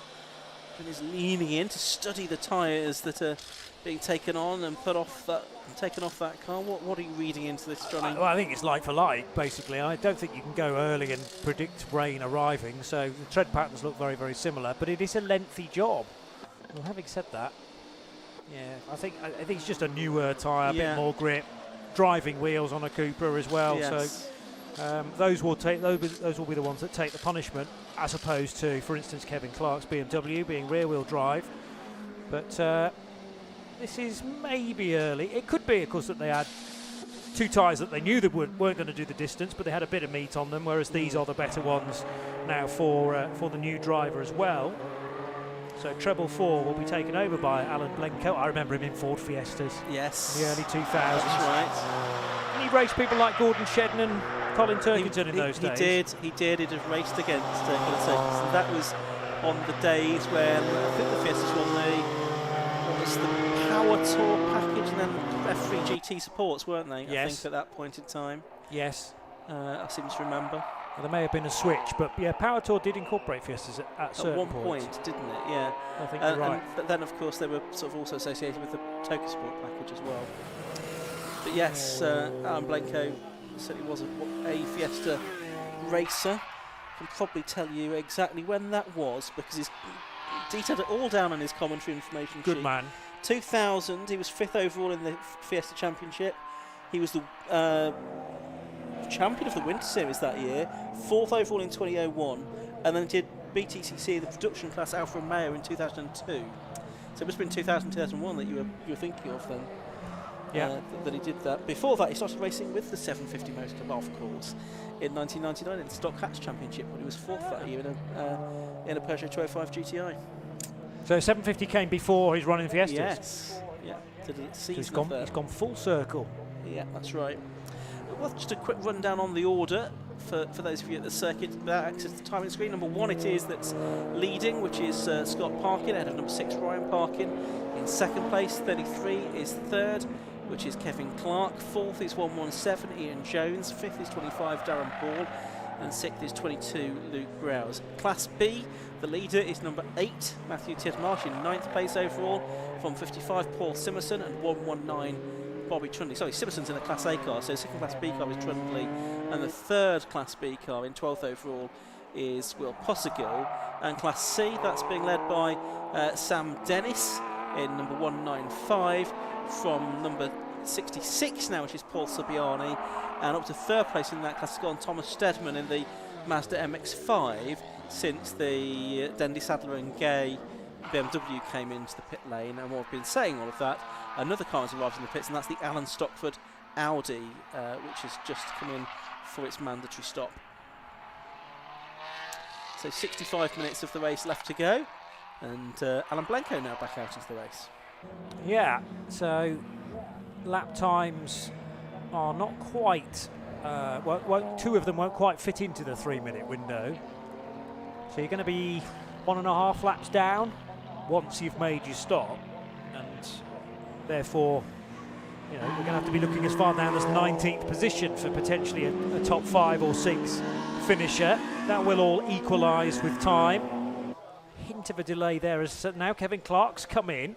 This was earlier than I expected, and is that Kevin yet to get out, in fact? Yes, he hadn't quite undone all his belts, I think. So Kevin can get out now, and the car's about to go up on the internal jacks with the airline readiness, but fuel first, as you've made the point, so fuel has to be done entirely separately from a potential tyre change. Oh, that's a fire extinguisher, I beg your pardon. So that was in readiness for anything untoward as the fuel was going in. Brakes look very, very hot because there are a couple of very hard stops around here. Ah, yes, and it's leaking something. Yes. So that's not brakes, is it? So that's potential overheating of engine, in fact. Yeah, some form of coolant or something pouring out there. But the steam or smoke is issuing from the top part of the wheel arch rather than the brake disc. Yeah, so it is.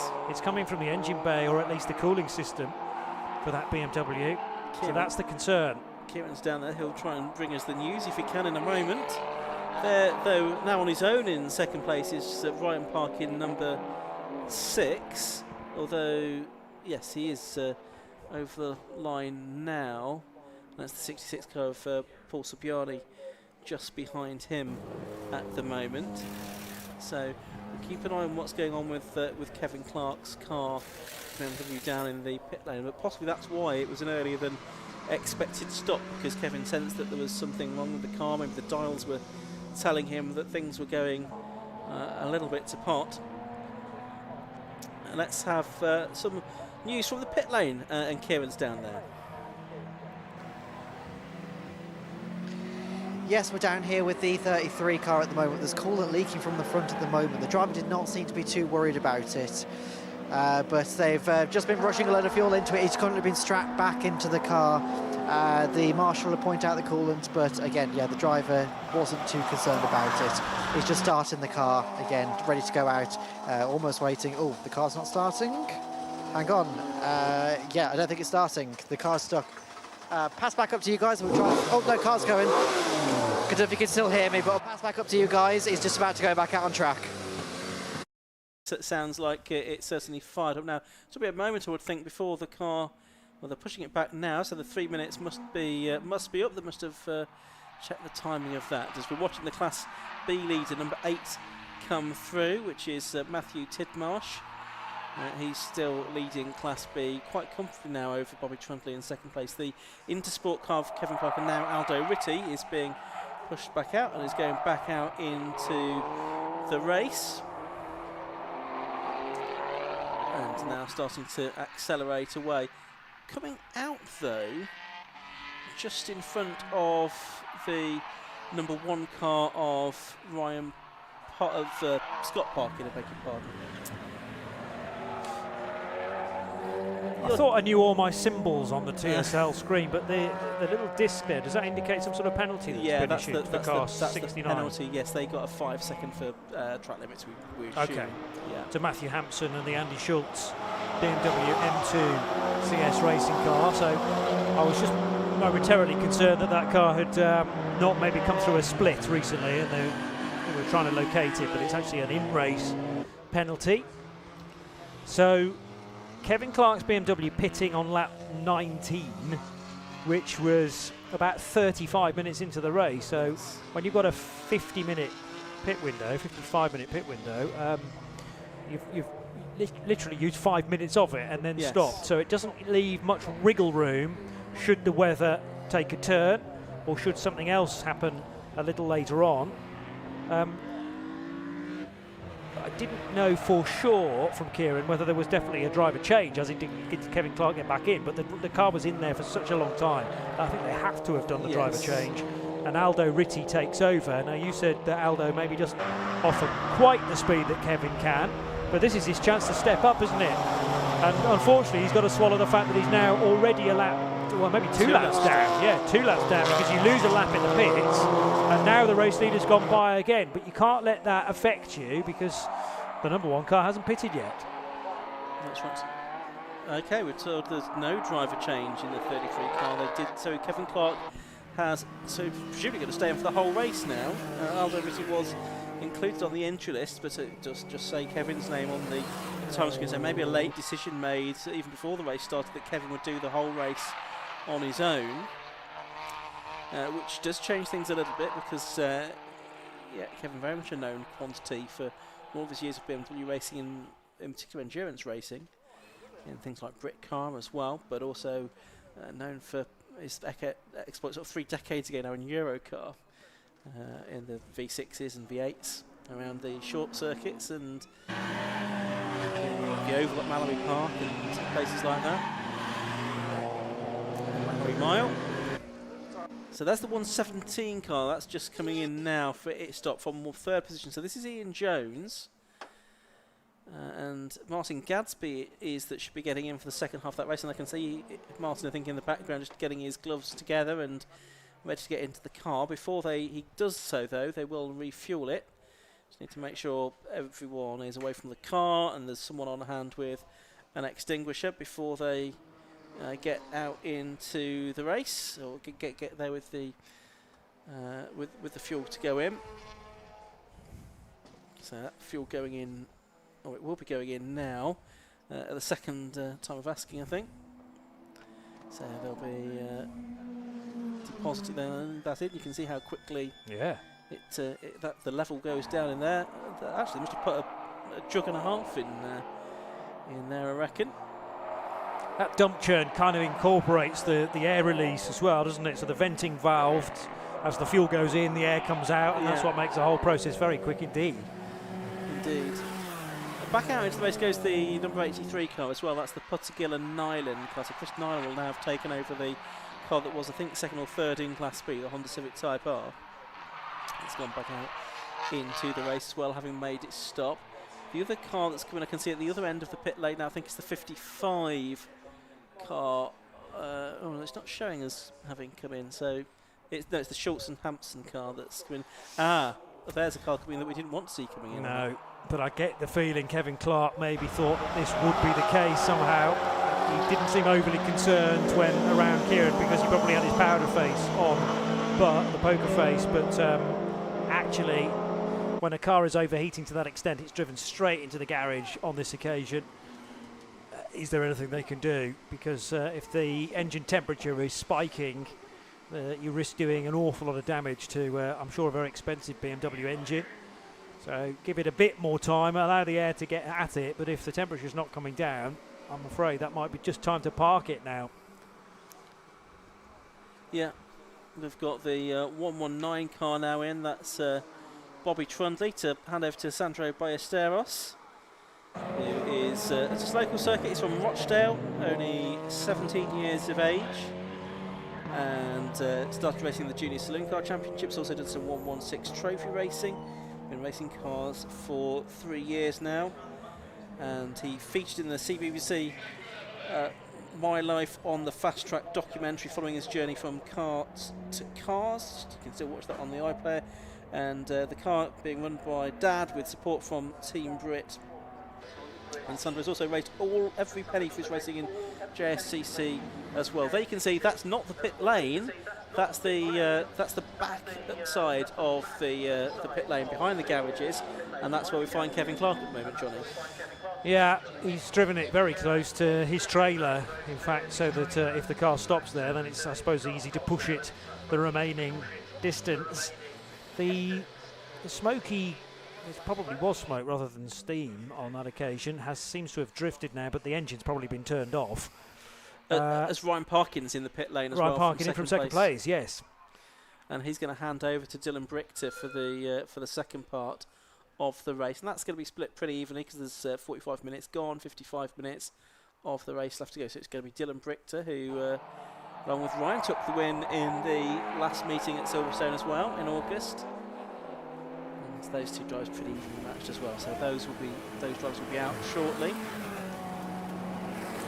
So Scott Parkin's still out there, and about probably now half a lap ahead of the car that's second place on the road, which is Darren Ball, who's yet to make his stop in his Cupra. And then you've got the Luke Browse Cupra just about half a second behind Darren Ball at the moment, as we're watching Alan Blanco in the 444 car down in 18th position on the moment after what I think was a slightly longer than sort of strictly necessary pit stop earlier on in the race, but Blanco down in 18th position at the moment. The car behind him on track is the 55 car of Paul Simerson in that BMW M4 GT4 for the driver from Nuneaton. Making some good progress after its stop now is the Gadsby-driven 117 BMW Compact. So Ian Jones got out of that. Martin Gadsby takes over, and the Bristolian is already up to 10th position with a stop under his belt. So that's good now to the finish for just under 54 minutes still to go. Cooper's still lapping at a very similar speed as well. Remember, there were 3 of them, now the 2 that have not yet stopped. So Darren Ball ahead of Luke Browse, up as high as 3rd and 4th now. Will become 2nd and 3rd, in fact, with the pit stopping Ryan Parkin. Handing over to Dylan Brichter as we speak. So that Audi as well going a lap down, as you automatically do with your pit stop. The leader is now completely in isolation on lap 25. The only car on, sorry, lap 26. The only car on lap 26 currently. Yeah, the 333 cars in the pit lane at the moment. That's the MX5 of Thomas Steadman handing over to Michael Hooper. A car that has a 10-second success penalty from the previous meeting. So obviously in the midst of the pit stops, we've got about probably half of the drivers have made a stop so far. Kevin Clark's obviously been in twice and looks to be out of the race, so still quite a few drivers yet to make their pit stops. It's not, sometimes you get a very busy pit window all of a sudden, very busy pit lane all of a sudden, but it's not been the case today. It looks like the drivers and the teams have staggered their pit stops quite well throughout this window, and there's still plenty of it open. Still another 37 minutes of the pit lane window remaining.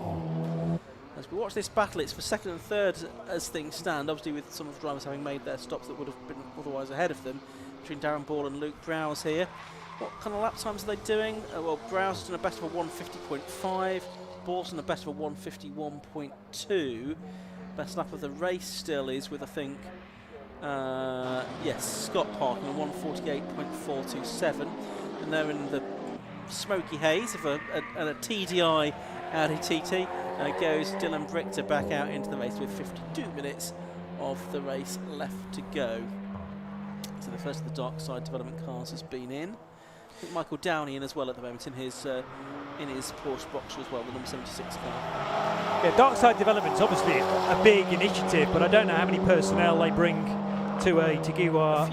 Okay, but could they service 2 cars at once, or is it a deliberate ploy to pit them a few minutes apart at least? Yeah, I think they could do. I think they could do 2 at once if they needed to, but probably safest not to if you don't need to. Well, they actually have the luxury to not need to at this stage, again, because of almost the orchestrated way that they've dictated this race from the off. Scott Parkin, it felt to me as if he was given the role of jetting off into the distance, whereas Ryan Parkin, he wasn't going slowly, but he wasn't going at the same speed as Scott, and almost acting as a rear gunner, just going fast enough, I suppose, to hold Kevin Clark up here and there. The other thing is, of course, Kevin Clark's actually sitting behind a car at close quarters, a very hot race car, for a significant chunk of time. So has that lack of fresh air to the BMW actually caused the overheating problem? Yeah, probably wouldn't have helped, wouldn't it? It's for certain. The fact that it's been in such close proximity to another car, the airflow will have been disrupted. Edward Christie is the third of those 3 cars that you can see on the circuit there, the number 48 481 Class B E36 M3 for the driver from London. Good. Let's head down to the pit lane, shall we? And Kieran is down there with one of the Parkin twins. Yes, I'm down here with Ryan. Seems like we just have 1 or 2 technical issues with Kieran's mic there. We'll be back down with him just as soon as we can to hear from Ryan Parkin, as it must be, because Scott's out on the circuit at present. We'll be back down with them just as soon as we can be. So we pretty much are halfway through this race now, just under 50 minutes left to go. It is Scott Parkin, number 1, that's leading from 25, Darren Ball, 22, Luke Browse. Actually, that's just changed. Yes, it has. Luke Browse has just got through.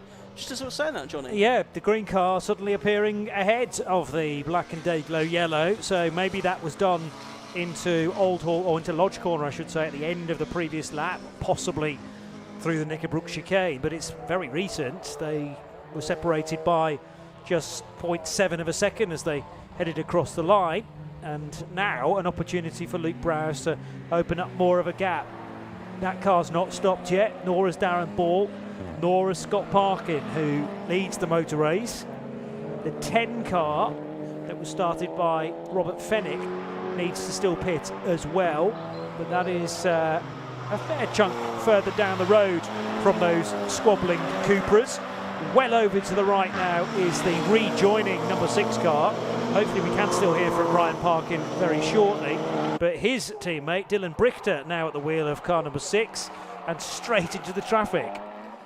Yeah, no respite for him, and even though there's not so much traffic as there might sometimes be, you still come across it fairly often, because there's quite a disparity in lap times from front to back. So the fastest cars in this race are doing well, the best lap time is 148.427 for Scott Parkin, and then going towards the back, yeah, sort of 2 minutes plus for some of the cars within Class C. The MX5s, for example, will be sort of north of 2 minutes in terms of their best lap times.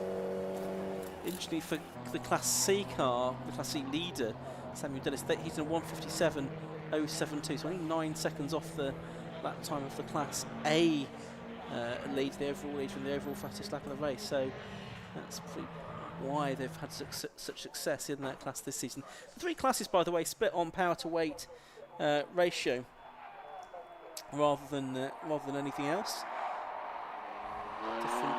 Different splits at 300 brake horsepower per tonne for Class A, 240 brake horsepower per tonne for Class B, and 180 brake horsepower per tonne maximum for Class C. There's some variation as well for forced induction engines as well. the general theme. It's power to weight ratio is measured on and sort of certified for the season. It has to be obviously tested to make sure that that teams are complying with the power to weight split. They have to display the minimum weight of the car, which is calculated based on how much power it puts out as well, and check that they comply with that on the weighing scales at each round of the championship as well. There's the Dark Side Developments car, number 1 now in. Scott parking into the pit lane then from the race lead. You can see the cold air blowing in just to try and prevent these cars from overheating.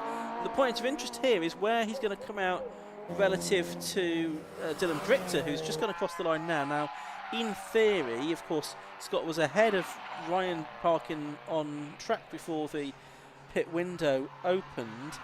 And, of course, Ryan and Dylan have got a 30-second pit stop penalty serve, whereas Scott's only got 10 seconds serve. So, really, if Scott doesn't come out in front of Dylan Brichter, then we know something's gone pretty badly wrong at the pit stop. Yeah, true. But those things can happen. So, it's a useful thing to measure between now and all the cars rejoining. He will have had to have done the pit stop within the next 30 minutes. 15 minutes from the end. Two BMWs very evenly matched. So this is the 10 car that hasn't yet stopped. 68 looking for a way to unlap itself. 69, is that the BMW? Yes, 62. Is it 62? 62, I'll get there in a minute. So 69, you're quite right first time. Hampson and Schultz. Hampson and Schultz, who have stopped, and they are looking to unlap themselves, as now the Audi, which is the Scott parking car, number 1, will retain Scott as its driver and head back into the race, just out of, there it is in fact, I was say out of your vision, but in ours, and it's in yours now as well. So back to the racetrack goes Scott parking. Everything will have cooled off, of course, so important to ease your way back into the stint, and actually a relative calm both in front and behind where the car has rejoined. Yeah, and well ahead of Dylan Brichter as well, who we could see it was sort of much further back around the lap as that car was going out as well. In fact, it's just coming across the line now, so can I see what the gap is between those two cars? Not easily, with the way that the TSL display works, so we'll get a feel on that as they come through next time as to exactly how big that gap is between you. So the 3 cars that are first, second and third are the 3 cars that have yet to stop now. That's 222 Luke Browse, number 10 Rob Fennick, and number 8 Matthew Titmarsh is the Class B leader. Class C is still being led by Sam Dennis and Ashmore. They've now made their stop, but they are still leading Class C and therefore well on their way to wrapping up the Club Enduro crown with a round to spare. So 44 minutes of the race left to go. There's still this sort of pseudo scrap going on, as Andy Schultz is going to try and, if he can, to get ahead of the sort of second M2. So Fennick is on lap 30 and Schultz is on lap 28. Make that 31 and 29 as they cross the line at times. So there is 2 laps between them. Schultz should be a little bit quicker. He's a faster drive than Matthew Hampson, who's taken the car over from. But these 2 cars, by definition, are very evenly matched, both the M2s, and it's seemingly difficult for Andy Schultz to find a way past here around this 2.6 mile Oulton Park International Circuit. BMWs shadowing each other's every move, so they arrive together into the Shell Oils hairpin now. So leading remains, or for the first time in fact, Luke Browse. It's still Luke Browse at the wheel of that green Seat after he made the move a little earlier on Darren Ball, and Darren has now pitted in the number 25 Cupra, not a Seat, Cupra. Fennick and Shepherd to become Shepherd, car number 10, the BMW, is also not yet a stopper, and benefiting from not paying a pit call is the Ginetta G40 that was receiving so much attention from Kieran Mogg earlier on. So that G40 heavily up-tuned into the overall top 3 now, but that will all equalise in due course. So the 10 BMW threatening to hold up a faster car here. The 69 of now Schultz, Andy Schultz, looking for a way by, but can't do it at the moment, and they're going by a much older BMW, the E30. Yeah, nice to see the different generations of BMW getting on for 30 years or so between them. At least 30 years between them, I guess. Right, it looks like Fenwick has come into the pits now with 41 minutes of the race left to go, so has come out of the race, out of second position, and that does free up then Andy Schultz in the number 69 car, unshackled as he now is by having that number 10 car ahead of him. So we've only got the Browse car, the Tidmarsh car, the Lawson and Pickford Audi TT, the Edward Christie BMW, and the Osman of the House E30 that we just saw. Those are the only cars left to make their mandatory pit stop, and they've got 25 minutes or so left to do that. It's one of the cars on screen now that hasn't made it stop. That's the number 19 car, the Wayne Lawson Audi TT, that is showing with James Pickford, the former single-seater racer. Wayne, who is 52 years of age, from Sleaford, company director, in his first season of racing, having done track days for 20 years. He's driven Ferrari Challenge cars around some of the greatest racetracks in the UK and Europe. But he's a wheelchair user. His car has hand controls, and it's prepared by Blackthorn Racing. And he's a freshly built car, this one, although it's based on a 2011 Audi TT chassis with a 2-litre turbo engine. Unbelievably, the floppy bollard, which is at Britain's chicane, had lasted almost an hour, but he got absolutely whacked by possibly a couple of cars at the same time and has now been completely flattened. But I can't believe it's remained standing until an hour into an hour and 40-minute race. Class B leaders into the pits, by the way, number 8, Matthew Tidmarsh, so he's now arrived in pit lane as well. So really hard now, just a few cars left to make their stops. Yeah. This is really taking the pressure off Luke Browse in the number 20 car. Paul to take over. That is a Seat Leon TCR for the drivers from Suffolk. And 25 just creeping through shot there, which is still Darren Ball. He's solo driving today. Worcestershire driver with his Cupra TCR, but with company. So heading up Clay Hill, that's going to be an interesting run to the end of the lap. And when these final stops are made, then we will get a true complexion, a true idea of which way this race is going. Well, you can kind of work that out, to be honest, anyway, because the 4th and the 5th placed Audis were separated by not very much at all for a whole host of laps in the early stages. I saw the gap coming down to as little as 2.7 seconds.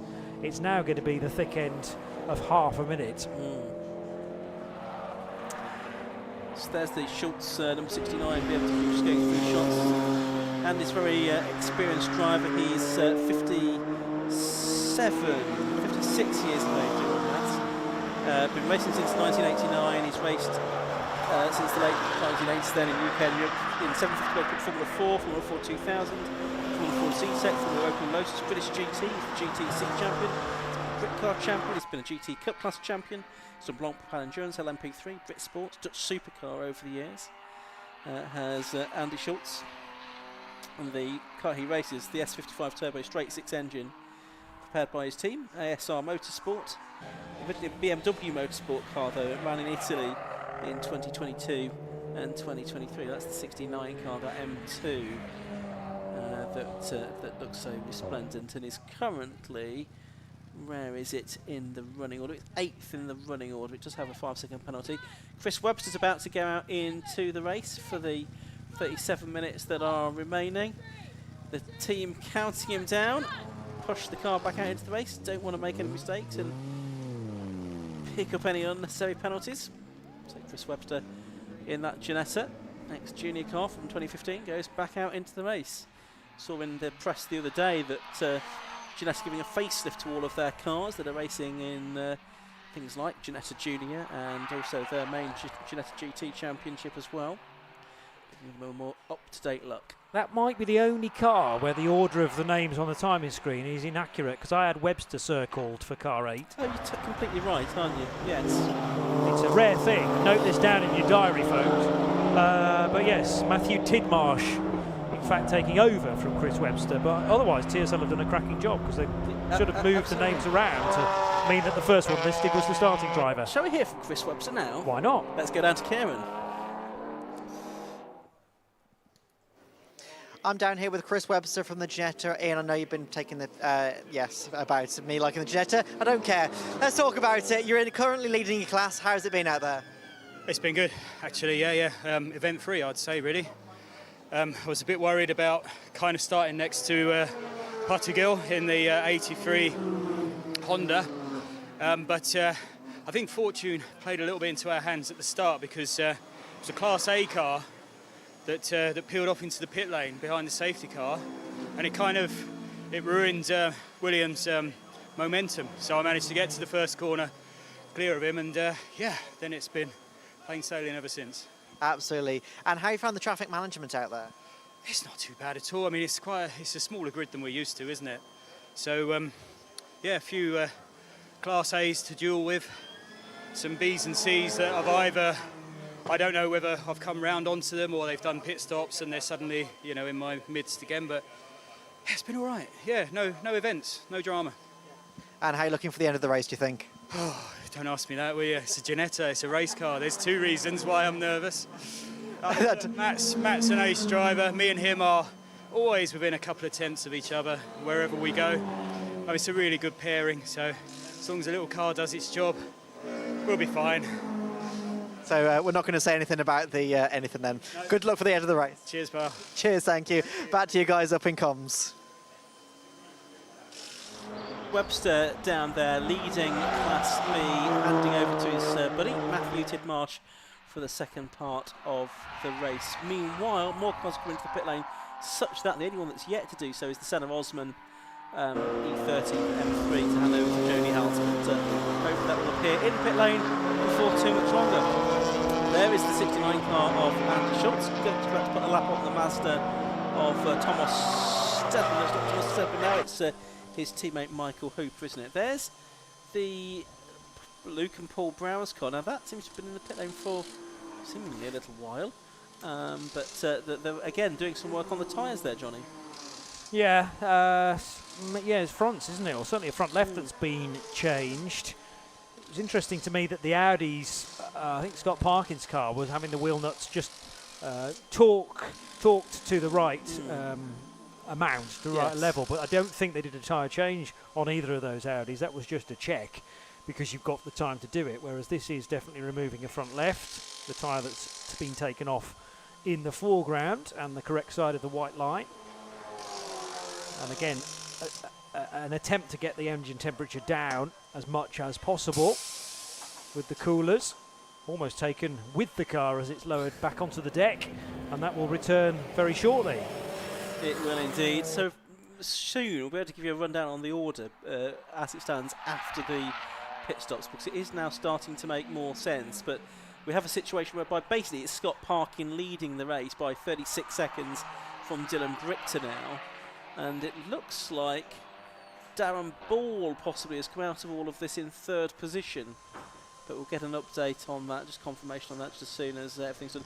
It certainly is a new tyre on the left front there. You can still see the label on the tyre, so a very fresh tyre indeed, and I think on the front right as well. So stickered tyres, as they say in the business. So it's brand new fronts for both. I wonder whether that will be, well, I was going to say a noticeable difference, but of course Paul Browse has not driven the car yet in the race, but he will definitely feel the benefit of lots of grip just as soon as the tyre actually gets up to temperature. Also, sometimes there's a release agent that you have to get rid of as well, so it could be a bit greasy, a bit sideways for the first few corners, and then the grip will properly kick in. So just over half an hour to go. So yeah, it's looking like Scott Parkin is now leading on the timing screen as well, because he's just come across the line once again. and he's going to be half a minute or so clear of Dylan Brichter. He'll be second in the car we're showing with Ryan, his brother. And then it should be third, I think, Darren Ball. Class B, yeah, that's looking like Tidmarsh and Webster leading from particular Nylan and Trundley and Ballesteros. And Class C, yeah, that's with Dennis and Moore. So they're looking good for the overall championship with a round spare from Paul Sabioni and Tom Walker and Thomas Stedman and Michael Hooper third. There's the 481 car, one of the later cars to make it stop. That's the solo-driven car of Edward Christie, one of the Class B drivers. One of quite a few BMWs on the grid in this race. I was watching the number 1 car, then the race leader just putting a lap there on number 10, which is now Andrew Shepherd, who's taken over in that car, and he's in 6th position. So I think it will now be 2 laps down that car in 6th place. Just looking at the timing screen by the time they come back through. So keep an eye on that. 38 seconds from first to second, 30 seconds from second to third. And yeah, we're just going to have the leader coming through shortly again to complete another lap. Still waiting for Senan Osman to head into the pits. So that's the only car now not to have stopped, and there'll need to be a driver change there as well to Jody House. So still okay for time. Yep. 15 minutes in order to do that legally. But it will drop the 171 car further down the rankings in Class B. The car that they're essentially trying to catch is the number 8 Ginetta that we've just spoken at length, of course, to Chris Webster. He's handed over to Matthew Tidmarsh and comfortably leading Class B. Well, it's 22, nearly 23 seconds. The Ginetta separated back to now the Christopher Nylan Honda Civic Type R. And some interesting comments from Chris Webster to say actually traffic's not too bad. This is a lengthy circuit and a slightly smaller grid than we're perhaps used to in the Tagiwa Club Enduro has made that a tad easier, although traffic has the habit of clumping together and you don't want to be suddenly turning the corner to see 3 or 4 cars right on the bit of asphalt that you want. So it depends as well where you're finding the traffic and how much of a delay it can cause. Just having a look at this rainfall radar again. I think we're safe from rain during the course of this race, but I think there's a possibility we might get some after the Club Enduro race is finished, but we should be pretty safe for the remaining 29 minutes or so of this race. It's the relief of the drivers and I'm sure you, the spectators, here at Oulton Park as well, because it's a beautiful afternoon. It's quite warm actually out there. So there's the 1 car that's doing to make it stop, the 171 car of Senna Osman and Jody House. Surely it will come in fairly soon to give Jody a reasonable stint of racing for the second half. Just looking to see which car is the fastest car out there at the moment. Well, it's looking like it's probably Dylan Brichter actually, was the fastest on the last lap with a 150.182. But that Alan Blanco car, fairly quick, also into the 150s as well on the last lap. And yes, indeed, the 171 car does head into pit lane. So that's everyone now having, or will have made their stops in about 3 minutes' time. Have you mentioned the 5-second time penalty for the Fenwick and Shepherd No. BMW M2? That's only just flashing up now, and I think being indicated as well. They'll give that a couple of laps to make sure that Andy Shepherd, who now drives the number 10 BMW, has been given that additional penalty. So that car is currently 7th, and they've not taken the 5-second time penalty into account just yet. No, that'll be added on at the end. Oh, is it at the end rather than in race? Because yeah. there was a time when TSL were actually toying with time penalties whilst we were going on, but that caused problems in itself. Yes, it's as well. Very confusing when that happens, especially if you're sort of trying to operate the safety car and you think, well, this car should be behind that one, but that's only because it's got a penalty, so it's not there on the road. So I think as soon as the race finishes, that penalty they are incorporated. That's yeah. Across the piece, that's the better way of doing it, in my opinion. I think so. So long as you know what penalties everyone's got. There's that car then, being refueled for the final part of the race. Jody, you can see on the right with the extinguisher, ready to deal with any situation if there is a fire, which hopefully there isn't. That will be back out into the race shortly. So the order then, let's do the order with 27 minutes just under to go. Number 1, Scott Parkin leads. He's completed 37 laps. He's 37 seconds, very nearly ahead of number 6, Ryan Parkin and Dylan Brichter. He's just completed his 38th lap in actual fact. Second, number 6, Parkin and Brichter. Third, number 25, Darren Ball. Fourth, number 22, Luke Browse and his father Paul, who's now at the wheel. Fifth, and a lap down, is number 69, Andy Schultz and Matthew Hampson. Sixth on a lap down, 117, and Martin Gadsby and Ian Jones. Seventh and a lap down is number 10, Andy Shepherd and Rob Fennick. Eighth and a lap down, 444, Alan Blanco and Claire Norman. Then we get to the Class B runner, number 8.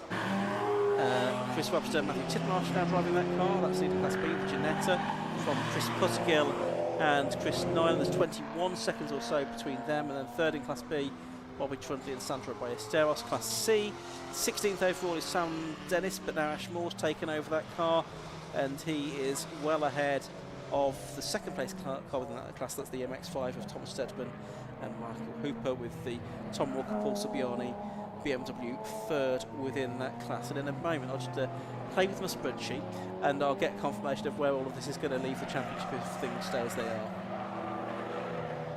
Got 3 cars on the lead lap to this point. I wonder whether there's any advance on that.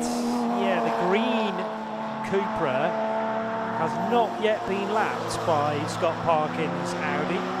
So that car, the Browse car, is also just about on the lead lap. That gives you an idea of the difference between the two TTs from Dark Side Developments. There's a gap of nearly 40 seconds now, so Scott Parkin is heading through the run between Druids and Lodge Corner.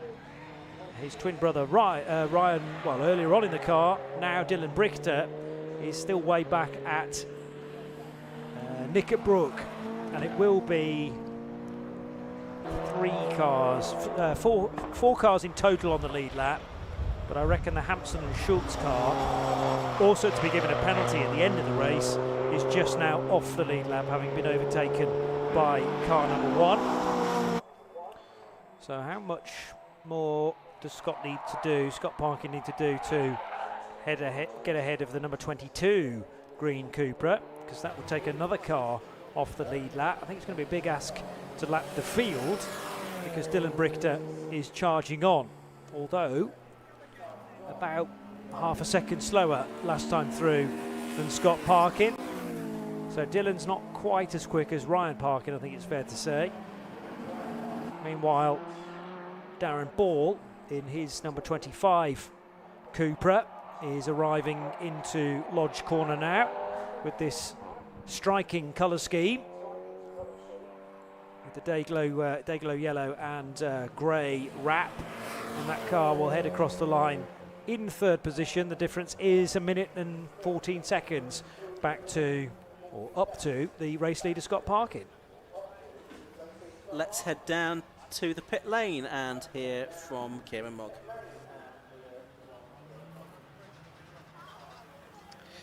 Yes, well, I've got an audio report on the 117 BMW, the 3 Series Compact. Unfortunately, has just come in with brake failure. Driver reported that the brake pedal had gone straight to the floor, and obviously, unfortunately, unsafe to continue. So they are in the garage now. The brakes are absolutely smoking, and the driver is just getting out of the car. Shame way to end the race, really, but safest thing to do. So back to you guys in commentary. Car of Jones and Gadsby. Martin Gadsby was at the wheel of that in the second part of the race. Now, I've been playing with my spreadsheet, as I'd threatened to do, and I reckon, well, we kind of knew that this was going to wrap things up for Sam Ashmore and Sam Dennis. If they win this race with fastest lap in Class C, which they look like they're going to do, they're going to get an unimprovable 80 points from the first 5 races. But also, if things stay this way, it's just enough, if things stay this way, for Scott Parkin to wrap up the Class A championship with 58 points. If Dylan Briggs can get the fastest lap away from him, though, in the remaining, what have we got, 20 odd minutes of the race, then that could change things a little bit. But it looks like it's enough for Scott Parkin to wrap up Class A. Class B, as things stand, that looks like it's going to go down to the wire, or is it? No, hold on, get my spreadsheet updated in the correct way. And there's almost smoke coming out of that spreadsheet, a little bit like it is. Kevin Clark's BMW from earlier on. Absolutely, there's coolant leaking everywhere. I think if things stay as they are, then the Class B Championship will at least go down to the final round. Although, having said that, the car I was thinking that might take the fight to Tim Martin is the car that we saw on the inset in the pit lane there for an unscheduled stop. The Chris Nyland and Will Pussergill, number 83 car, is in the pit lane. In for the second time. So, and if that is the case, then all bets are off in terms of the championship. It might be that Tim Martin Webster wrap things up today in Class B. I wonder how aware of that situation they are from a team perspective. Maybe you don't want to give your drivers too much information. The one driver not in the car will be well aware, I'm sure, and you don't wish ill on a competitor at any point, but this late in the season, it's just a sign that maybe the stars are starting to align in your favour when you see an opponent like that jacked up on the left hand side. The attention is front left corner. I'd say the wheel is off. Maybe they're concerned about the amount that the brakes have been wearing or something overheating, so that's not going to rejoin in a hurry. Meanwhile, we have 5.5 minutes of the pit window still open, but everybody has now made at least one pit stop, so they should have all been fine. We did have that one early stop, didn't we? And that was a car with a problem, so they were never going to call that as their mandatory stop. No, but I have had notification that they've kind of accepted that, given they're in the pit lane for 22 minutes, they're probably going to let them get away with that, which is fine. So that's the leader, the Sadler, Ed Gay, 328i BMW. Good memory. Yeah. So less than 20 minutes to go now in this Tagiwa Club Enduro Championship race. It looks like it's one then that with that Nyland and Pussergill car in the pit lane could well sort out all of the classes. Yes. Yeah. Class C was sorted out already. Class A and Class B still to be determined this weekend. It looks like Scott Parkin and Tidmarsh and Webster respectively could wrap things up if things stay this way.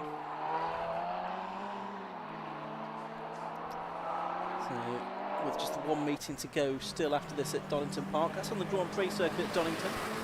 A little battle this going on, and this is for position, is it not? And it's a change. It is, and a change, but the key thing about the Hampson and Schultz BMW is that they've got to now build a lead of 5 seconds because they're carrying this penalty that will only be assessed at the end. So, I mean, the warning is there. It's effectively been divvied out, but it will only be felt on the timing screen once the checkered flag is waved.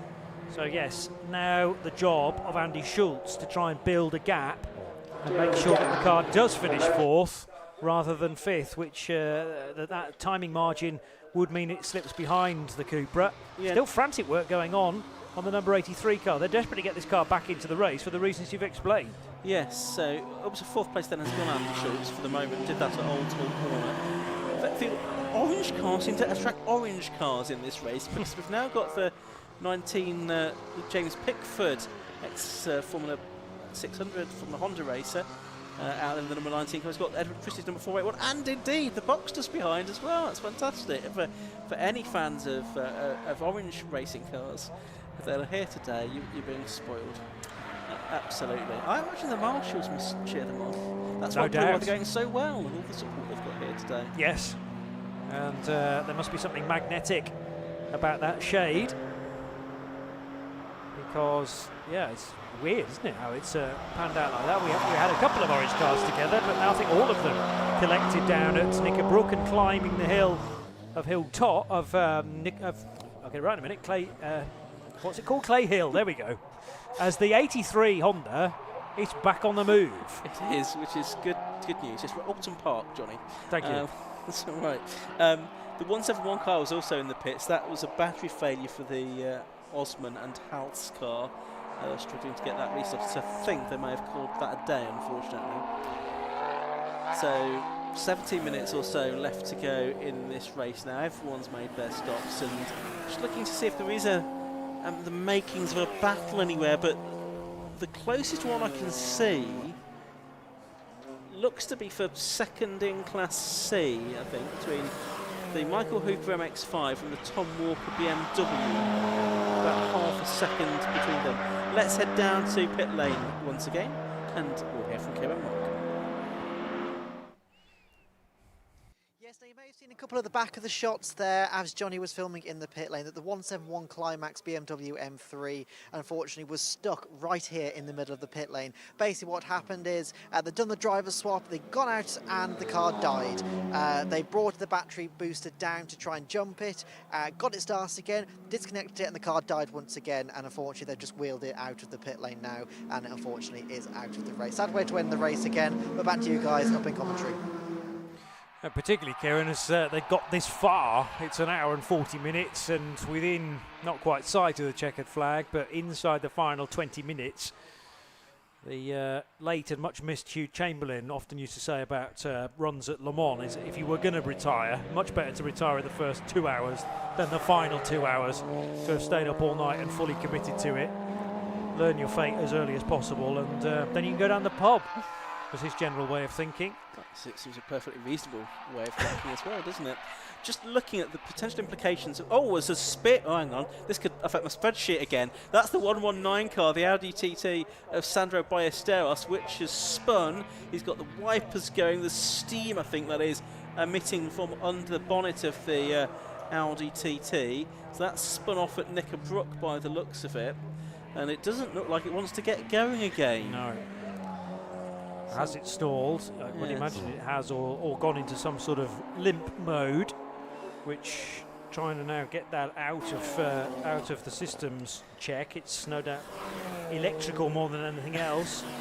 Before I saw that car stranded on the grass, I was about to say implications of that late stop for Nolan and Puttigill are that they wouldn't be able to overhaul Tidmarsh and Webster, but Trundy and Ballesteros would have been able to overhaul Trundy and Webster, so it would, they could have got level with them in the final round. But I think the way it's going, Johnny, the championship could be decided in favour of Tidmarsh and Webster today if they get to the end, because it looks like reliability possibly, or the spin, has afflicted their rivals. We'll just get obviously the final classification and the impact that has on the points in about 14 minutes time now. Yeah. So a significant moment, particularly now as Sandro Ballesteros is not moving again, can't get the car to cooperate. They're stranded on the grass. It did look like it had stalled. That could have well have been as a result of a spin. Meanwhile, the race leader, Scott Parkin, not encountering those sort of problems in a similar car, mind you. The TDI heads over the start and finish line right in front of our commentary position. Lots of tyre pickup on the outside of Old Hall Corner now, so you don't want to be going too wide into that because grip will be at a real premium. But Scott not needing to worry because there's a real racing line that has developed over the last hour and a bit. Yeah, and we've got marshals now on the scene by the Ballesteros Audi TT as well. So it looks like they're going to try and intervene somehow to get that car to a position of safety. And we get the safety car with 13 minutes of the race to go. It's just while the pit lane window's closed, because that means that's no longer a factor. It looks like all they're going to do is push it up against the barrier there, so this could be quite a short safety car period, but it might be enough to spark a little bit more interest in some battles if it closes some gaps before the end. So we'll have to see how that works. But it doesn't look like they're going to get the intervention of a recovery vehicle there. There's the 171 car, which Kevin was reporting about a few moments ago, and there is the safety car, another BMW now on the track, just heading out onto the circuit where it will pick up the car of Andy Schultz, I think. That is the car that's going to slot in behind it. Yeah, so it may take a couple of cars to be waved by. Oh no, it's the Audi. I beg your pardon. The Stotfield and Allen James car. Okay. So that, in a moment, I'm sure will be given permission to head past on a safe-ish part of the circuit, as in maybe this straight between Cascades and Island Bend, heading down Lakeside. The recovery work continues in the foreground. I mean, that's just showing off. Yeah, it's a challenge to go through those plastic blocks going forwards, but now reverse. That's almost auto test style. So they are going to try and move the Ballesteros car. Ginetti can be waved through. The other question, of course, is whether this interrupts with some of the other class battles at all and gives certain cars, maybe class leaders, a massive lead that they wouldn't have already had. It's very dependent on Scott Parkin's location in relation to Class B and Class C front runners. Yeah. So it's going to take a few moments, I would think, but it's then going to be how much racing is there left, if any, when all of this is sorted out. I must admit, I'm surprised that they are going to try and move that car. I thought that it looked like they got it reasonably far out of the way, given there's only 10 minutes of the race to go. It's not the kind of place that normally you'd expect something to go off to where they'd put it, I don't think. Agreed. So, yeah, but obviously they've made that decision that they will try to move it. I suppose they need to move it at some point, if not now, then after the race is finished. So, just trying to get that done as soon as they can. So, yep, safety car, boards, flags, lighting panels, all around the circuit. There's the race leader, with the half red, half yellow door mirrors on the dark side developments Audi, car number 1. And then in behind, that Mazda will not be on the lead lap. So how close is this going to draw the Dylan Brichter car now? He's going to have lots of cars between the two Audis, so won't have clear line of sight. But this definitely equalises the field, and mainly in the favour, well, totally in the favour of the chasing cars. The one that is really going to lose out in this scenario is Scott Parkin. Thankfully, his car has proven to be very fast so far. The Paul Browse driven Cupra is also not far away from the race leader, but not on the same lap. Yeah, lap back, the bright green Cupra. And there's the Audi, the second of the dark side cars. So car 6, maybe about 10 cars separating them-ish. Like just looking at the point situation again in Class B, I think if it finishes as it looks like it's going to now within Class B, then Tidmarsh and Webster will have wrapped up the Class B championship as well.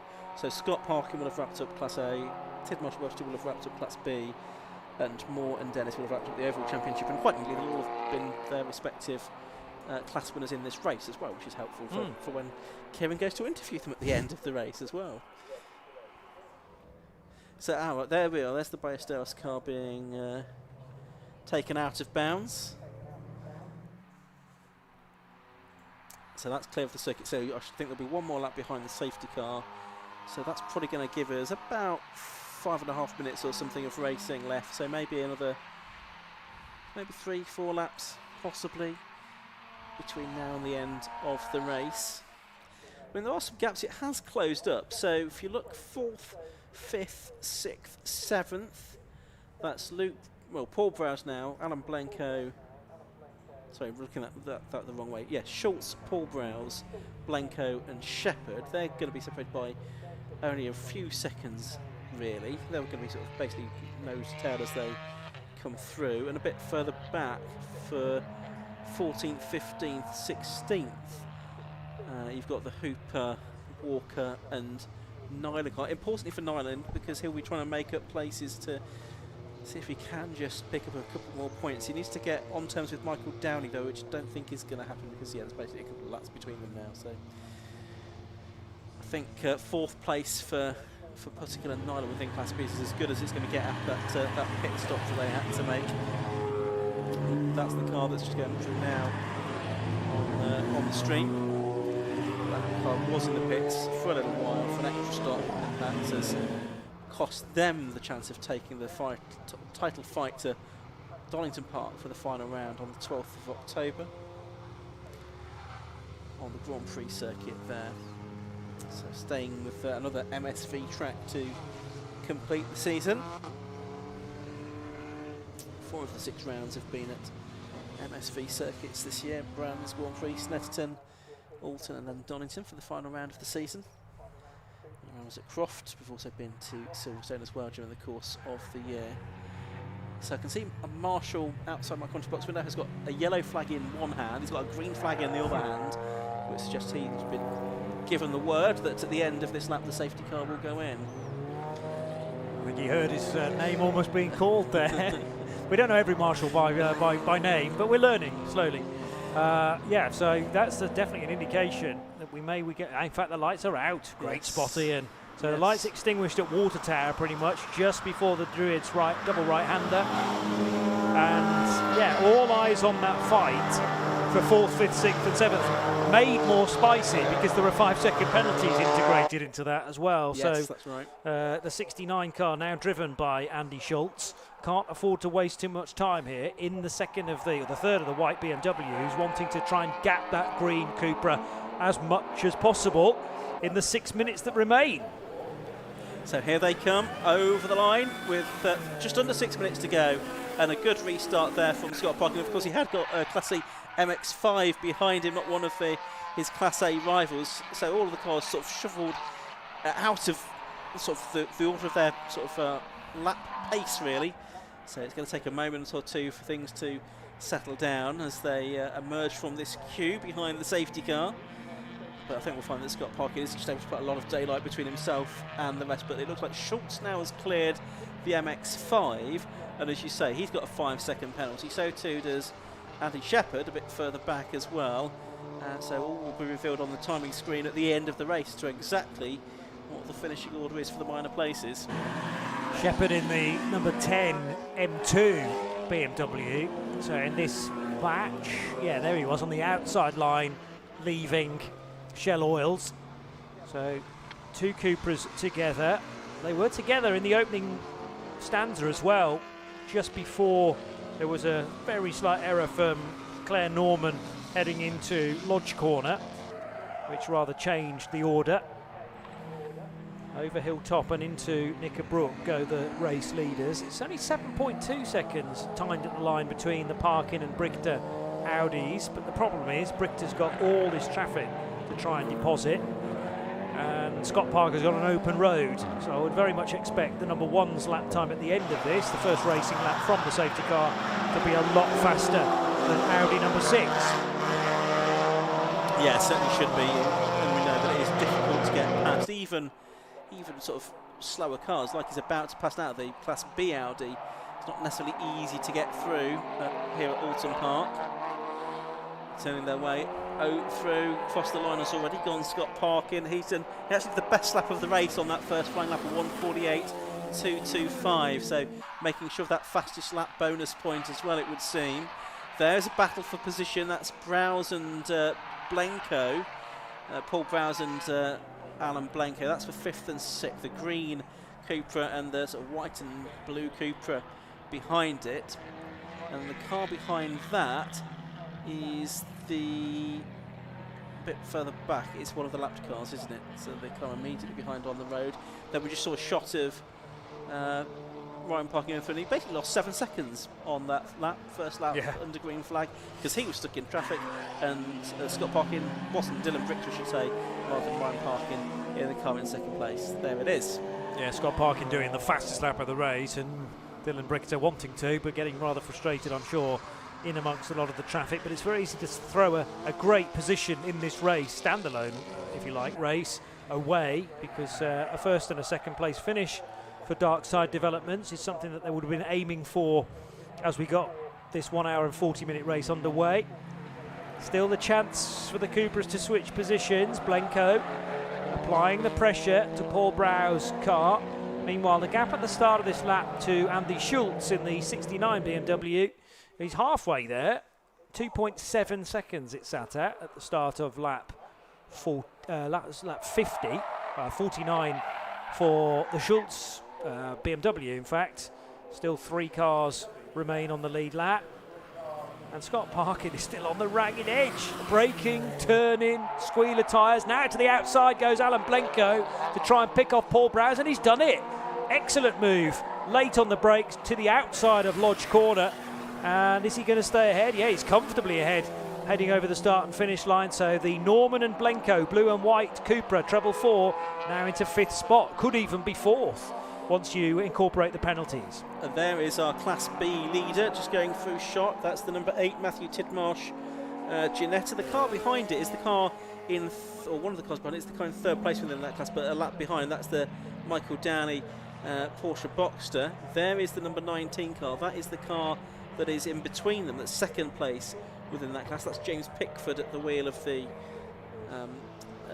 orange Audi TT at the moment, and just ahead of that on the road is the car that's in 4th place within that class. That's the Chris Nyland Honda Civic Type R that is, as I say, 4th place, and therefore not quite going to do enough to take the title fight to Donington Park. Minute and 10 seconds left on the clock. 2nd place Audi, 17 seconds adrift now. So that is Dylan Brichter. Monitoring the gap back to Darren Ball to a certain extent, but it's the thick end of 10 seconds, so he doesn't need to be hugely concerned about that. Car immediately behind is the now Christopher Nyland driven Honda Civic Type R, which spent all of that time in the pit lane. They were addressing something related to the front left corner. A further penalty. It's an extra 10 seconds now to be added to the Fenwick and Shepherd BMW car number 10. So it's already carrying a 5-second penalty, probably for track limits, and a further track limit infringement. They're incremental steps, so the next one is a 10-second penalty, so 15 in total. Yeah, so that's not going to help their cause. It will probably cost them a position, at least one position in this race. Nice little scrap going on here. This is James Pickford in the orange Audi TT taking flight to the R8 LMS car just ahead of it. That's Alan James driving that at the moment. But now onto the last lap has gone Scott Parkin. 19 seconds to the good in this race now, and it's looking like this is going to be his 3rd win of the season. Already had wins at Brands Hatch on the Grand Prix circuit and Snetterton as well. And in fact, he will have had all of his wins at MSV circuit, so he's clearly a great fan of the Jonathan Palmer owned facilities. Didn't do so well at Croft or Silverstone. But anyway, heading down towards the right-hander at Hislops for the 52nd and final time in this race. Through Knickerbrook, it's about a 1/3 of a lap to go now. Climbing up the hill, Clay Hill, under the pedestrian bridge.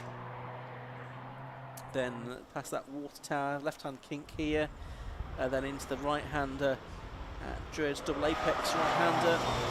Out of it he will come onto the what is essentially a straight. He's got his hand out of the cockpit. He's either got a very hot hand or is celebrating already. And saying thank you to all the marshals. He is. Well, normally would do that on the slowing down lap, but he's so far ahead he can do it on the last lap of the race. He's going to take the checkered flag now, and he wins for the 3rd time this season, the Scott Parkin in the Tagiwa Club Enduro Championship. He also wraps up the Class A Championship for Club Enduro for 2024. Next couple of cars over the line, it's going to be Schultz and then I think Blenko. But Schultz, with that penalty, knocked a place back to 5th place. Yeah. The other penalty I've not mentioned yet, because it doesn't really affect his position, is Darren Ball. He got a late 5-second penalty in car 25 as well in the Cupra. But there was enough real estate both in front and behind for him to stay on the podium, 3rd position for number 25. That's right, and cars still coming through, waiting for our Class B winner to come through. Here he is.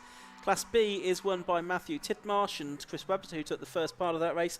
They wrap up the Class B championship, so we're now just waiting for our Class C winners to come through, and they're going to wrap up the Class C championship. And here they come. It's Ashmore with Sam Dennis 5 out of 5 wins, 5 out of 5 fastest laps. They cannot improve on that score, whatever happens at Donington Park. They are the 2024 Tagiwa Club Enduro champions in that Motion Motorsport prepared Honda Civic Type R. Congratulations to Ashmore and Sam Dennis. Ashmore bringing the car home then for a 5th Class C victory in a row here at Oulton Park. Well, a great race that we had.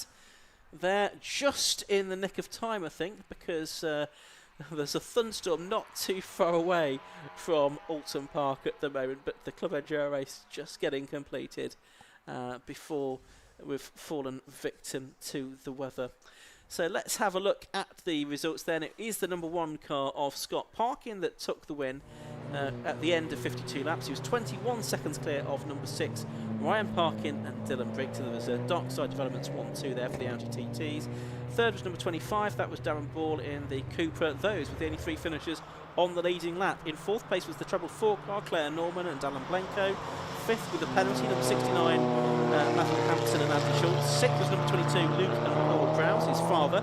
7th overall, number 8, winning Class B, that was number 1, Matthew Tidmarsh and Chris Webster.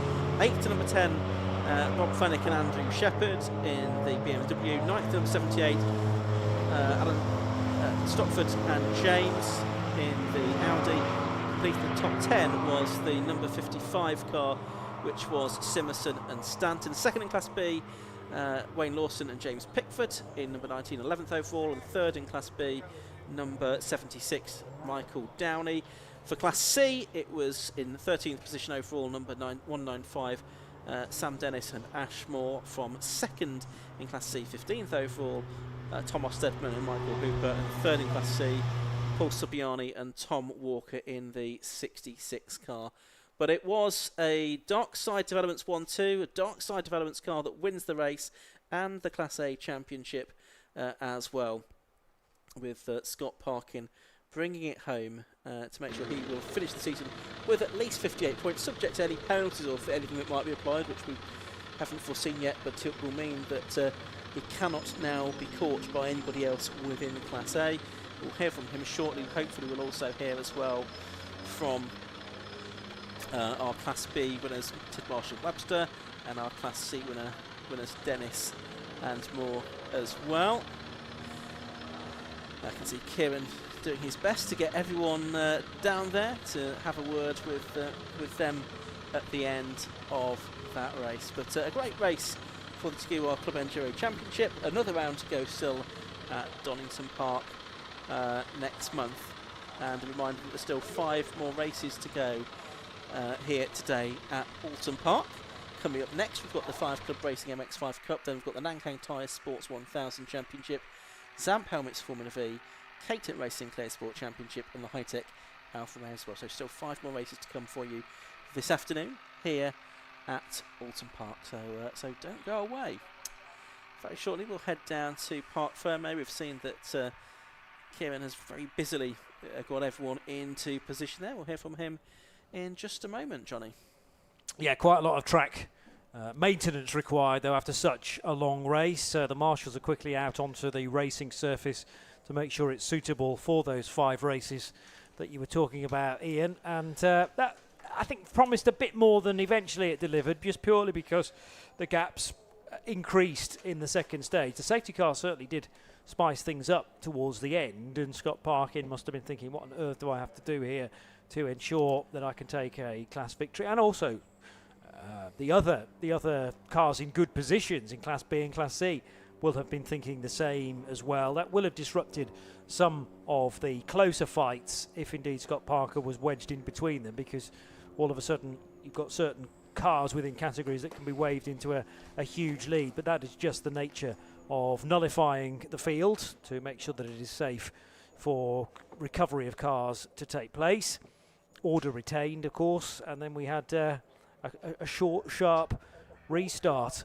But I think the most grateful that everyone will be is the fact that we've managed to escape the rain shower, which could be heading our way, but it's not interfered with the Tagiwa Enduro Cup. And we can head now to Kieran Mogg for some reaction from that race. Well, it certainly always delivers, and these three have been dominant throughout of the year. We're going to speak to Scott Parkin.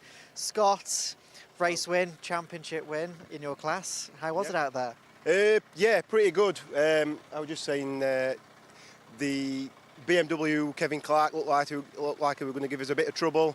He pitted quite early. They put some fuel in, came out in front of me, so I thought, right, I'll get a measure of his pace, and I seemed to catch him really quick, and I said to the guys on the radio, something's not quite right there with him, and I passed him pretty easily, and then he came into the pit, so clearly he had an issue. Yeah, and then it was just a case of sort of keeping it on the track. I had a spin, I hope you got that on camera. I had a spin into the chicane. We put new tyres on the car in the pit stop, and that changed the balance quite a bit, so I had a lot more front end. So I went into there, back end just came round, I just thought I'd just let it spun round, luckily nobody around me, so yeah, I think that cost me about 10 seconds, but yeah, with the looks of it, it didn't seem to make much difference, but yeah, thank you so much to the team. You know, they were up while nearly 1 a.m. yesterday sorting some issues out on the car that they found, and we've had a 1-2, which is fantastic for the team, so that's the payback for their hard work. No, absolutely. Well, congratulations on the win and the championship as well. Yeah, thank you very much. Cheers. Yes, thank you very much. Now, I know Ian's going to be quite laughing at this. Look what's here, it's the Ginetta, it's fantastic. I'm going to speak fantastic race with the win, as we spoke about beforehand. Yes. It made it. Yes, indeed, yeah, no problems whatsoever. A few little bits have come undone, but that's endurance racing, so yeah, pleased to be on the front stop again. Chris did all the hard work, you know, it made it quite easy for me. I think about a 20-second lead when I came out of the pits. I don't know what happened to the other Honda, but he dropped back a long way. So, yeah, I just cruised home, really, turned the cool shirt on to full and cruised home. Now, I spoke to Chris, obviously, during the pits, well, after you'd pitted, and he was saying the traffic management wasn't actually that bad. Did you find the same sort of thing? Yeah, it's not too bad. You know, it's only been 23 cars. It's not as busy as it can be. And, yeah, I just focused on keeping out of trouble, putting in consistent sort of mid-155s, because I knew that was plenty to get home, short shifting, preserve the car, and here we are, top step, second race in a row. So yeah, absolutely. And I believe also the class championship. Possibly, yeah. I don't know. I haven't done the math. Well, Ian Soman's just told me that you have. So if I'm wrong, then he's wrong. Yeah, but if he's right, then I was thinking on the way in, well, if Puttergill and Nyland have had a bad result, and the Audi didn't finish, then that puts us a long way ahead. And I think we got fastest lap today as well, and lap record again. So yeah, potentially, yeah, we'll have to look at that. Yeah, well, fingers crossed, and congratulations. Yeah, thank you. Yes, thank you very much. Now I'll come speak to the number 195 class winner, class champion, and overall champion. Yeah, it's really been a dream year. It's been good. Really happy to get over the line now. So yeah, all the nerves are off. We can go into Donington and actually enjoy racing again, which would be nice. Absolutely. Obviously, you've had to really fight for it this year as well. How has the competition been throughout the year? Yeah, the competition's been amazing. There was an MX5 that kept us honest through the whole thing. Obviously, Scott and Ryan, all the people in Class A as well. So yeah, it's been super tight, but yeah, get it over the line. It's been perfect. Going to Donington, you're just going to go just for the glory? Yeah, we'll still be there to race. So yeah, it'll be good. Just have a little bit of a chilled one. Absolutely. Well, congratulations on the win, class championship and overall championship. Cool. Thank you ever so much. Cheers. Thank you very much. Right, so just before we go into the next race, we're going to hear just from our I'm going to go do that again. We're going to hear from a couple of our sponsors. We'll see you in just a second.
Cars lining up on the grid then for the second race of the day for the 5 Club Racing MX5 Cup. Earlier on, Ben Short won the race, wrapped up the championship. This is a partially reversed grid, reversed at 9th position from the earlier race. So pole position is number 99, Martin Vernon, and besides him is 128, Samuel Gormer. Second row is going to be 70, Michael Pearson, 9, Ian Tomlinson. Third row, 13, Scott Leach, and 44, Matthew Hallam. Fourth row, 17, Oak Richardson, and 1, Jordan Johnson. Row 5, 71, Ben Short, and 65, Amy Worthington. Row 6, 97, Jack Lawrence, and 46, Nico Favreau. Row 7, 22, Adrian Johnson, and 64, Scott Lawrence. Row 8, 23, Martina Ward, 29, Mary Barnard. Row 9, 68, Stephen Robinson, 72, Matthew Short. Row 10, 90, Andrew Robinson, 41, Alex Quashte. Row 11, 31, Neil Burrows, and 19, Andrew Beale. Row 12, 129, Paul Barnard, and 191, Philip Barrett. And on the 13th row of the grid, number 63, Stuart Dowson. That is the way that the grid is going to line up. Green flag from the back. And the red lights are about to go on for a 15-minute race for round 16 of the Massimo Tyres 5 Club MX5 Cup. Lights go out now, and the race gets underway, and it's a pretty even start from the two on the front row. Samuel Gorm from the outside might just be nosing in front, but of course he is on the outside line, whereas Martin Vernon, that Dayglow orange car, is on the inside line, but I think he is going to have to give best to Gormer. Yes, he does. There's some cars way off on the right-hand, or the left-hand side of the circuit, I should say. Drivers left of the circuit on the exit of Oulton corner, but I think everyone does make it through there. It's Sam Gormer leading, Martin Vernon second, Michael Pearce third, Scott Leach fourth, and Ben Short already up to 5th position from 9th on the grid as they make their way out of Cascades down towards the island left-hander and then on towards Shallows corner for the first time. But it's Gormer leading from Vernon in second. Scott Pearce to the high, Scott Leach I should say, to the high side there, and actually caught the grass, so that was much deeper into Island Bend than he would have wanted. Held on to it though and stays in 5th position. Michael Pearce is involved in that fight as well in the number 70 all green car, but leading in the early stages Sam Gormer from the outside of the front row. Martin Vernon, Ian Tomlinson, Michael Pearce all still involved in the leading gaggle as well. Big question mark about what the weather's going to do, because it just feels, even in our commentary position, a little cooler. Here's Pearce from a long way back down the inside and will get second position away from the 99 of Martin Vernon. So Vernon slipping to third, and already up to 4th position is Ben Short. He's come from 9th on the grid to now run in 4th position and looks to be, well, visually quicker than the 3 cars ahead of him. Don't really need a timing screen to prove that. As Short now cuts to the inside line and will bag 3rd position from Vernon even before Druids. Yeah, so Ben Short up to 3rd place. Not particularly surprised that we've seen him already make up 6 places. I don't think he's quite going to get to the front of the field by the end of the first lap. He has done that before. Meanwhile, Scott Leach trying to make a good position, looks at the inside of Martin Vernon there. They're still overlapping as they go out of Lodge Corner, up Deer Leap now towards the end of lap number 1 of the race. And as they go over the line, it's Gormer leading, Pearce second, Ben Short in third. 4/10 separate the 3 of them. Bit of a gap back of about a second then to 4th place, which is now going to be Scott Leach. He's through on the inside of Martin Vernon, who's all over the grass on the exit of Oulton corner. Loses probably 3 more places as a result of that. So it's going to be Matt Hallam, Jordan Johnson, and the number 17 car as well of Oak Richardson all going through. Yeah, another costly error from Vernon this time, similar to the opening lap where a couple ran very wide. But the aim of the game when you go that far off the track is just to keep it out of the tyres and the wall way over to the left, which thankfully everyone has done to this point. So Michael Pearce now leads the race. Another car further back just dropping a couple of tyres onto the grass on the exit of Island Bend itself. Pearce maybe a sitting duck to Ben Short, looking for his optimal opportunity to outbrake the green car. Pearce with more than a couple of glances in the central mirror there to make sure he knew the whereabouts of Ben Short. Surely Ben will be able to pick him off, if not in the run into Knickerbrook, then before the end of the lap. I do like that favoured spot for Ben, which was Druids on the previous time around. He'll stay line astern. However, Scott Leach, he's going to run out of brakes. He's going for 3rd position. I'm not convinced he was going to stop the car. No, he did. And now there's contact for Gormer in behind. So 128 nerfed almost into a half spin there by the number 1 of Jordan Johnson. nose to tail for the lead of the race, and you can't believe it's going to be long before Ben Short is able to breach the defences of Michael Pearce. Heading up towards Druids Corner now. The green car of Pearce, the white car of Short. Numbers 70 and 71 respectively. Numerical order. Is that about to be overturned? Along the straight, under the vehicle bridge, towards Lodge Corner. Is Short going to pop out? Is he going to make a move to the driver's right into Lodge? No, he doesn't. Meanwhile, Jordan Johnson now gets ahead of Samuel Gormer, and that is up for 4th position now. Last year's champion getting through to P4, but it is still Pearce that is clinging on, but for how much longer in that number 70 car ahead of Ben Short as they turn their way through Old Hall Corner. Leach in 3rd, Johnson 4th, Gormer 5th. Amy Worthington there having a good battle with Jack Lawrence, who's off the road now in the number 97 car. Oh, and a big rodeo style rejoin there, pushing him back onto the grass. Oh, I should think that's woken him up if he was in any need of that, because that was a pretty violent bucking bronco there down the grass at Old Hall Corner. Anyway, it allowed Amy Worthington to put some daylight between herself and Jack, and Michael Pearce is still leading. Amazing that some drivers have the confidence just to keep that right foot buried no matter what may happen, but you can never tell how uneven that grass is. Could have been a lot worse, that car, had it decided to just tip over a bit more, but still on all 4 wheels and pushing on. Sam Gormer, meanwhile, in full defensive mode with Matt Hallam in behind in the darker red 44. The bright orange colours of front row starter Martin Vernon continuing to slip back, but this lead change now. So was that on the brakes into Nicker Brook? It was, yeah. Completely missed that, beg your pardon. But Ben Short, it was only a matter of time to get ahead of Michael Pearce and to take the race lead. And that gap's only going to grow now with the greatest respect to Pearce. Yeah, so Ben Short it will be, who had his 13th win of the season earlier on, looking for win number 14. And of course, he's now at this point in the season where he's got other things on his mind, like the Autosport list of winningest drivers in the year, because he was somewhere reasonably well up there in the top few positions, so every win counts.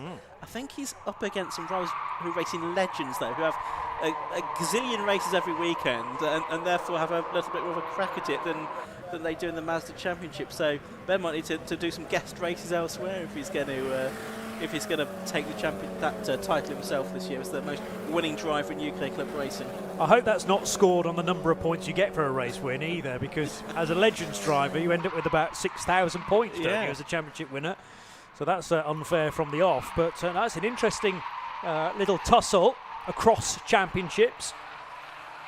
Meantime, so Ben Short's clear, Michael Pearce already out of shot. We are concentrating, well, Jordan Johnson's one to look out for in the primer grey colours, because he's just set the fastest lap of the race and ahead of Matt Hallam. There's the white car with the red roll hoop then of Ben Short. Clear by, it'll be more than a second by the end of this lap. Michael Pearce and Scott Leach getting very close to one another, plus the new fastest driver on the racetrack, Jordan Johnson. So he's just getting a little closer, meaning that scrap for second, third and fourth is condensing nicely. And then a small gap back to Hallam and Richardson, embroiled in their own fight for 5th and 6th. Yeah, just looking at that Autosport rankings coming into this weekend, leading it was Stuart Black, who races in Legends. He's had 15 wins. Dan Brown in a Honda Civic, 14 wins. Piers Grange, 14 wins, but 7 of those were only class wins in his various Fords. Do they count slightly less than an outright win then? They do in the event of a tie.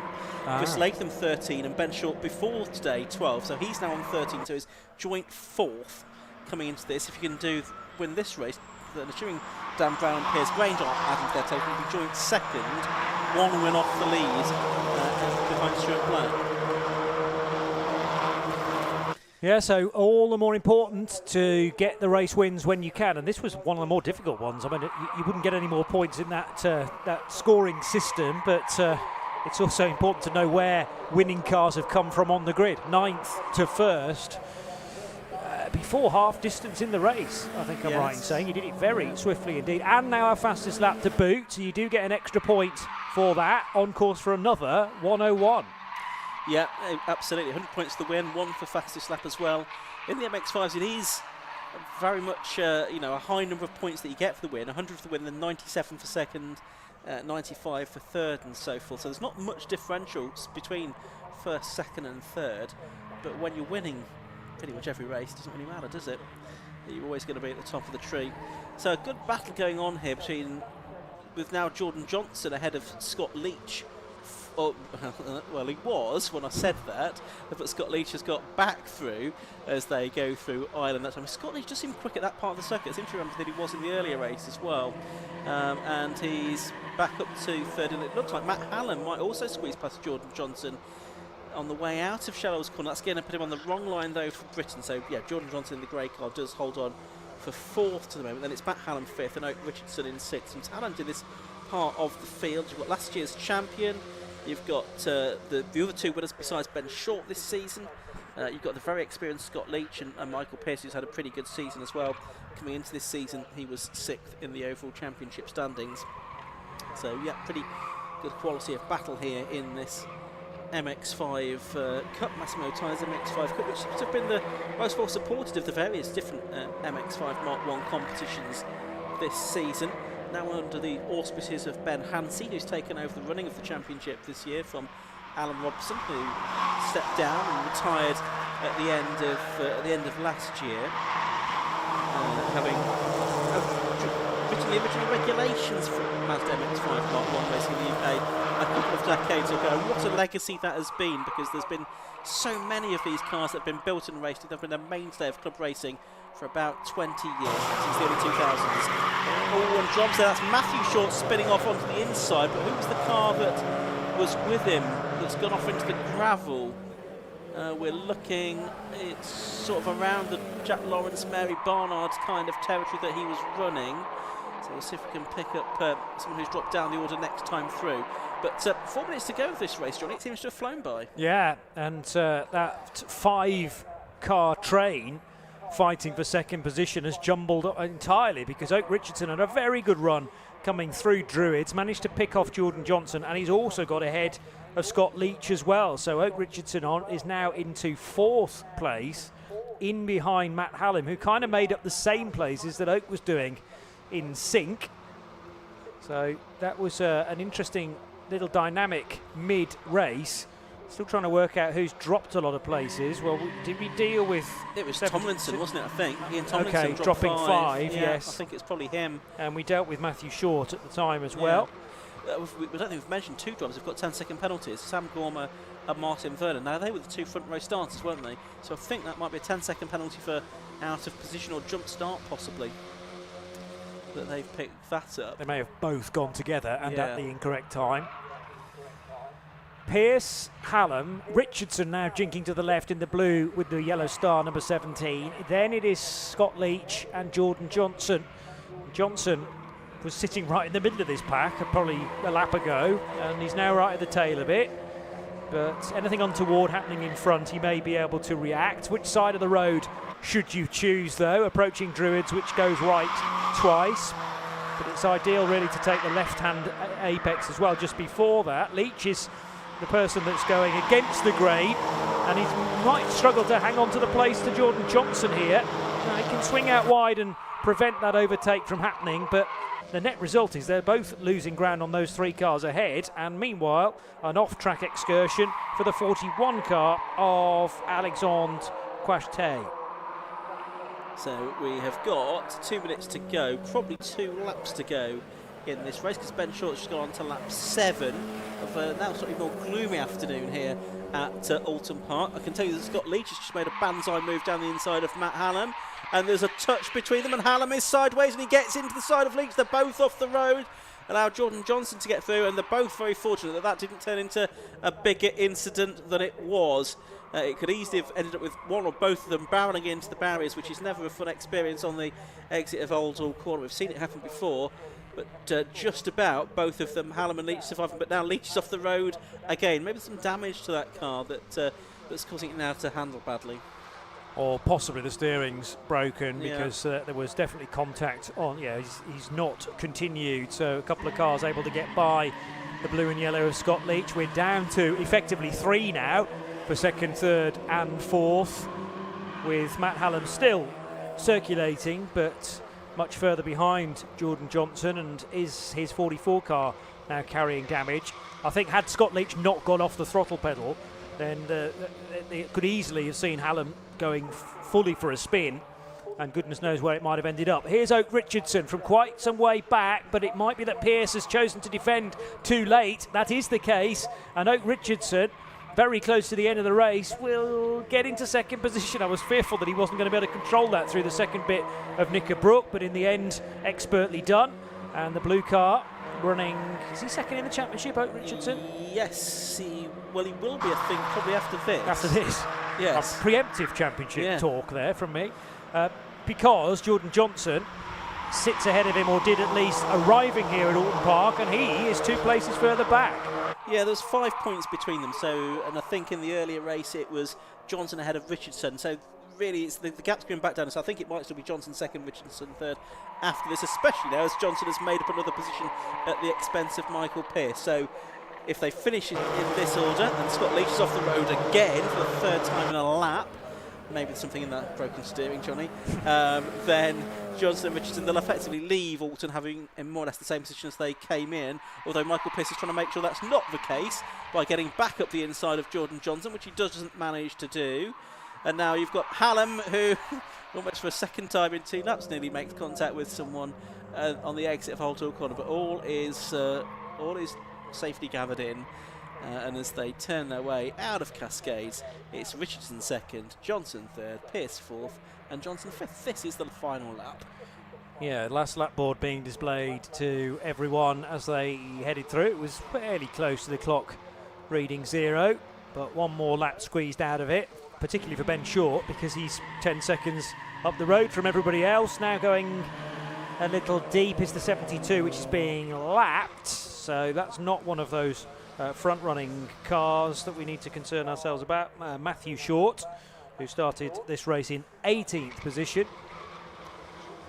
So Richardson and Johnson duelling for positions in this race, but also for a very good championship finishing position on points.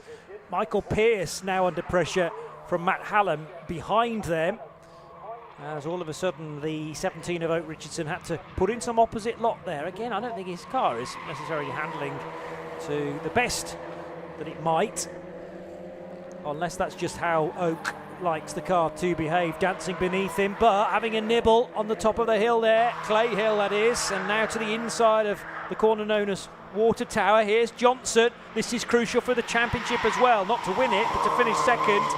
And Oak Richardson just about stays ahead. They're almost level pegging again as they head underneath Warwick Bridge for the final time.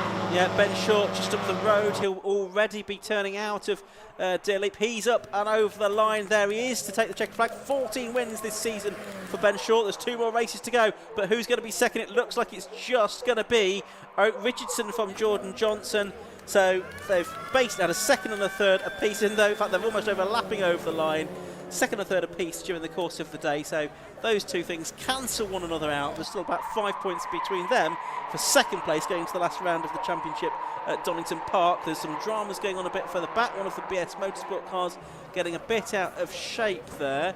Was that Scott Lawrence's car, number 64? Yes, it was. Allowed Adrian Johnson to make up a position. So checker flag waving at the end of that race. It was a 10-second victory in the end for Ben Short over the rest of them. Scott Leach pitted, in fact, at the end of lap 7 after he'd been off 3 times within the lap. So he won't make it to the end of the race, but still a few more cars that do just need to make it up towards the checkered flag, the likes of Paul Barnard and so forth. But let's have a look at the results for those cars that have made it through already. 8 laps then completed for number 71, Ben Short, and he was 10.395 seconds clear of number 17, Oak Richardson, in second place. Third place number 1, Jordan Johnson. Fourth was number 70, Michael Pearce. Then fifth, 44, Matt Hallam. Sixth, number 65, Amy Worthington. Seventh was 128, Samuel Gormer. Eighth, number 22, Adrian Johnson, ahead of Scott and Jack Lawrence. 9th and 10th in 64 and 97 respectively. Then it's Martina Ward, Ian Tomlinson, Mary Barnard and Martin Vernon. Bit further back down the order, Nico Favreau, Stephen Robinson, Matthew Short, Paul Barnard, Neil Burrows and Andrew Beale rounding out the top 20. Ahead of Andrew Robinson, Alex Quashti, Philip Barrett, Scott Leach and Stuart Dowson rounding out the field, although I think he was probably a lap down, Scott Leach, a non-finisher. So that's the MX5s for this weekend. They're back out at Donington Park in 3 weeks' time for their final 2 races of the season, where the podium positions in the championship are still up for grabs, with Ben Short having wrapped up the championship already this weekend. 4 races still to come this afternoon here at Oulton Park. Next up, it's going to be the Lancang Tyre Sports 1000 Championship.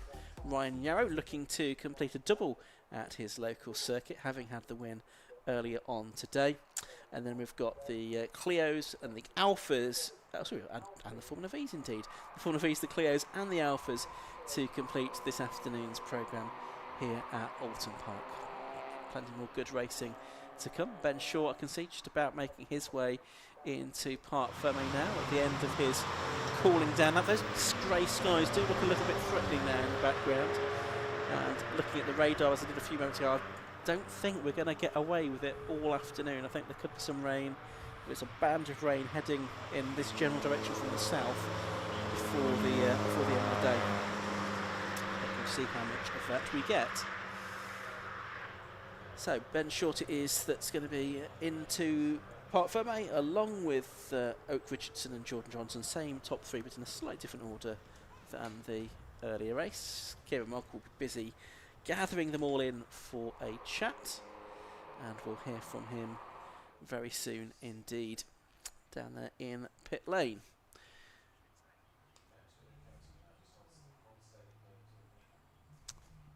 Just last few cars coming in at the end of that race, and there we can see the top 3. They've all lined themselves up in Parc Fermé, headed by the number 71 car of Ben Short, with Oak Richardson number 17 second and number 1 Jordan Johnson in 3rd place.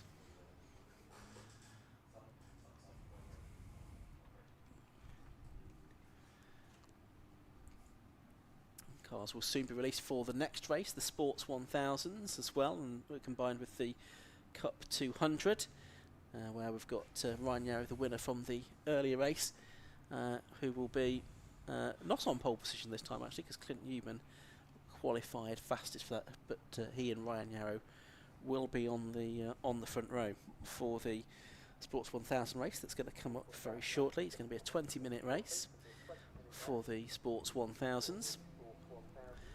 Just about now to go out onto their green flag lap before they come round onto the grid. But before they do that, we'll hopefully hear from Kieran Mogg. He's ready to go down there in the pit lane.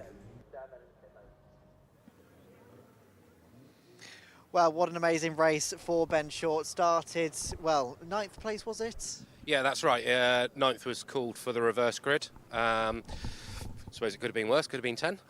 And yeah, so we started 9th and had a really good race there with Mickey. He was a bit of a tricky customer for a bit, and then got my head down and tried to disappear, really. Yeah, I mean, that race kind of, I think, was a perfect example of what this year has almost been like. You have pretty much been the class of the fields and almost have just been in a different league sometimes. Yeah, I mean, you need to say well done to all the lads who work on the car. I mean, the car has been perfect every single time. We came in with these new Massimo tyres, and they've turned out to be really good as well. We're still learning how to sort of manipulate them to make the car come on stronger at different times of the race. But I think, you know, hats off to JJ and Oak as well for doing some really good racing this year, and it's been clean and the way 5 Club should be. Absolutely. Now, you won the championship earlier on. Clearly, you're not letting anybody else get the race win still. No, I mean, you've travelled all the way to Oulton Park, and it's such an awesome track. So, yeah, there was another race available, so let's go and race. Absolutely. Well, congratulations then. Thank you very much. Cheers. Thank you very much. Now, go and speak to our 2nd place, Oak Richardson. Now, Oak, that last lap, I think, was a mastery in defence, really. I suppose. Yeah, I wasn't going to let Jordan past. I could sort of see he was coming, but he was either going to try something and we were going to have a crash, or it wouldn't come past, and he wasn't coming past. No, absolutely. And how do you go about that? Are there any ways that you can kind of see what they're doing and react to that, or do you kind of have to sort of predict what they're going to do? There isn't that many places to make a decent move here, and I've raced with Jordan for a while now, and I have a pretty good idea of what he's going to do in the car. And he's one of those people you race against, and you don't think you're going to get taken out, and if you do, which has never happened between us, but if you did, it would be a complete accident. So I knew he was going to go for it, but I knew it was going to be fair. And when you squeeze the door in certain places, you're not going to go past. So that was that. Absolutely. Well, congratulations on the second place. Thank you very much. Cheers. Thank you very much. Now, Jordan, just very quickly, because we can hear cars coming through. Third place there, you had to come through the fields, and what a battle. Yeah, I made it hard for myself again, but that was a brilliant race, to be fair. There was a couple of dodgy moves. My friends being stupid behind me now. There was a couple of dodgy moves, but yeah, I'm happy with the result in the end, to be fair. Minimal damage, so. Absolutely. Well, second and third place today, it's a good way to round out the weekend. Yeah, not bad. As long as I'm close to Oak, I think I'll hold on to second for this season. I think Mr. Short's gone now. I think he's actually won it, if we do the maths. But yeah, awesome racing with these guys as always, and a great weekend. And I think we've just dodged the weather as well, so that's nice. I think so, yes. Congratulations anyway. Thank you very much. Cheers, thank you very much. Now, as you can probably hear in the background, the Sports 1000 cars are currently out on the grid. So, Ian and Johnny, back to you.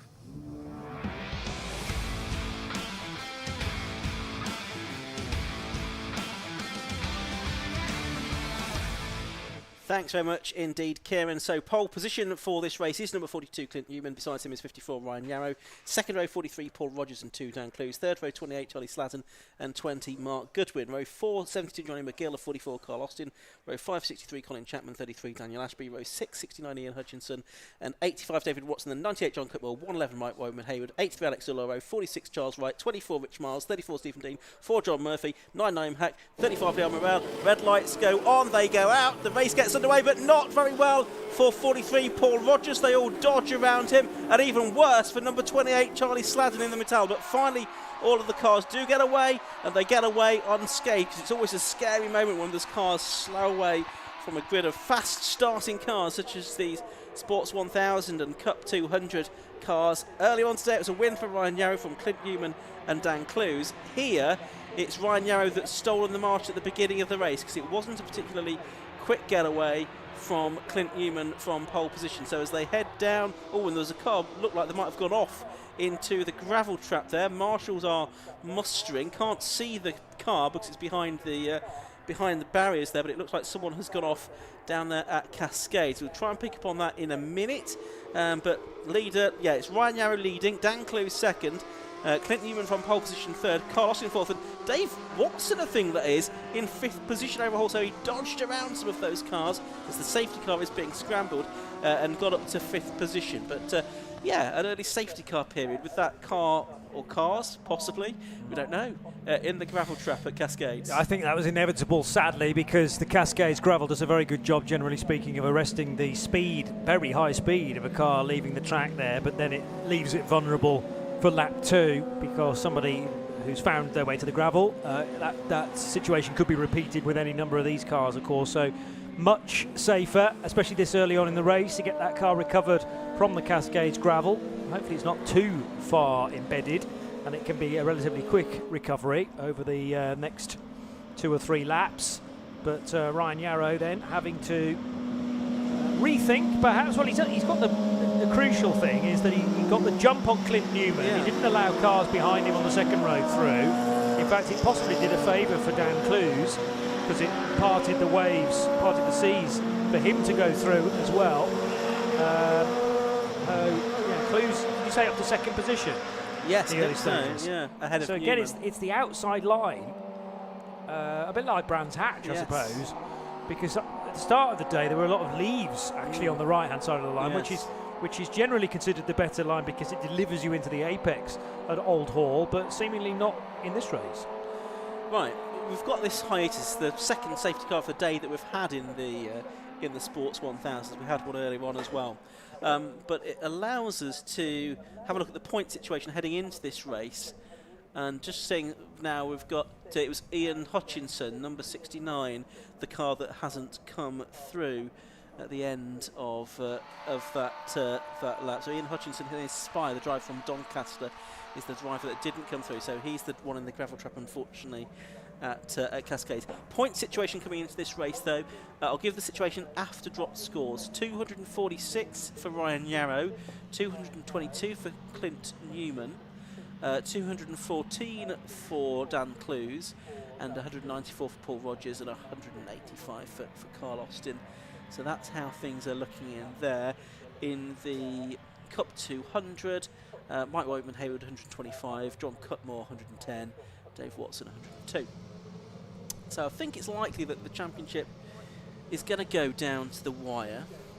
I'll perhaps just do a little bit of jiggery-pokery with my Excel in a moment, just to confirm if there's a way that it could be wrapped up in the favour of Ryan Yarrow today. So I shall do that in just a moment as the cars, Johnny, continue their way around behind the safety car. Yeah, well, Ryan will be chuffed to bits that he's managed to get into this position where potentially that scenario could play out. He was very happy earlier on in the day to have scored a decent victory as well, and what will have pleased him earlier on, that was this morning before the lunch break, that actually the cars behind him were embroiled in their own fight, so not necessarily focused on working together to reel in Ryan's car, the 54, the Spire GT3. Remember, there are sports car Cup 200 in this as well, the MK Sports cars, and the highest place of those to complete the first lap is actually David Watson, who's as high up now as 5th position. So that's great going so far, and ahead of the earlier race winner, which was Whiteman Hayward won earlier on, didn't he? Yes. No, John Cutmore was ahead for a bit of the time. Then Cutmore developed problems, and that gave the class lead back again to the Treble 1 car. Just looking at the way the points work, if it stays something like what it is now, the championship will go down to the final meeting at Donington in 3 weeks' time. At which there are 2 further races. 2 further races there. If both Newman and Clues have some fairly serious problems between now and the end of the race, it's possible that Ryan Yarrow could wrap it up today. But okay, we'll cross that bridge if and when we get to it. But at the moment, even if he wins, providing Clues and Newman are somewhere reasonably close behind him, one or both of them is, then the championship will go down to Donington Park. We will be racing again at the end of this lap because the safety car lights were off coming through Druids. It has set off for the horizon, and now the pace is being dictated by Ryan Yarrow, who will possibly be heading quite slowly. No, he's not. Coming out of Druids, he's already gone for this restart, and Dan Clues was alert to that. Likewise, Clint Newman as well, possibly caught a touch napping Carl Austin. So there's a larger gap, 3rd to 4th, but the leading trio are right together and almost thinking about a move down the inside was Dan Clues there. The concrete wall of the pit wall, though, was looming large to his right. So he stays, well, outside-inside trick maybe. The next corner is kind of a right-hander, but they have to get set up for Cascades. Can Clues get through? The answer is no. Still Yarrow in the race lead. Certainly is, but that was a good restart for Dan Clues, wasn't it? I mean, Yarrow went early, but Clues really took the fight to him. He's just had the one win so far this year, has Dan Clues. That came in the previous round of the championship, actually, at Snetterton back in July, where we had 3 different race winners, and we've had 6 different winners out of now 11 races so far this season. So it has been a very wide open championship this year. With lots of different drivers capable of taking race wins, including both of the 2 drivers immediately behind Ryan Yarrow here. Dan Clues and Clint Newman have both won races. Clint's race win also came at Snetterton last time out as well. Carl Austin is the only other car in sight of Sports 1000s in 4th, and a gap back to Dave Watson in 5th, who has got some of the Spires coming up behind him, and they nearly get into one another. Daniel Ashby and Johnny McGill were barreling down the inside, but actually through that part of the circuit, the Cup 200 cars are pretty nimble through there, and they were unable to outbrake the Cup 200 car of Dave Watson. Here is Watson now, this MK Indy with the Suzuki Hayabusa engine in it, 1.3 litres. There's Paul Rogers in the number 43 car. He's trying to make a move past one of the Cup 200 cars. That's Mike Whiteman Hayward. He's getting past, and just in the background as well, you've got John Cutmore. You've got the Spires side by side there. It's McGill getting ahead of Ashby for track position, and as they come through to complete lap number 3 of the race now, with 11 3/4 minutes of the race to go. It's Yarrow leading by 0.6 of a second from Dan Clues, and a similar gap back to Clint Newman third. Yeah, things just starting to space out a little bit away from those top two. McGill to the inside line of the Cup 200 race leader, who, as I've mentioned, is David Watson. So Watson under a bit of pressure now, heading down Lakeside. And Ryan Yarrow's car just moving around spectacularly on the road. A little bit of porpoising because he caught the right-hand curb on the exit of Shell Oils. Likewise, the front left rides right over the red and white paving there, but doesn't unsettle the car too much. So coming back into sight, it's Ryan Yarrow leading just from Dan Clues, who's now under pressure again from Clint Newman, and that gap is definitely established itself back to 4th position. Johnny McGill having a much cleaner race compared to earlier on, because he dropped well back into the high teens before coming back again to finish, I think, 6th or 7th. He's back in 6th again in this race, and there's scope to gain another place on David Watson in the near future. Out of Druids come those first 3 then, and there's a real race on here between the 3 of them at the front. 42 Clint Newman bring up the rear. The man from Bath, he's a postman in only his 2nd season of racing at all, and in Sports 1000 in particular. Yarrow with a bit more experience, about 7 years of experience behind him already, 3 championship titles under his belt. A bit further back, Charlie Sladden, after his effectively not failing to get off the line, he's making up places. He's got past John Cutmore now, so I think that's going to be for 11th position. No, in fact, it's for 10th place, because Mike Whiteman Hayward has dropped behind Cutmore on that lap and to 3rd within the Cup 200 division. Dan Clues has done the best lap of the race, a 1:45.501.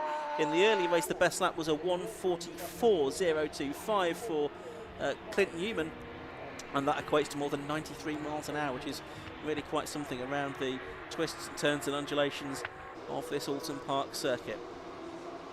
Just got a brief glimpse there of Paul Rogers, who's now got ahead of David Watson. So Watson retains his Cup 200 lead. But Paul Rogers, who we surmise maybe might have had a spin in the earlier race, and that heavily delayed him on one lap in isolation, but then the speed of the car looked good after that. It looks good in this second race of the day as well. Squeal of tyres, but everyone's still pointing in the right direction, exiting Nickerbrook, and Yarrow's making a break now. This is a much bigger gap than he had at the start of this lap over Dan Clues. So half a second, might be near 8 or 9 tenths by the end of this. So some breathing space finally for the race leader. Yeah, it looks like it, but Clues and Newman, they're not too far behind. Still 8.5 minutes of the race left. They'll get at least 5 more laps out of that. And so more opportunities to come. But yes, it is now 0.8 of a second between Yarrow and Clues. That time through, Yarrow's about 1/4 of a second faster than Clues. Then Newman 3rd. Carl Austin going well in 4th position, but rather lonely now. He's sort of 8 seconds behind Newman, and he's 6 seconds or so ahead of Johnny McGill, who's got Rogers and Chapman for pretty close company. There they are now, McGill, Rogers and Chapman right together. Rogers getting ahead of Chapman on that last lap, and they're going to have Charlie Sladden gaining on them, I think, before much longer, because he's just in a personal best lap of the race as he continues to slice back through the field in that Mattel, the ex-Danny Andrew car, which is sort of adapted to much better than he did with the Sabre that he was racing last year, a more mainstream car, if you like. One of just a couple of the Mattels on the grid, the other being the Works Mattel Cars Run entry for Dan Clues, which is in 2nd position at the moment. But here's that battle for 5th place then. Johnny McGill number 72, Paul Rogers number 43. You'd probably expect Rogers, who's been a champion in the past when he drove the Contour about more than a decade ago, probably expect him to be a little bit quicker than Johnny McGill, and is he about to make the move down into his lops? It looked like he is. Yeah, just made his intentions felt quite early on there, made sure that McGill had seen him coming in the mirrors, and McGill wasn't going to make that any tougher than was necessary.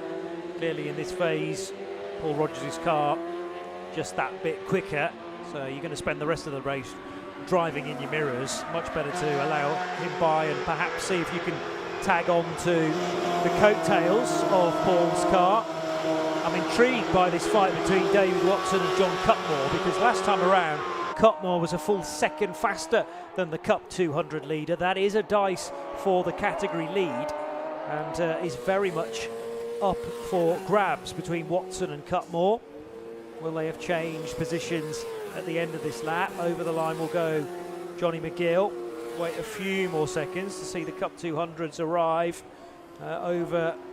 yeah, they're right together, look, as they head through Deer Leap and over the start-finish line. And Cutmore still in behind, but he went for a move there into Old Hall Corner. Oh, lots of steering from the rear there from Watson's car, but it was neatly mopped up. But does it give Cutmore an opportunity to launch an attack down into Cascade? No, it doesn't. They've got just behind them Daniel Ashby in his Spy, but then Mike Whiteman Haywood in his red Cup 200 car, the MK chassis. And the bodywork on the MK chassis just behind. So the first three not too far away, and there is a change there. John Cutmore Island gets through. There is quite a lot of overtaking that does happen at Island, which is quite a quick left-hander, and drivers do say there's a dearth of opportunities here, but Ireland does seem to be one place where you do get quite a few moves made, but you've got to be fairly brave, I would think, to make the move there. First of all, a tow is useful down Lakeside itself, and then you have to be fully committed, yes. I suppose the danger is if you shuffle to the outside line, you kind of have to either get out of the throttle or on the brakes early for fear of running out of road on the exit. So you're bullying your opponent out of the equation, and that's maybe precisely what John Cutmore did. So it's a tidy little manoeuvre, but he's not going to be able to shake David Watson here. Watson's got a quick car, and Cutmore's very wide coming out of Knickerbrook. Almost dropped a tyre over the curbing. They're almost side by side. They are side by side, heading back up the hill. Yeah, great battle this one. It's Cutmore, and then it is Watson, and they're overlapping almost through Druid, double apex right-hander. So back in behind, then it's Ashby, and then it's Haywood and Mark Goodwin as well, who we've also seen out in the all-comers races today. Looks like he's going to get a move made on, no, he's not actually going to make the move on Whiteman Haywood there, the 111 car. But you've got these 5 cars, they're separated by just over a second, all 5 of them, and it's a great battle between them, and they're pretty evenly matched, although in different ways around the lap, the Cup 200 cars and the regular Sports 1000 cars. Looks like Goodwin might make the move stick there. Does he? Yes, he does, and he gets ahead of Whiteman Haywood, and therefore takes more points away from him in this battle with Cutmore and Watson for the Cup 200 title. Because regardless of what category you're in, you're scoring points according to overall position. Correct. Rather than the individual classes, which we remarked on earlier on being an interesting way of doing the championship. Gives you more impetus to push on regardless of who you're racing, I suppose. Ryan Yarrow is still 2.2 seconds to the good over Clint Newman and Dan Clues. So is that a relative recent change for Newman to be ahead of Clues? It's, I mean, they crossed the line only 0.3 of a second apart.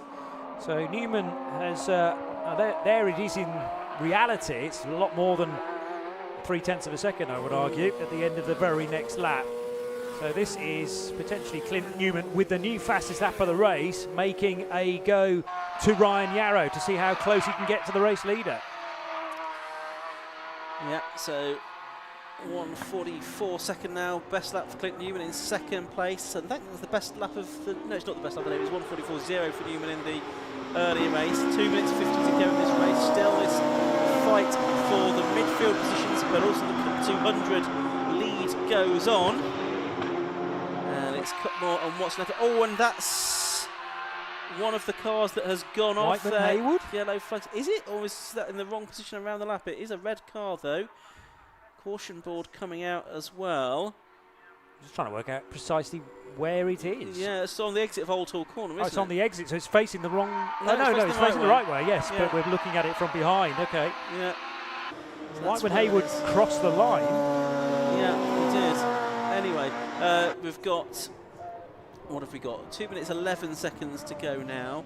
Trying to pick up where the leads are. There they are, just going through shot. And Clint Newman has narrowed the gap to Ryan Yarrow. We should try and pick up on that as well, because that was 1.3 seconds at the start of the lap, and it's not 1.3 seconds now. That battle among the Cup 200 cars is just heading down to Shallows Corner. But here are the two leaders now. There's that battle we're talking about. It's not Whiteman Haywood, he's still there.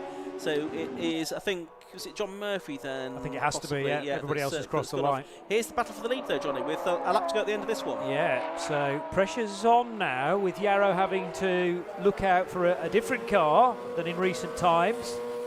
Clint Newman, although carrying a time penalty now as well, so oh dear. That's a black and white, well no, for car 28, but there's definitely a penalty for Newman, which I can only assume is 5 seconds, and well, there's nothing less than 5 seconds, is there? So it's immediately going to take him out of the scenario, and it will probably take him out of second position as well, with Dan Clues 3 seconds behind in the number 2 car. So that's going to change the dynamic entirely. As Paul Rogers comes up the inside of Carl Austin here, so he's done well here to take the time out of Carl Austin, because he was 6 or 7 seconds ahead of that battle earlier on, and very nearly Paul Rogers in the spy got ahead of the man from Devon, the man from Norfolk, Paul Rogers. Just up the road from Stetton, couldn't quite make it work there, but that is the battle on screen now for 4th position. Nothing between them as they disappear along Lakeside and now reappear at Island Bend. No opportunity to get through there though, despite the number of overtakes that have been pulled off in that area. Less than half a minute for Ryan Yarrow. We'll have a bit more than that, of course, because it'll take him longer than that to get to the start and finish line more importantly, from Knickerbrook, and he has managed to drop Clint Newman now. So Clint, a couple of laps ago, the fastest car on track. Has he been informed that he's carrying a time penalty? Well, that would surely actually give him the purpose to increase the speed to make sure he finishes second and ahead of Dan Clues. And he might still do it. Let's wait and see. They're coming up into the final corner now at Lodge. Oh, and Yarrow's a bit out of shape there. Doesn't really need to be, pressing himself too hard there, but he's going to bring it home to take his 5th victory of the season in the Nankang Tyre Sports 1000 Championship. Second on the road, Clint Newman, but he drops to 3rd, 1.5 seconds behind Dan Clues after that penalty has been applied. Fight for 4th still going on. Paul Rogers to the outside of Carl Austin going into Lodge Corner. Is he going to get the cut back now and get the move done on the exit? He might do, they're absolutely side by side as they come out of the corner, up to the line. They're side by side over it, and there's 4 thousandths of a second between them, and it's Carl Austin just that holds on from Paul Rogers. So 44 from 43. Charlie Slazen, good comeback from him to take 6th place in car number 28, 7th to number 72, Johnny McGill, and 8th to number 63, Colin Chapman. And we're still waiting for that Cup 200 battle to come through. Well, here it is. Here's John Cutmore at the front of it. He's got Daniel Ashby between himself and Dave Watson now. So it's going to be Cutmore that comes through to take the Cup 200 win. There he is, with 2nd going to Watson and 3rd to Mike Whiteman Haywood. So a very entertaining conclusion to that race for all kinds of reasons. Ryan Yarrow it is that is classified as the winner by 4.5 seconds from Dan Clues. The championship will go to the final round of the championship at Donington Park, the final meeting of the championship at Donington Park. Here are the results then. Number 54, Ryan Yarrow, the winner after 10 laps of racing. He finished ahead of number 2, Dan Clues, by 4.524 seconds. Once the penalty was applied to number 42, Clint Newman, who therefore finished 3rd, 6 seconds behind the winner.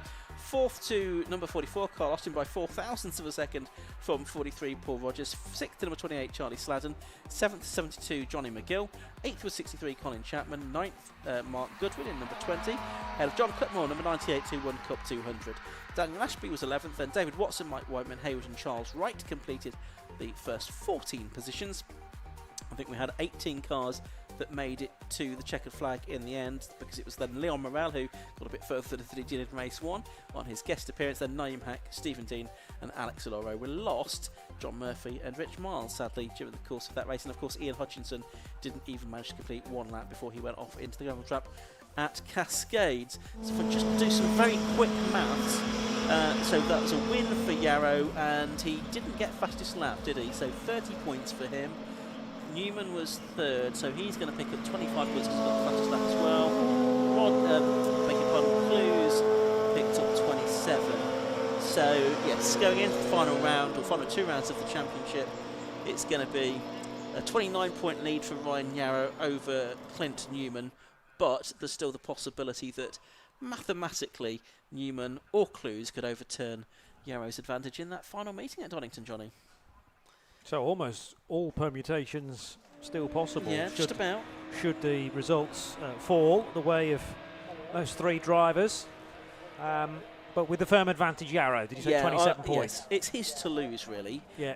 But if he has problems, then Newman or Clues, if they have a strong weekend at Donington, they could pick up the pieces. So, yeah, watch out for that one. It's only 3 weeks away. Well, from the perspective of Newman and Clues, you kind of go there and look to have a fun weekend. Yes. And if the first race goes your way, then the nerves can start to creep in. But at least you're not necessarily in Ryan Yarrow's perspective, because he may not be able to sleep at all that weekend for fear of throwing away a very good position. Yeah, and looking for his 4th championship title. He's already had 3 successes in Sports 1000. Well, that experience will pay dividends, though, of course, as well. Absolutely. Newman in only his 2nd season. Clues has been racing a long time in F1000, switched to Sports 1000 more recently. He's got the experience there. He's got the pace there. Has had a win this season. But yeah, Yarrow with those 3 titles already, 5 wins now this season under his belt. He's going to be a very strong favourite, I think, going into that next meeting.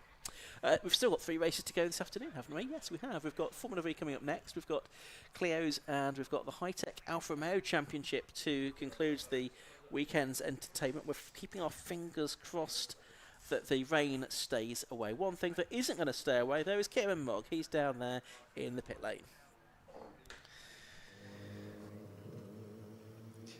Thank you very much. Yes, I'm down here with Ryan. And Ryan, 2 for 2 today. It's been a fantastic day, and you're heading into the final round with a fair lead in the championship. Yeah. I mean, it's still mathematically possible to throw it all away. So, yeah, I'm not going to get ahead of myself. But, yeah, I'm obviously pleased with how today's gone. I think I was lacking a bit of pace on Clint, kind of ultimate pace. The car just goes off massively towards the end. I'm sliding all over the place. And that seemed to be when he was coming on, so it was quite a lot of pressure, really. But all in all, yeah, pleased with Are you confident ahead of that final round? Yeah. I don't love Donington, but it's one of them where you get to this point where you think, you know what, I can afford to actually play it safe and sit behind people if I have to. So I've done that before. If I have to do that, then I will. So, yeah, reasonably. Absolutely. Well, congratulations. It's been you couldn't have asked for a better day, really. No. I mean, it was about to get exciting because everyone was saying it was going to rain, and I thought, do I want that or not? It'd be fun, but I'm glad it didn't. So, yeah, a good day. Absolutely. Well, congratulations. Thank you. Cheers. Thank you very much. And we'll speak to our Cup 200 winner. You had to really, really fight for that one. Well, it's been a difficult day. Lost the engine in the first race, dropped a valve, managed to get a finish. Then I went straight out and done the all-comers race. Now I need to go and get in the all-comers race again. So make it quick. I will just let you go then. well, just very quickly then, how have you found the track? How have you found the traffic? How have you found the day in general, other than the issue earlier? Danger? What danger? No, it's all great. Love the track. It's fast. It's flowing. You know, what else can you say, really? Great car. Fantastic. Absolutely. Well, congratulations on the class win then. Yeah, not a bad recovery after this morning. Absolutely. Well, I'll let you go and run back into the other car then. Cheers then. Thank you. Yes, thank you very much.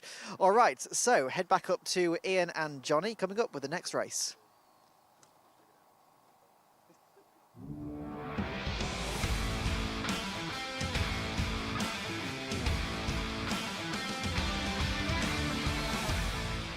Yes, indeed. We've got the cars coming out onto the circuit shortly for the Zamp Helmets Formula V Championship, their 2nd race of the day. We're busy just looking at the rainfall radar here in the commentary box, because probably in 30 to 45 minutes there's something pretty wet coming our way. So it looks quite vengeful on your radar. It does, doesn't it? Starts with blue colours and then they slowly turn yellow and green. Purple. And the purple ones I'm really not liking. Purple on race timing screen's always good. Good. On a radar, fast lap, yeah. bad. Yeah, absolutely. So keeping our fingers crossed, it's coming up from the south. And I think the yellow blobs are lightning strikes. So are they? Yeah, okay. Okay, so watch out for them.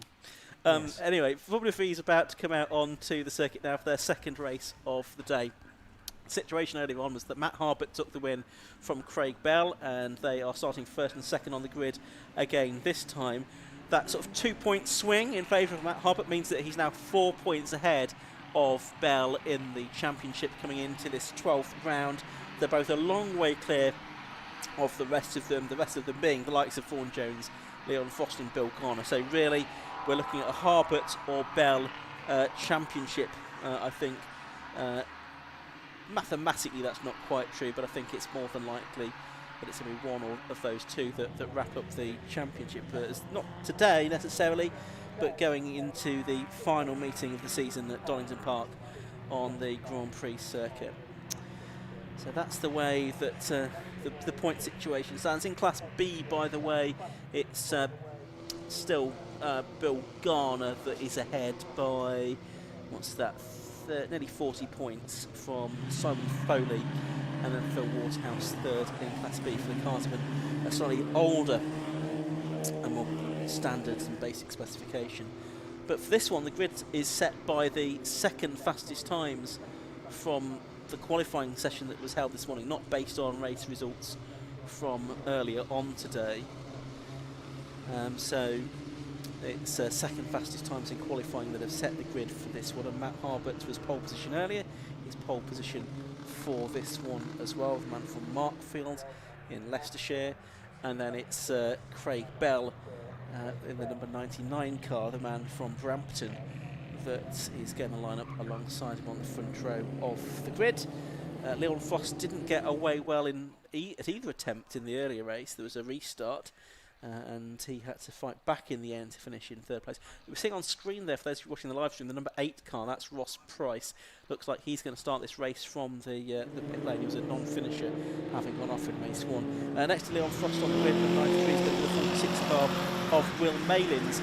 Martin Snare in cars previously, until a month or so ago, messaged me after the first race to say that it was definitely the driver rather than the car that was the problem there with explaining the improvement in the important performance there with Will Malins having recently acquired Martin's car. I'm sure Martin's being a little bit hard for himself there, but Will clearly a very talented driver. Bill Garner on the inside of row 3, Tortulla. He was a non-finisher in race 1, so we'll see if he's out there for this second race in the number 90 car. The 36 Bradley Tartan and 32 Simon Folk on the 4th row. 1 Peter Belty and 3 Vaughan Jones on row 5. Row 6 is going to be 24 Rick Lanier and 4 Tim Probert. Row 7 will be 88 Francis Twyman and 56 Adam Hayes. Then row 8, 94 Maurice Gloucester and 66 say Phil Waterhouse. Then row 9, 42 James Huckle, 47 Matt Topham, 8 Ross Price and 60 Mark Newton on the 10th row. 95 Adam from Mitchell and 59 Chris Wilshire on the 11th row, and David Huckle on his own 40 on row 12 of the grid. So it looks like Tortulla is there on the outside of the 3rd row of the grid, so the right-hand side rank, or for those of you watching, the left-hand side from the perspective of the drivers. You can see there is a gap further back on about row 5, and that's Peter Belzy that's missing, I think, from there. So no spider of number 61, Peter Belzy, who did finish the first race, I thought. Yes, he did, in 8th place. But red lights go out. The race gets underway. That's another sluggish start from Leon Frost. He really is still learning how to get these cars off the line. He's done lots of karting before, but relatively new to car racing. And it was a good start from Craig Bell. Can he sweep around the outside of Matt Harbert in through Oulton corner for the first time? Try and pick that up as they arrive down at Cascades in just a moment. Yes, he did. So from the outside of the front row, Craig Bell has crucially taken the lead of the race away from Matt Harbert, which is important because Craig was saying after the first race, well, I don't want to try anything too risky at this stage of the season. Well, it's the business end of the season now. He's got ahead of Matt Harbert now. He needs to try and keep him behind, which might not be easy because they're alongside one another as they go through Island Bend that time. And it's Harbert on the inside now. Has he got the move done? We'll pick them up at Shallows corner. No, he's not. So it's Craig Bell leading. Harbert second, a small gap back then to Leon Frost in third. Then it's the car of Bill Garner, but the leaders are at it hammer and tongs. They really are, and I just wonder whether once we get to about half distance, whether Matt Harbert will take the ideology of Craig Bell to say, well, I'm in second place, I shouldn't really risk taking a wheel off my own car, as now though darting down to the inside. This is the time to try and make the move, because neither car is quite yet in the ideal operating window. They're still getting up to temperature partway around this opening lap. Have spotted 1 or 2 strikes of lightning in the distance, and if you're here at the track you might well have heard a bit of thunder as well, because there's a storm clearly heading in this direction. But is it going to affect things over the next just less than 15 minutes? Turning their way through Druids then for the first time in this race. It's Bell leading. He's pulled out a few car lengths now over Matt Harbert in second place. Leon Frost and the Gackies third. Leon Frost was fancying a bit of wet weather early on, wasn't he? So if it starts raining, he's not going to be too concerned. Bill Garner fourth, and it's side by side for fifth as well, and that's Bradley Tarleton, the number 36 GAC, up on the inside of the 32 Simon Foley Maverick. So a change there for fifth position as the leaders came across the line that time. 35/100ths of a second between them. Another second or so back to Frost in third place, and then another second or so back to Garner in fourth position. So many of them kicking their tails out at Old Hall Corner. Grip is a real premium. Remember, it's treaded tyres for Formula V, road tyres effectively, so the grip levels when we're at cool temperatures and there's some moisture in the air could be even more compromised, and the cars worming their way around at that high speed left-hander island bend into Shell Oils for the second time, and Craig Bell is going to have to work incredibly hard to try and gap Matt Harbert, who is in second position. Also, as perhaps predicted, the first area to be affected by rain, wet weather, is the Shell Oils hairpin. So the weather's coming in from that direction. It's going to slowly work its way along the track towards Britain's, towards Island Bend as well. So the next few laps could be very crucial, and that might be all important for Harbert to get the race lead as long as he can get it stopped. Almost ran the left side tyres into the grass there, which is still relatively dry, and he hangs onto it. So that was a neat and tidy and perhaps timely manoeuvre to get ahead of Craig Bell on the brakes.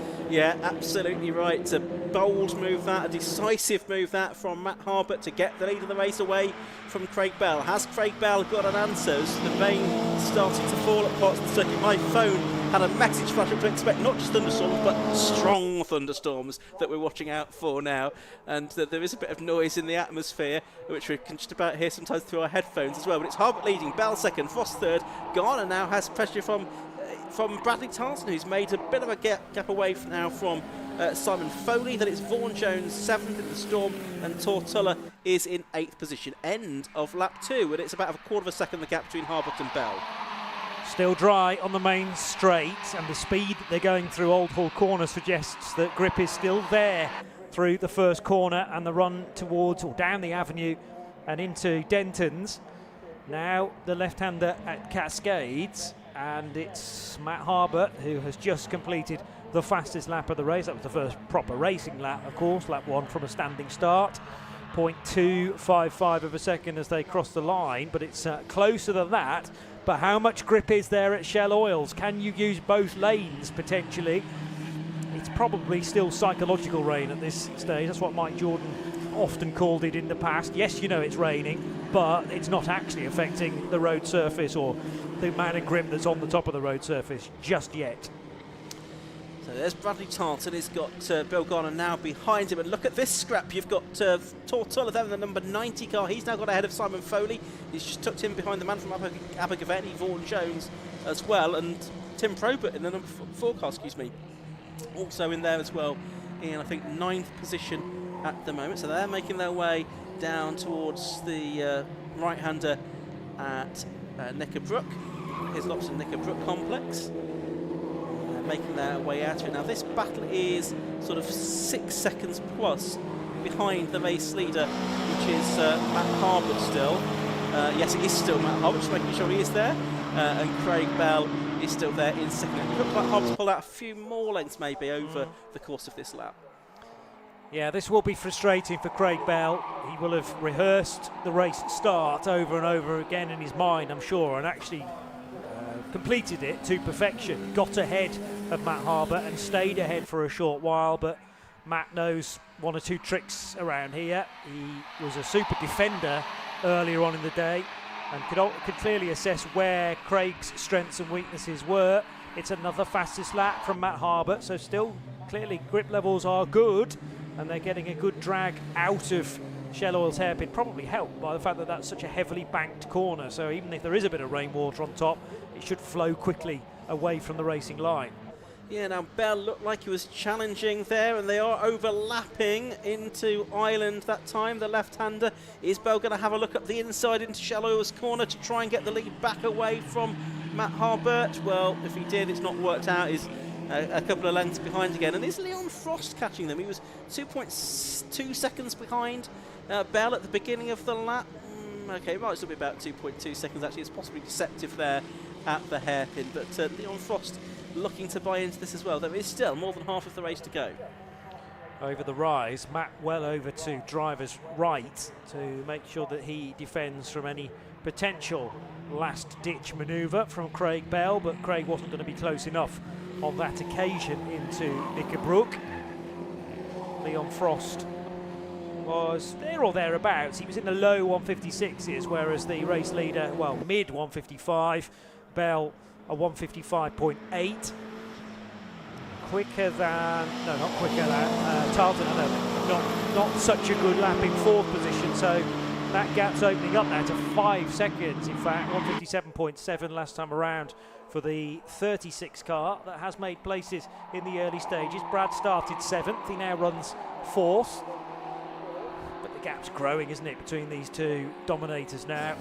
So but 2 cars off the road, and one of them is Tarleton. Yep. Under pressure from Garner. And Garner is the other one, yes. Yeah, Bill Garner and Tarleton have both gone off into the gravel at Druids here. Yeah, and just on the edge of the circuit there as well. The thumbs up to the drive, to the marshals there to say they're okay, but they're not going to get out of there very easily. And so one fears for what that might mean. Meanwhile, you've got Vaughan Jones 4th, Tortola 5th, and now Tim Probert up to 6th positions. Then it's Simon Foley and Will Mullins, who's not really shown his hand in this race as he did the early race. He's there in 8th position at the moment. It's still Matt Harbert leading, though, by a second or so from Craig Bell in 2nd place, as they head off down towards the Shell Oil's part of the circuit once again. So being promoted a number of positions, Vaughan Jones now up to 4th spot because of the demise of the previous 4th place battle at Druids, which is accounted for Bill Garner and Brad Tarleton. 3 all together though, and as I say, this is the Jones, Tuller and Probert fight.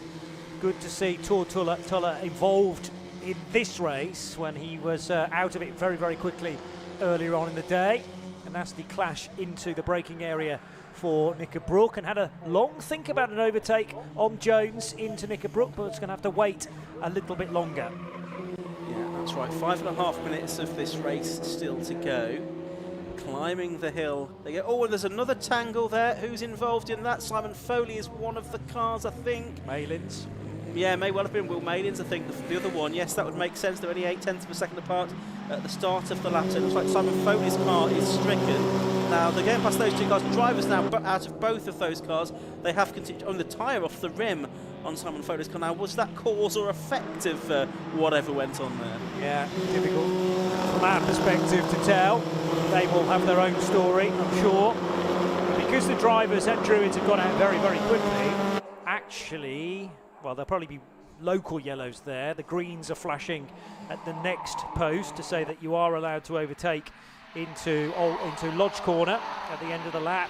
Now this is pressure from Tim Probert on Tortola's car, and Probert with the inside line. He's got in well before Denton's, in fact, so a neatly timed manoeuvre and a much better exit out of Old Hall. Yeah, it seems to be one of Tim's best performances of the season. He's been a race winner in the past as Tim, the man from Richmond in North Yorkshire, a long-time racer now in Formula V, run by the 750 Motor Club for long time, but he's not been there all of that time, but been there for a couple of decades. Just coming through there, the number 60 car, Mark Newton, his Shane Mark II, and also you can see there 59 Chris Wiltshire in his Storm W7. Storm being the operative word at the moment, I think, with a bit of a lightning flash from the skies above our commentary box there. Our race continues though, and we've still got Tim Probert in 4th ahead of Tortola in 5th with 4 minutes to go.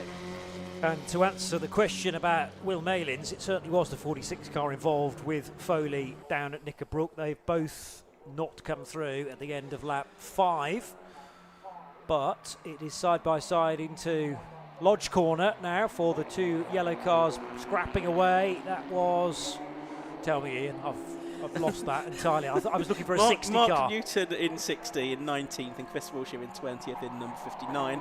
Here's our race leader though, just behind them. He is coming through, and it looks like the checkered flag has been made ready a little bit early. So checkered flag goes out, and it's Matt Harbert that takes the win then at the end of 6 laps of racing. Craig Bell is 2nd, and it's going to be, I think, Leon Frost that takes 3rd. Yes, he does.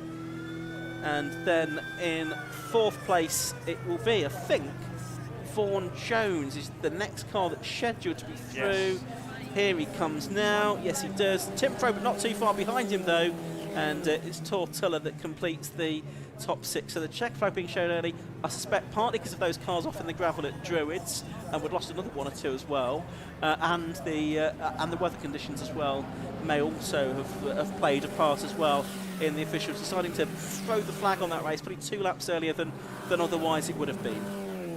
Yeah, I think because these are open cockpit, single-seater cars, there's definitely a concern about lightning strikes nearby because there's no protection other than the race helmet and those 2 cars off. I mean, they've been off for a while, so everyone was aware, but the weather's probably only going to get worse. I think the confirmation I've just had from race control is it was for the 4 cars that they needed recovering, and the lack of time in the programme. So get the cars off the circuit, do the recovery, and then hopefully we'll have time for our remaining 2 races. So probably just a pragmatic decision there to try and get as much racing in terms of the other categories that we've still got to see throughout the rest of the afternoon. Well, we must have got 12 minutes out of that, out of a 15-minute race. Yeah, we did. We weren't far off that. So it was a win for number 33, Matt Harbert, in the AHS Dominator. And did he get fastest lap as well? Yes, he did. So another sort of 4-point swing that time from Craig Bell. So he'll be 8 points ahead in the championship. So Matt Harbert, 33, the winner. 99, Craig Bell in 2nd, 1.9 seconds behind. Number 93, Leon Frost was 3rd. Then 4th, 5th and 6th crossed the line more or less together. 3rd, number 3, Vaughan Jones. Number 4, Tim Probert. And number 90, Tortola, who won Class B. 7th was number 88, Francis Twyman in the Storm, ahead of 24, Rick Lanier, who got to the end this time. Adam Hayes, number 56, was 9th. And Phil Waterhouse rounded out the top 10, ahead of Matt Topham, Maurice Gloucester, Ross Price and James Huckle, who was 14th. And then further back, in 15th place, it was Daniel Lanier, ahead of Oliver Mitchell, Mark Newton and Chris Wilshire, the final 2 finishers. So that brings to an end Formula V for this weekend. The championship will go down to the wire. Just input those points into my spreadsheet. 26 there for Harbert, 22 for Bell. So the gap, 8 points between them going down to the final meeting at Donington Park in 3 weeks' time. It's really between those 2 now for the championship. I think Vaughan Jones, I think, is mathematically out of it now. I think Leon Frost will also be mathematically out of it as well. Yes, he is, and Bill Garner and non-finisher, so he certainly will be. So yeah, Harbert and Bell, that's the showdown at Donington Park for the Formula V Championship in 3 weeks' time. There are a few cars that need to be recovered here before the next race can get underway, which is going to be the K-Tech Racing Cleo Sport Championship. It looks very dark out there now, doesn't it, Johnny? The lighting panels are sort of shining very brightly. I think we have got tinted windows on this commentary box, so it might look worse than it is, but it doesn't look particularly pretty out there, does it? No, I'm often a fan of racing into the evening, shall we say, but it is only not quite 5:10, so it shouldn't be this dark this early on in the race meeting. So, and there's definitely again some thunder and lightning over towards Shell Oils and Cascades, which is precisely the direction of the weather. We had I was in Barcelona last weekend, Ian. Yeah, there was a 24-hour race going on there, which in fact Kevin Clark was part of as well. But in support, there was a couple of Cleo races. Right. each with, well, the same field entered into both, but I think about 50 odd Cleos going around the Barcelona circuit, and they did race into the evening. Oh, did I mean, they? it was practically darkness. Okay. But thankfully they all have headlights. Yes. But one thing to make a Cleo race even madder than it ordinarily is to make it night time. Yeah, it was good fun. It sounds like it. A wonderful anecdote. But we're going to go down to Kieran now to hear from the Formula V drivers. Well, Formula V is always fantastic, and if you're wondering why the race has been ended early, I'm guessing if you look over there, nice bright skies, and if you look over there, not so much. We've just seen a load of lightning flashes as well, but we're going to speak to our race winner. I've just felt a spit, actually. Matt, you've just extended your championship lead as well. It's how was that race out there? It was good. The track was a bit slower that time, colder, and I was waiting for the rain. I kept seeing the lightning cracking, and obviously Craig got ahead that one, and we had quite a good battle, and I sort of picked my moments and dived up the inside really and made it stick, and then just got my head down trying to make a bit of room really, and then there's a few yellows which sort of broke the race up, and then I think they put the flag out early by the looks of it. Who got fastest lap this time? It was you. Oh, brilliant. So you're better in the colder conditions then, which is both well going into the winter. Yes, yeah, for sure. Yeah, we'll hope for snow at Donington, but no, good. A good week. I've not won two in the same weekend before, so that's a good result. So happy with that. That's the first. No, absolutely. Well, congratulations. 2 races, 2 wins. Thank you very much. Thank you very much. Right, speak to Craig. Craig, second place. First place in the championship is just a little bit further away. How are you feeling about the last round? Yeah, I think it'll be 6-7 points. Who got fastest up in that race? Matt did. All right, okay, that's another point back then. Yeah, 6-7 points. Anything can happen in 2 races. Anything at all. Makes society harder. All he has to do is finish ahead of us now. But it's fine. I thought I might have won that one once I got the lead, but his car's performing a bit better than mine. Just don't quite have the power. It's tiny amounts, but it's enough. It's enough to make it harder for me. So. And how are you with Donington? Obviously, that's the last round, I believe. Well, I've won at Donington before, so I'm pretty like Donington. But as I say, it depends where the cars are on performance. Well, both of us perform well at every track we'll go to. It's going to be a case of where we are on cars and what the weather's going to do on the day. It's a lottery now. Just anything can happen. It's close enough to still win it. So either way, one of us will do it. Absolutely. Well, at least the championship's going down to the wire. Yes, yeah, it makes it exciting for the spectators. Makes it harder for us too. Pressure's still on. Absolutely. Well, good luck for the next race, and well done for this weekend. Cheers, thank you. And we'll speak to Leon as well. I don't know what the shouting's about. Leon, we'll just try and ignore that. How was your race out there? It was good. It was tough. I think Bill Garn had a really good start. He shot past everyone. I'm not sure how if it was a good start or if he jumped or not, because it was really good. So that sort of split me up from the top 2.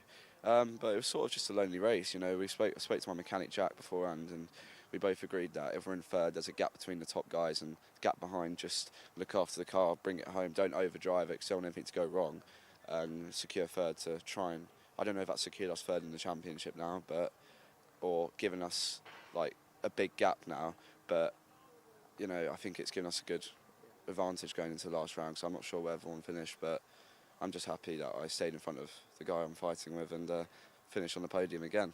Yeah, absolutely. Obviously, 2 third places today. And how do you feel about Donington? Well, the car, we were really good around the tight and twisty tracks. Like we showed that at Cadwell and where else? Brands. You know, the smaller tight twisty tracks. It tends to be the tracks with the longer straights. We do struggle. We haven't got as much of top end as some of the top guys this year, so we do struggle with that. So I'm hoping it rains because that, you know, speed doesn't matter then, it's about the driver. But I'm looking forward to it. I'm just going to try and keep third probably and go from there. Yeah. Absolutely. Well, good luck for the last round then. Thank you. Thank you very much. Now, we will have to end because it is actually raining down here now. So this is going to be quite interesting to see what happens, because that sky does not look like it's about to lift off anytime soon. Back to you guys.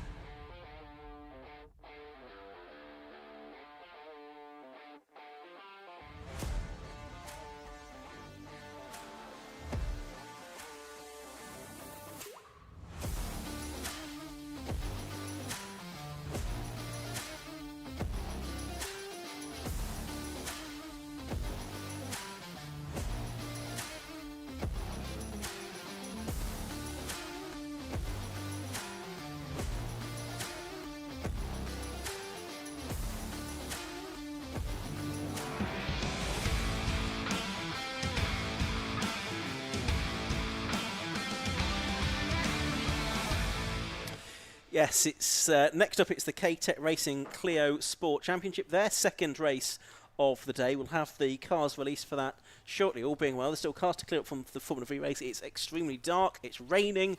Now there is a weather front coming through, which should probably take what's that? About 3/4 of an hour to do so.